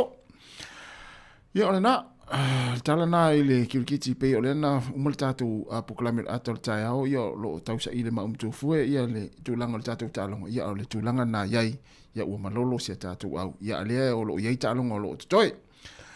Toe le wa luas fulfa minute o te ai nei le tu lai ful maltasi ya la tato wo i fa fia fianga so i fere nei time le tai au fianga i le tunu ya i ta i nga wenga ia e mai se fo i la tolo mafuta mai ia i tonu ai ngal nei taimi malo fo ta puai la tu fe la sauni malanga ia i Sāmoa le nei aso ia manuia lava fai ngā malanga le afenga i mautou fa talo fatu e se alen salomona manuia lava le nei tai ao i ngā luenga alen ia tamalei ia mato anga fe ngā luenga e tau siel tina mal fa nau mta mai tima tongi pi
Le whawhianga ea o li I mawhaipule le whianga o whalala. Tu lou whawhumai le whaala I palauli. Le pua ianga noa. O lo iai fo le lato mata anga I tairi sami. O le māneia fo ia o whale o lo tutu ai. Māneia leo neone. Toi māneia I o le mālu.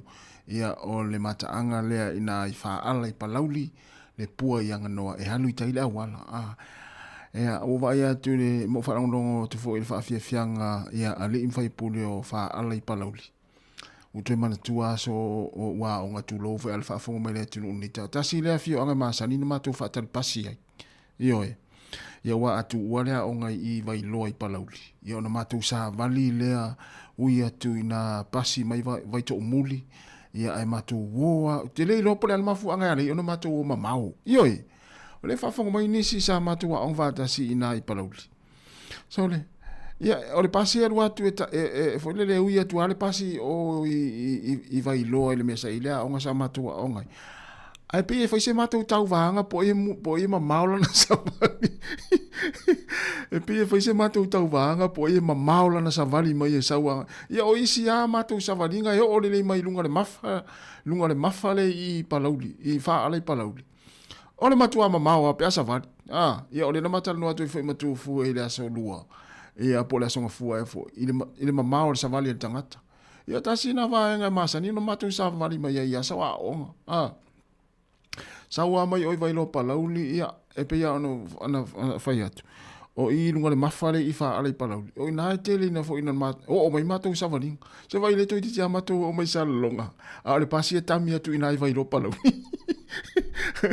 o te no fo ni mo to ma va persone o le tau vanga savali a le tu na o ta vai ai a fa pele i mo te savali atu mo sta mo te matou fa ai tu o ia wato i tu sa lenga ma le tu asa ia a matou savali mai ia a matou vai me wa foi le wa fe na ista mai ti i vai to muli fale fatali pas ia na matou tau fai foi le mo ia mamau ma matou savali ia matou o mai i fa ala ole ia ole nau a fa le po e mua tu le pasi io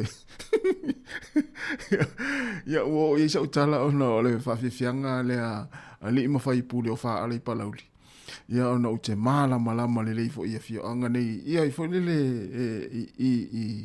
i lunga le awala ia o le atu whalenga o nuu nei o vai loa vai to muli palauli ia tate mala le i mafoi ia i teimi fo i o ha onga ia so la o laiti o leo toi lua sefulutasi minuta na tā leo le tūlai se fulu ma le lua whauponga talafou pe atā te fulu lua leo o te pena mai ai te mai ta ia ana wha solo ia matala mai Sāmoa le sunga ia tā sesa lam Sam ia le au kuka ia malo lava whaftai tele lava le mafta mai ia lau te ilo le leia tuale to tele le au kuka ia tuale mkuka ia o lai usi le sila ma le mai moa nei o tātou matua tausi ia mata mai i lo au le tele le neita e au i la ula mumu ia ma oftino lan moana ia awoni fa winga se ia u lava ia lo ofure ofu atu tu lo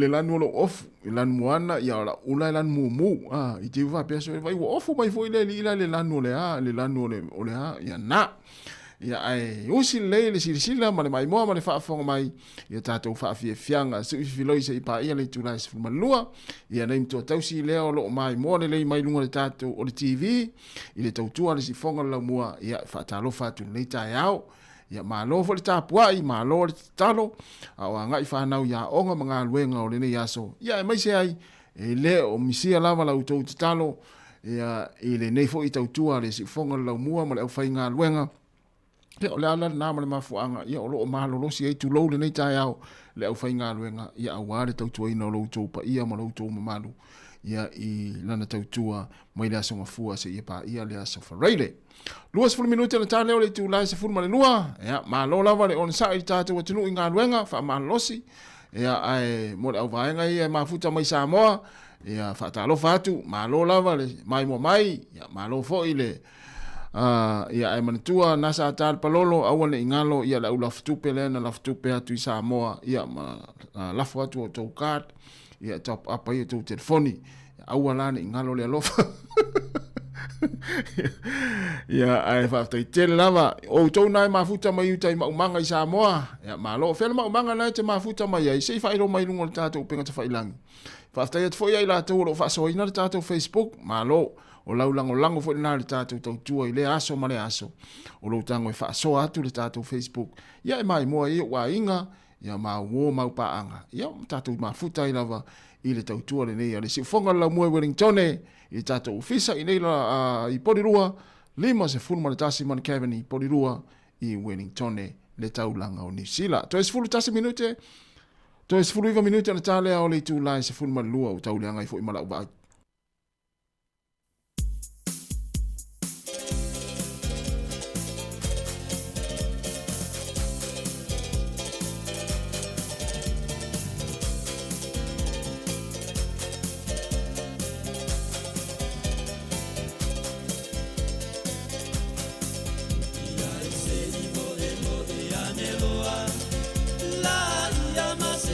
Sāmoa, te ngawia i mai o ututi no ua e batai.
pesi mai pe o fa mana tu ole alofa e tali tinga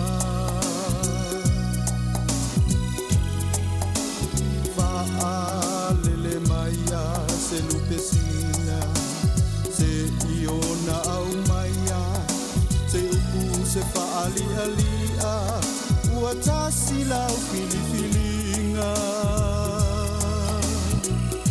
o te tamo e au sulu sulu atu e la vea ina o e lo fatu bala au mai a ta mai laia o te tapua i fia fia mo se falinga mai a matala tua ulima o te malutia ina la umama auro e ua e mai benina tusi mai alolima fai mai se uina ua e maomia ita mapu maya sala ile paolo o lo fanga bala au mai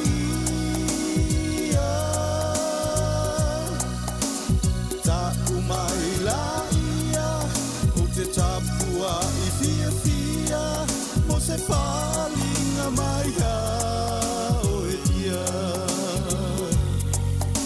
matala tua ulima o te malutia ina la umama auro e ua e mai penina tusi mai alolima fai mai se uina ua e maomia ita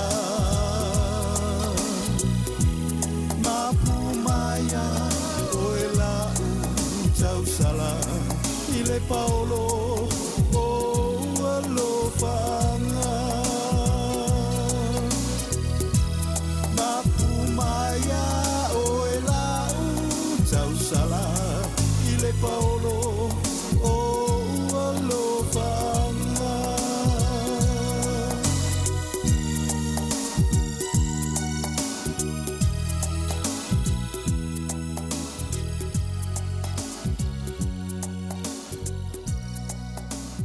Ta lofa wa o le tiongi e fafo au lalo o le tia maa pa fonga mai pea i le si fonga o le lau mua i Wellington.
E toi whatalo whato le whaupoponga o talafou mo le nei awa uli.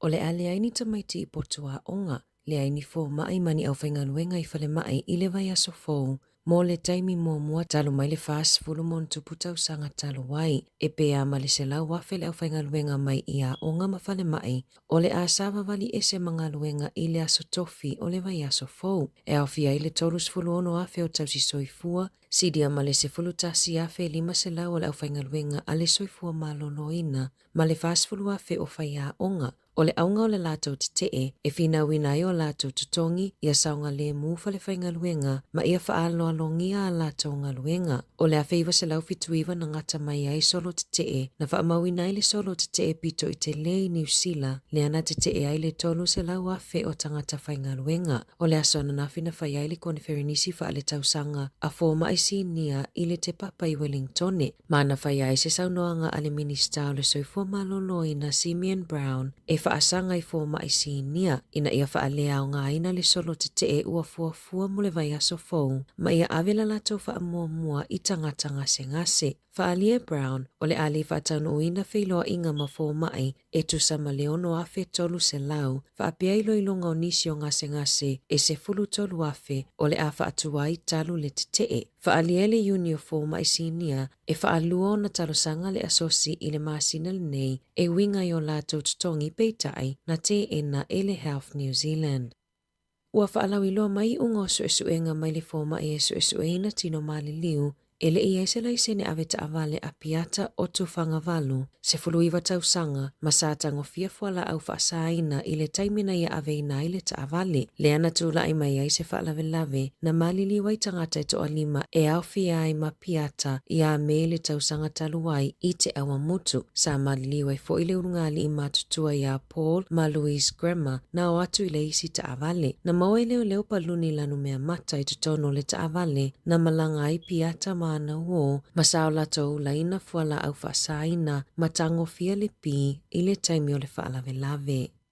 Ua wala au le National Centre for Women's Health Research I le malo, ina ia whaasafua le whaiafua suesuenga, po o whaata mo le wha au tangata mo tamaitai po o le cervical screening I New Zealand, o le maasina le nei whamanatua I le atoanga o le luas fulu tausanga, talona whaavae le te tātai hauora o hine o le senta e whai ai suesuenga lea taula muai Maori. O le te tātai hauora o hine e tutono le University of Victoria, maolo o avela lato whaamua I suesuenga o le HPV lea whaatino ina lava I le tangata lava ia, o le porkalame o le National Cervical Screening Program I le taimi nei, e le o mawafua e tina matamaitai umo New Zealand. E na o le paufo I leo le porkalame mo wha atai New Zealand, e le o whaiafua mo tangata uma, le e mawhai ai o na self-test, peitai, o lo o avea pea le tau mapapui pui mo le toatele o le tūpao tamaitai, le e mafua ai o na leo e whai wha ata. Ua whesilingi ai le leite o New Zealand le minista o le soifua maloloina Simeon Brown, mo sana wha matalanga.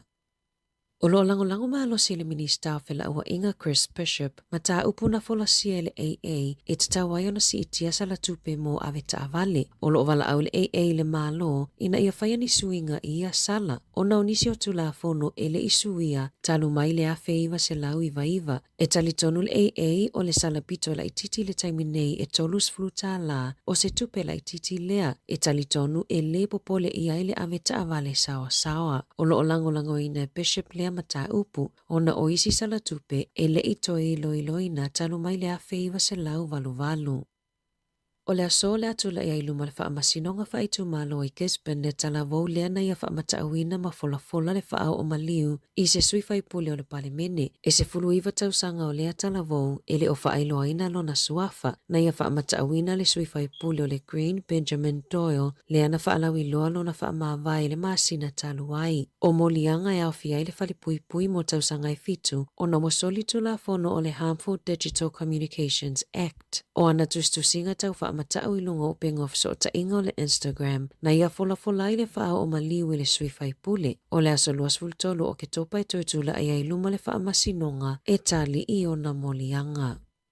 Ua maliu Jim Bolger I le iwa sifulu o na tausanga, o le esa avea mapalemio New Zealand mo tausanga e fitu, I le vaitau o le iwa sifulu, o mātua Bolger na mai Aialani, na malanga mai manofo I New Zealand, ma soifu ai Bolger I opunake I Taranaki I le afe iwa se lau tolu lima. Sātu malo si foi, a o iai upufai o malo, e whaataua le ese o ngā nuu, matu ui titia le whailonga lanu. Na ulufale Bolger I upufai o malo, awala mai le Federated Farmers, sa swiperistene ai I le lalai Waikato, ma manu malo mai ai le nofua whapalota mo le National, I le tu malo King Country I le awhiwa se lau fitulua, e lua lima tausanga o ia umia le nofua mo le tu malo. Sa finau malo si Bolger I taimi o felaflafo inga, I totono le palemene, a o ave ai masui pule. I le mai ai o le whainga palota I le awhiwa se lau fituwalu, na filifili ai Bolger e avea masetasi o minista o le whainga malo o Mandun. Ina wawhaia ina le National I le whainga palota o le awhiwa se lau walu wha, na ave ai o ia masuita I tae o le vainga wha upufai, ina wasui tūlanga Jim McClay I a Sir Robert Muldoon. Na filifilia Bolger e avea mata e tae o le National, a o avea mai tua ngai I le awhiwa se lau walu ono, ina ua ave ese mai le tofinga I a McClay. Na manumalo le National I le palota o le awhiwa se lau iwa se fulu, ma ave ai Bolger ma pale mia, mo tausanga e fitu. O le awhiwa se lau iwa fitu na palota I le vainga wha upufai e ave ese Bolger mai le tofi tai, o na ua mai tauina I le vainga wha upufai, lo na tu ua vanoa I le New Zealand First. O na o le taimi leo lo se e mai le whainga malo so o whaatasi, a le National ma le New Zealand First. Le ana sui tūlanga I ai Jenny Shipley, na wha amawai Bolger mai le palemene o New Zealand ia a perilei le awhi iwa se lau iwa valu, ina ua filifilia e avea ma ame pasa I Washingtone. Na taitai fono fo I le Kiwi Bank, ma le State Rail System, I lalo le whainga malo a le Labour. Ua momoli wha amai se ngā le palemia Christopher Luxon I lona a inga. Mai na te manatuaina Bolger, o se taitai na te le I whaatanga ina ni whina ngai a whiai a inga o sui whai pule, e se mai mata upu sa tala no aina I le palemene. Momoli mai fo I wha amai se ngā le taitai le New Zealand First wa wasa mana ia Winston Peters. Le sa taitai na whaatasi ma Bolger le whainga malo so whaatasi, mai le awhi iwa se lau I waono.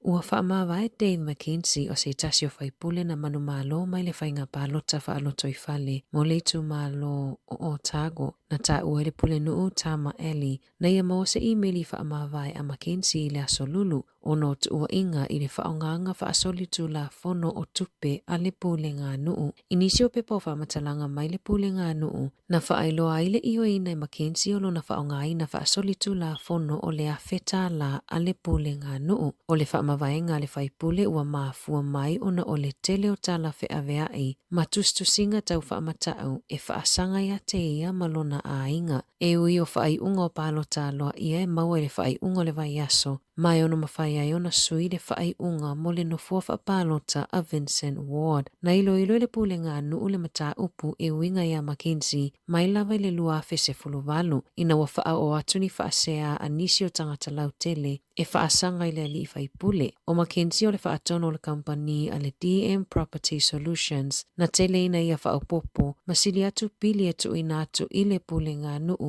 I ngā luenga whaakone karate na whaia le kampani. Na whaamuta le pule ngā nuu le kone karate ma le DM Property Solutions, ma mawai pili e se fulu wha mai le se fulu fitu e le isa au fwai numera. Whaailoa Peter Kelly o le pule sidi o le pule ngā nuu, o le a whaau au ilo ilonga a le pule ngā nuu e winga I le amata upu.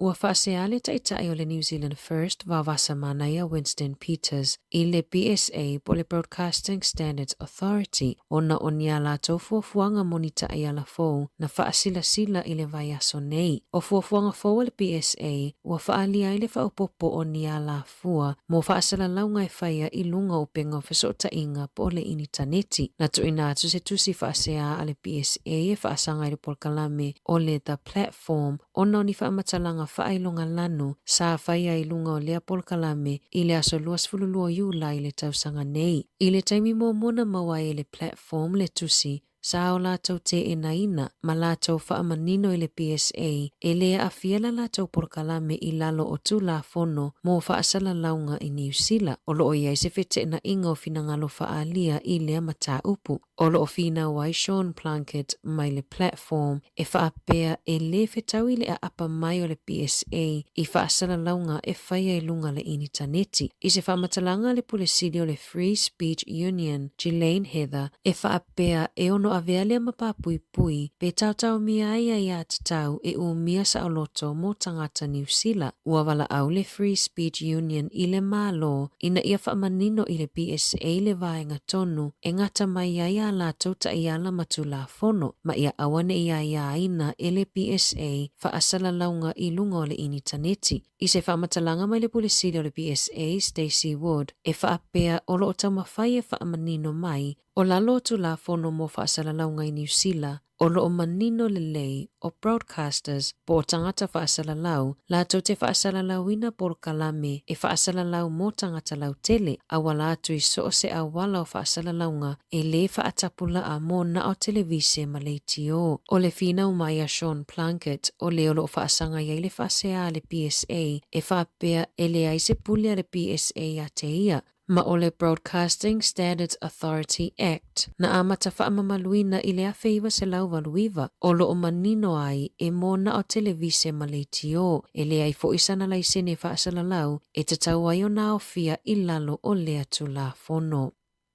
Ua filifili Steve Watt e avea maperestene fo le asosio leo na whaasila sila i le konfernisi na whaia i Wellingtone i le atoanga o le iwas fulutausanga talo na whaavai le asosi. Ua suitulanga Watt i a Chris Cahill le ana ia umia ina le tofinga mo tausanga e iwa. O Watt na avea masui perestene o le asosio leo talo mai le luafe lua. Mai luas fululima tausanga o ngā lue pe avea mataitai leo i le vaenga o le road policing i le Otago Lake Central.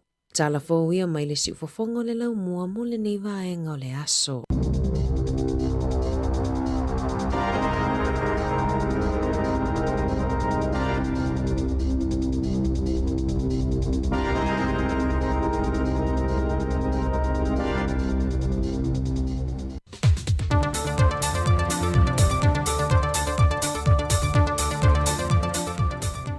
Fifia lava e te whātāl whātu le whāwhonga o le tātua. Tino malamai mō le nei fo I whao poponga o talafou mai Sāmoa o si mai le whāwhonga.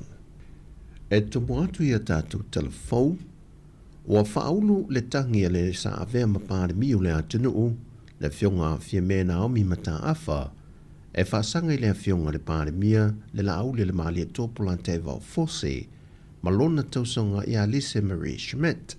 O le tau au whai o le tangi, e tusa le maletasi te si maletasi miliona tā lalo na tau. O le mata aupu na wangi ngā mua, na whase e ane e sila I le ofisa le loia a o avea le whionga fia me mapale mia tausia le antanu.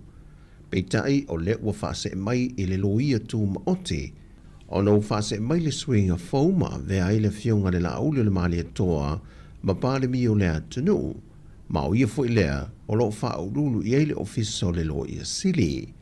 E manatu fia me, o tua inga na wha amata ngai o ia malona tamali anga, e le whionga le pale mia o wha ngā solo lātou wha lawi loa o lumana I aide wha ngā pālota, o ni tua inga le wha mao nia, ai o le tangi wha sanga ia Lisa Marie, o ni wha amatalanga sa se na ia whia, e wha pēna ia wha tonu ina o ia e a ngai ave ese maini mea whaitino, o lo ma wai ni wha maumonga, o le iai leo lona so tanga, e le mali wai o le tamai tai polo fesa ia Caroline Capet, ma o le tangi e whea mea na wha auruina le vai yaso le nei, le wai luma nei o le wha masinonga. Ma e le wha tulanga ina mai le teimi le nei, po a whea e wala a wai lea mata upo. Na whedo e atu sui o le malo le vai yaso le nei, le a whio ango ta fito ala, e sa I lia so latu fina ngalo, e ni awala se tolu na tupena le malo, pe a whai atu sai ma le fina ngalo le a whio anga, e tufa ai le se line se 10 miliona tā la, na awina mai le malo New Zealand I le mango toa le va atu su e New Zealand le mana wanui, I o ngā sami o le a whio anga. I le wheilo inga ma le a whio anga, na fola sia I le awala mua le tu ina to le se line tufa ina I la tau. O le tufa ina lea le malo, a toi ma le vaenga tonu, o le au mea le o se vaenga tū maote, e tui le vao le malo ma le fio anga e tufaina le se leni. Peitai e leo talieina le fio anga le awala e vai nai le se leni. Na toi foi sui o le malo ia pia ma le whanau naunga o le ata pāloa sui o nuu ma sui ta maa i tai o a fio anga e lātou te toi fono e sa i lia se tō whaa. Sau no le sui o le malo mai le komiti o wha avilave tup wha fusei. E o ngā hane whaasoa tūlanga lea ne te uwha pia hui wa apa mai le malo tūlanga lea. Ia se leni o lātou pa wale whasoani le malo o le awala e tūwhai. Ina nei uma e foi. Ia o ise si le marie ma le fia. Ona wha pia o tele ai e le titi ai e pia o le tūlanga na le e mamafa e le mafa whau o le tato malo. Ai le feilo inga lava le tu malo ma le komiti. Na whaalia i nisi fina ngalo, e na ia tu ina atu ato le se le ne vai lava i li tu malo.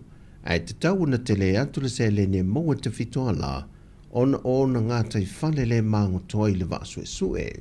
Pei tai o se vaenga na whaate ia ai le sui whai pulo li tu malo, ona i le i whaelo i nātu ia te ia le so tanga, po se whaatalo na ngal fuafuina o le tuftu whaina le se leni. Whai loe tu ia, o li tu malo ua mai o na yelan komiti whaafoe, a toa imalana komiti ngā lulue. Mai ua talo ela na whontanga i le aso luse fulmaltasi le vai a sofou. E na ia toi savalia le malo e tu lango le mata o pulea. Mai ua mai a foi na tusi atu le komiti le nei le tausanga o mawai i le malo, i le mata o puleva lea peita i le itali mai lava, na o lato whaonga ai nei loa lunga o penga ta wha i langim whaasa le longa le media, e na ia mana ia i na ilang ngona o le tu malo. Nela ia i wha moe moe. Le fono le la whai nei a le tu malo i tonga mau i baie. Ia solus mo matasi. E tala noi nai le tu malo le mata upu nei. Ona savalia msinia la i le malo. E tu sa mai nei wha moe moe. E le tala noi na mata upu tau le tu malo. I o i ka fitoala. E pe o tulanga o wha bae na le no whai. E le o sila fia fo i le tu malo. E nei wha moe moe. E whaamaumunga le tu malo na whaamawina le tausanga lua whelus fulmaltasi. O sa whanta mua e toa whaa se lau maliva. O sa whanta lua e tō lua whelua se lau se fulmaltasi. A o ainga o sa whanta mua e 5 se lau valu se fulmale lua ainga. A toa ima sa whanta lua e wha se lau tōlu se fulmale 5. E wha se lau tōlu se fulmale 5. E le asolo na lua o le whaanga solonga o le mata opu, o tangi le whaamasinonga le tu malo sa whata mua. Wa fola sia e tolu se furu mau, o loo tua ia e le fionga ia seve te i fui mono, le sa avea matofia le tu malo, e whainga whaato sina o le whainga balota. E to se fulmali iwa i la tolo tu la e moli mau moli tu te, le ua whaanga solo neia la to moli mau le whaamasinonga. O le 5 mori mau mai le fio angolo to whanga sa whata, na whailo ai e ila tōwia, o le fontanga le fio anga le aso se fulmal tolo iuni, na o tuai le fio ngal whaipule ma se tasio matai, ma wha o atu le whaafte te lelo lato lango au tu la i le tofi, ma tu inatu le 5 feta la, ma sauno atu foi, i o lato manatua le whainga panota, o lo tali tonu ia mori mau, o le mafu anga na tu ina tuai le anale se leni, o oni whainga whaato sina ina ia pālota o matuai i lato ia te ia. O tala fawia, whamnuia tele le tua i lawa singo lini aso, whasoi fuia.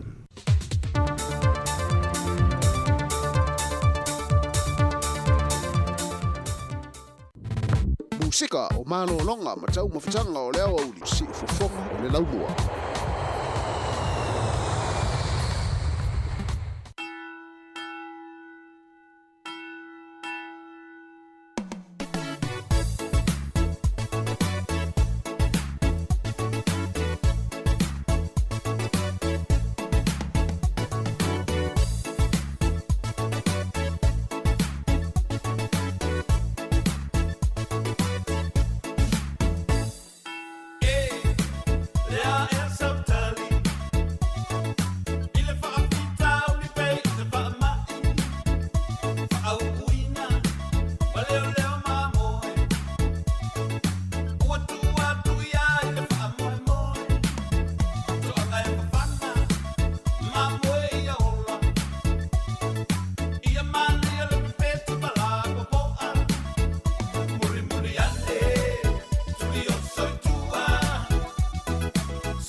Fire and Emergency New Zealand advises that career firefighters will stop work for 1 hour from 12 p.m. to 1 p.m. on Friday, 17 October. During this hour, fire and emergencies response in urban areas will be delayed. Please be careful doing anything that could start a fire. Do not leave cooking unattended. If there is a fire, get out, stay out and call 111. To see if your area is affected, please visit fireandemergency.nz. Musika o malolonga ma tau mawhitanga o leo au li si ufofonga o le laumua. Wa luas fulu 5 minuta te enei leitu lai se fulu malua na o mai atu le whapuponga muli o telefou le nei aso pe ona tapeneina mai e te maita ia ana wha solo ia mai se tala mai Sāmoa e sunga ia tase Salem Sam te mol whapuponga le tulai fitu a le tulai valu i le tai au a tai au le tai masani o tātou telefou ma tala mai Sāmoa.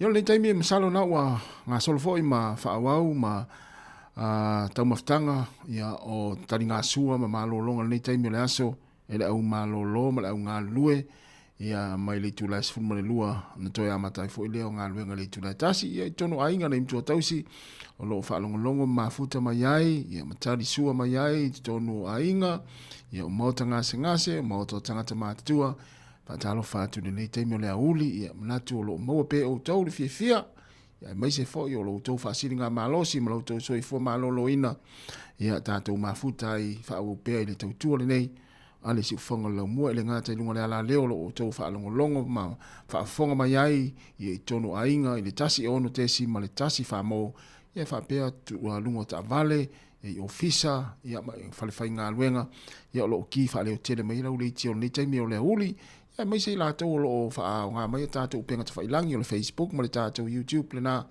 ia ma le Sāmoa Capital Radio app ia po le app le nā o loo whaapea o na whaalongolongo mai ai nisi ia o whianga iai ngā luenga nei taimi o le auli ia ma lo lama le au na sai malo le foe ia le au ngā lulue ma le au avita vale ia malo fo le tapuai tonu ainga ia o lo tapuai mai ai nei mtua nei matua matua ia awanga I whanau ia onga mga luenga o le nei aso ia o ila tau le sauni toe malanga mai fo I mai Sāmoa I New Zealand nei pe o I Australia ina ua mai ai fo I fuafuanga sanga ia tuai le vaitaimi o le lotu tamaiti ia leo toe tāpena le tōtele ia toe anga ia tunu o lo au mau ai ia mga lulue ai ia ma whai ngā luenga ai ia ai nei taimi ia o musika la fo I malolonga nei taimi o le aso ma nei a lava le tau le lau mo nei e mai se porirua ia le ma nei o le ele o malosi tele le sulu le la o lo ma nei le pi paolo mai ia e pi fo I le pi o le sulu le la e pi o le puni tia ni au o le tulanga na o lo ia le tau le taimi nei ia I porirua salo e pa na Wellington le vai atu matua la no moana fa salo atu mai lunga o le vani monimo ia o le winga ma nei le tau tau le ma feo inga fa inga fa tau tongi nga pili ia ila tolo anga I taulang fa tau nei taimi ia luas ful vale minuto te ali tu las ful male lua ia ma lo lava le on sa ia lo pe tali nga su ma mafutanga ni taimi laso ia le la fa solo tu musika su filoi ia wa fa fonga male mai mo tatu tunu ia le taimi le tatu Paul Climate si fonga la mo Wellington e musika o nei oli We the best music. Due mai tatu pesa la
musika o malolonga ma tau mawhitanga o leo au li si ufofonga o le laumua.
Whawiwenga marisingo ya anise ko whare moe le alofa sa pe le ia te oe ia e pita i ane ua e aluatua i lava ma e aluatua i lava ma e aluatua i lava ina ua umata ngā palolo tau luas futolo minuto na tā leo le tasi ia tau e o whalofa ma tau e whaatala whatu le tātu o tinu ia ni nei taimi o le tātu pokalame male tau tua wha ua pea ngā luenga o e inisi o lo ngā lulu e pea e le imalo lo mai lava na ni la Ia lono inga na o nai malolonga pupu e ta isfulu minute po si moko. Ia a o le to tele lava le malolo nei taimi ia ma halo i tali ngā sua wa nei wha manostino. Ia i nei tau mafore a uli ia po nei lunch. Ia on toi amatai fo ile tu lai tasi fatalo vatu sunga MU Depot kau. Ia sao. O ka se whainga tau le suafa lea. Ia le tau whaia e maua le au. Ia o le na. Ai o le tala le na watu nei tātou. E mane fo ia tātou tā pena ia i le vai aso fou. Ia le na mai ana nei le whapoponga o tātou telefou. Ia o toe solo te fo i a New Zealand. O le ale ai ni tamaiti a onga, i potu a onga, le ai ni fo mai, mani au whai ngā ruenga i le whare mai le vai aso fou.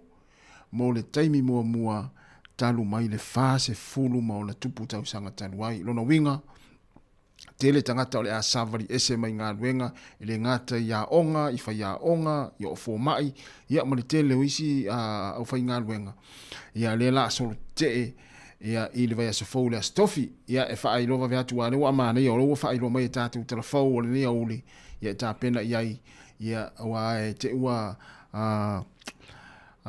le indi ni se va ia ta maiti pe halu solo te ele le vai aso fou le stofi o le vai aso fou ia e misi lava i vaenga ia i a onga ia ma le vaenga o soi fu malolo ina pe o whainga o ngā ruenga nā le la whailo mai ia lea la a savalia ma whaia solo te e vai aso fou.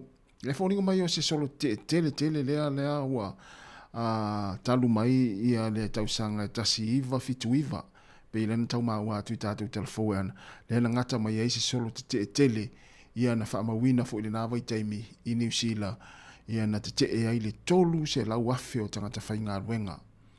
Ea, ai pērai whoni mai o lea soa nafi lea tā ue tātou telefou le na whai ai le kone wheronisi whare tau sanga fō maisi nia i te papa i Wellington e. Ia ma nāna sau noa ai le minstau so i fua malolo ina Simeon Brown. Ia e whaasanga i fō maisi nia ina ia whailele ina ia whaalea o ngā ina solo te i ua fua mo le vai aso fōu. Ia ma awel wha mua i tangata ngase. Ia o whaaringa nāna minstau nafi. Ia il whaatsinga lea i te papa i Wellington. Ia peita ia nei mai tau atu. Ia o lea ua whaalia mai, ia na whaalia le vaenga lea o le uni o tangata whainga luenga le malo. Ia whaawau ia le solo te. Ia unisio ngase pe on whaalia le uni o tangata... Ia unisio ngase se fulu tolu afe o le a whaatu ai ia talu le te. Ia lono winga tele appointment, ia tele taotonga, ia ole ale whātau no ina ma whātu ai, ia ili vai aso fau le stofi, ia ona ole solo tele lea, a tangata whainga luenga, ia ane malo, e mese lava le vaenga le soi fua malolo ina maa onga, e pei ole, e tasi lava le vaenga lea, ia pei tolu vaenga lea, mai tau atu lea na mai tātu telefou le mafu anga le solo te, ia o totongi lava o nai fua mai, o whai a onga, ia manisi o unanga, ia e meise ai, ia o le whainga o lātou ngā luenga, ia ma le saonga le mui whale whainga luenga, ia ma le whaalo alongia fo i o lātou, ia lātou ngā luenga, ia sa o lei, meise asi vaenga le soi fua malolo ina, tele le mulmeo le abuse, i tono i ngā luenga, ia i soi fua malolo ina. Ia te pena i tātou a inga, ia o mātua, ia i tauona i nise nofo i nei whanau pe alu solo te, ia il vesa fo ia ala fua la vai wai mautinoa, ia o le a tele fo ia onga o le a leini a onga le vai asa fo le stofi. Ia nona whai loa atu a renu a mei tātou telefou, ia e ana wha solo nei a oli. Ia la wha o te pefa fia fianga o whai pese leo to e se furu ma le tase minute o na tā lea leo to e se furu iwa minute o na tā lo leo le tu la tasi ia tariu tātou wha salaunga i tātou ofisa i na i lalavaya ia le tautua le sunga ia tā sesa lem sam se pa ia le tu la tolu i lunga o tātou penga te whailangi o le Facebook ma le tātou YouTube. Whataravatu le whatua e Cyril Porton mai au kilani ia malo lava whaaftaitele lava le mafuta mai nei taimi o le tātou proklame ia le lafa o te pe musika sui fifiroi se i pa ia le tu. Musika o malo longa matau mawhitanga o leo au li si fofonga o le laumua.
Musika o malolonga ma tau mawhitanga o leo au li si ufofonga o le laumua.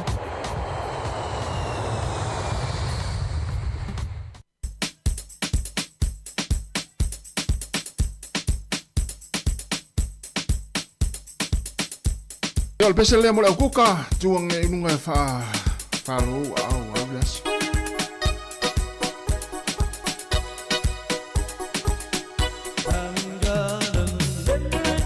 La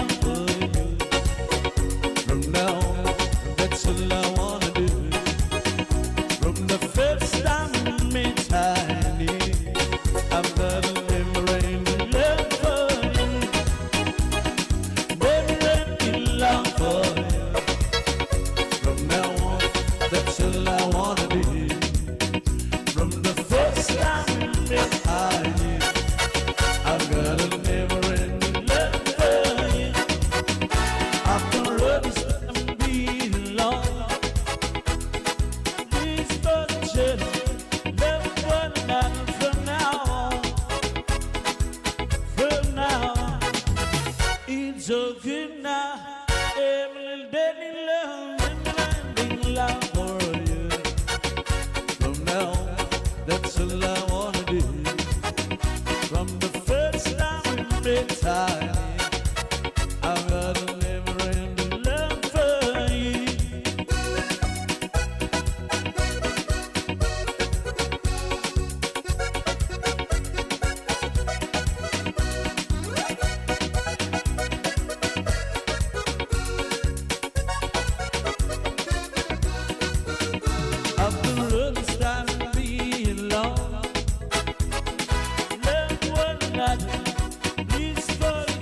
From now on, please hold it now. There's and there be love for you. From now on, that's all I wanna do.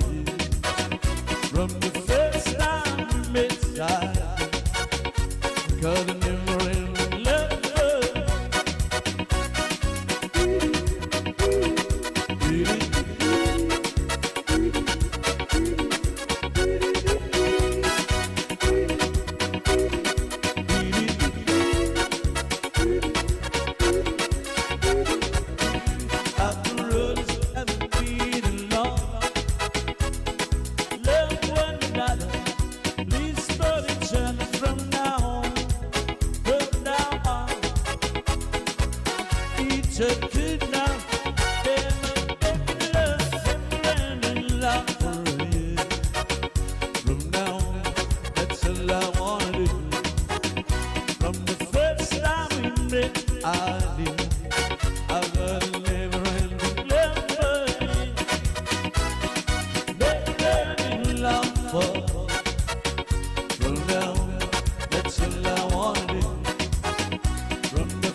A oso a ele la ia ua o fia mai le pese a le vaiva.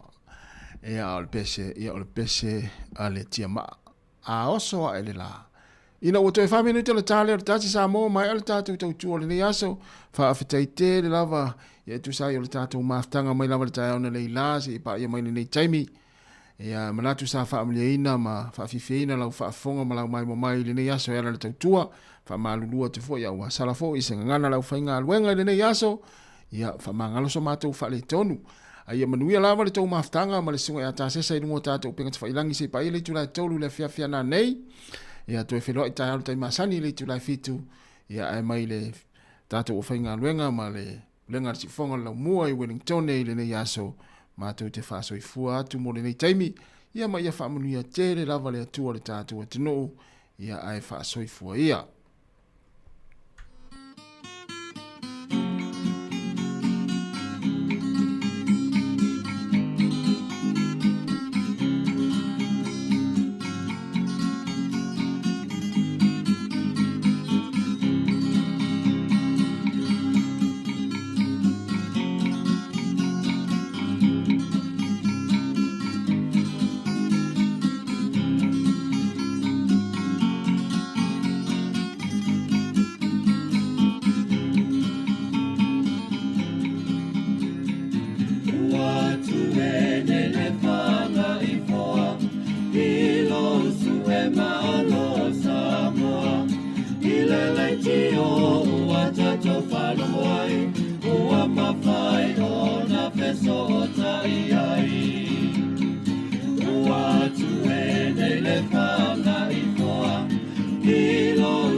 Ele se for for mal de la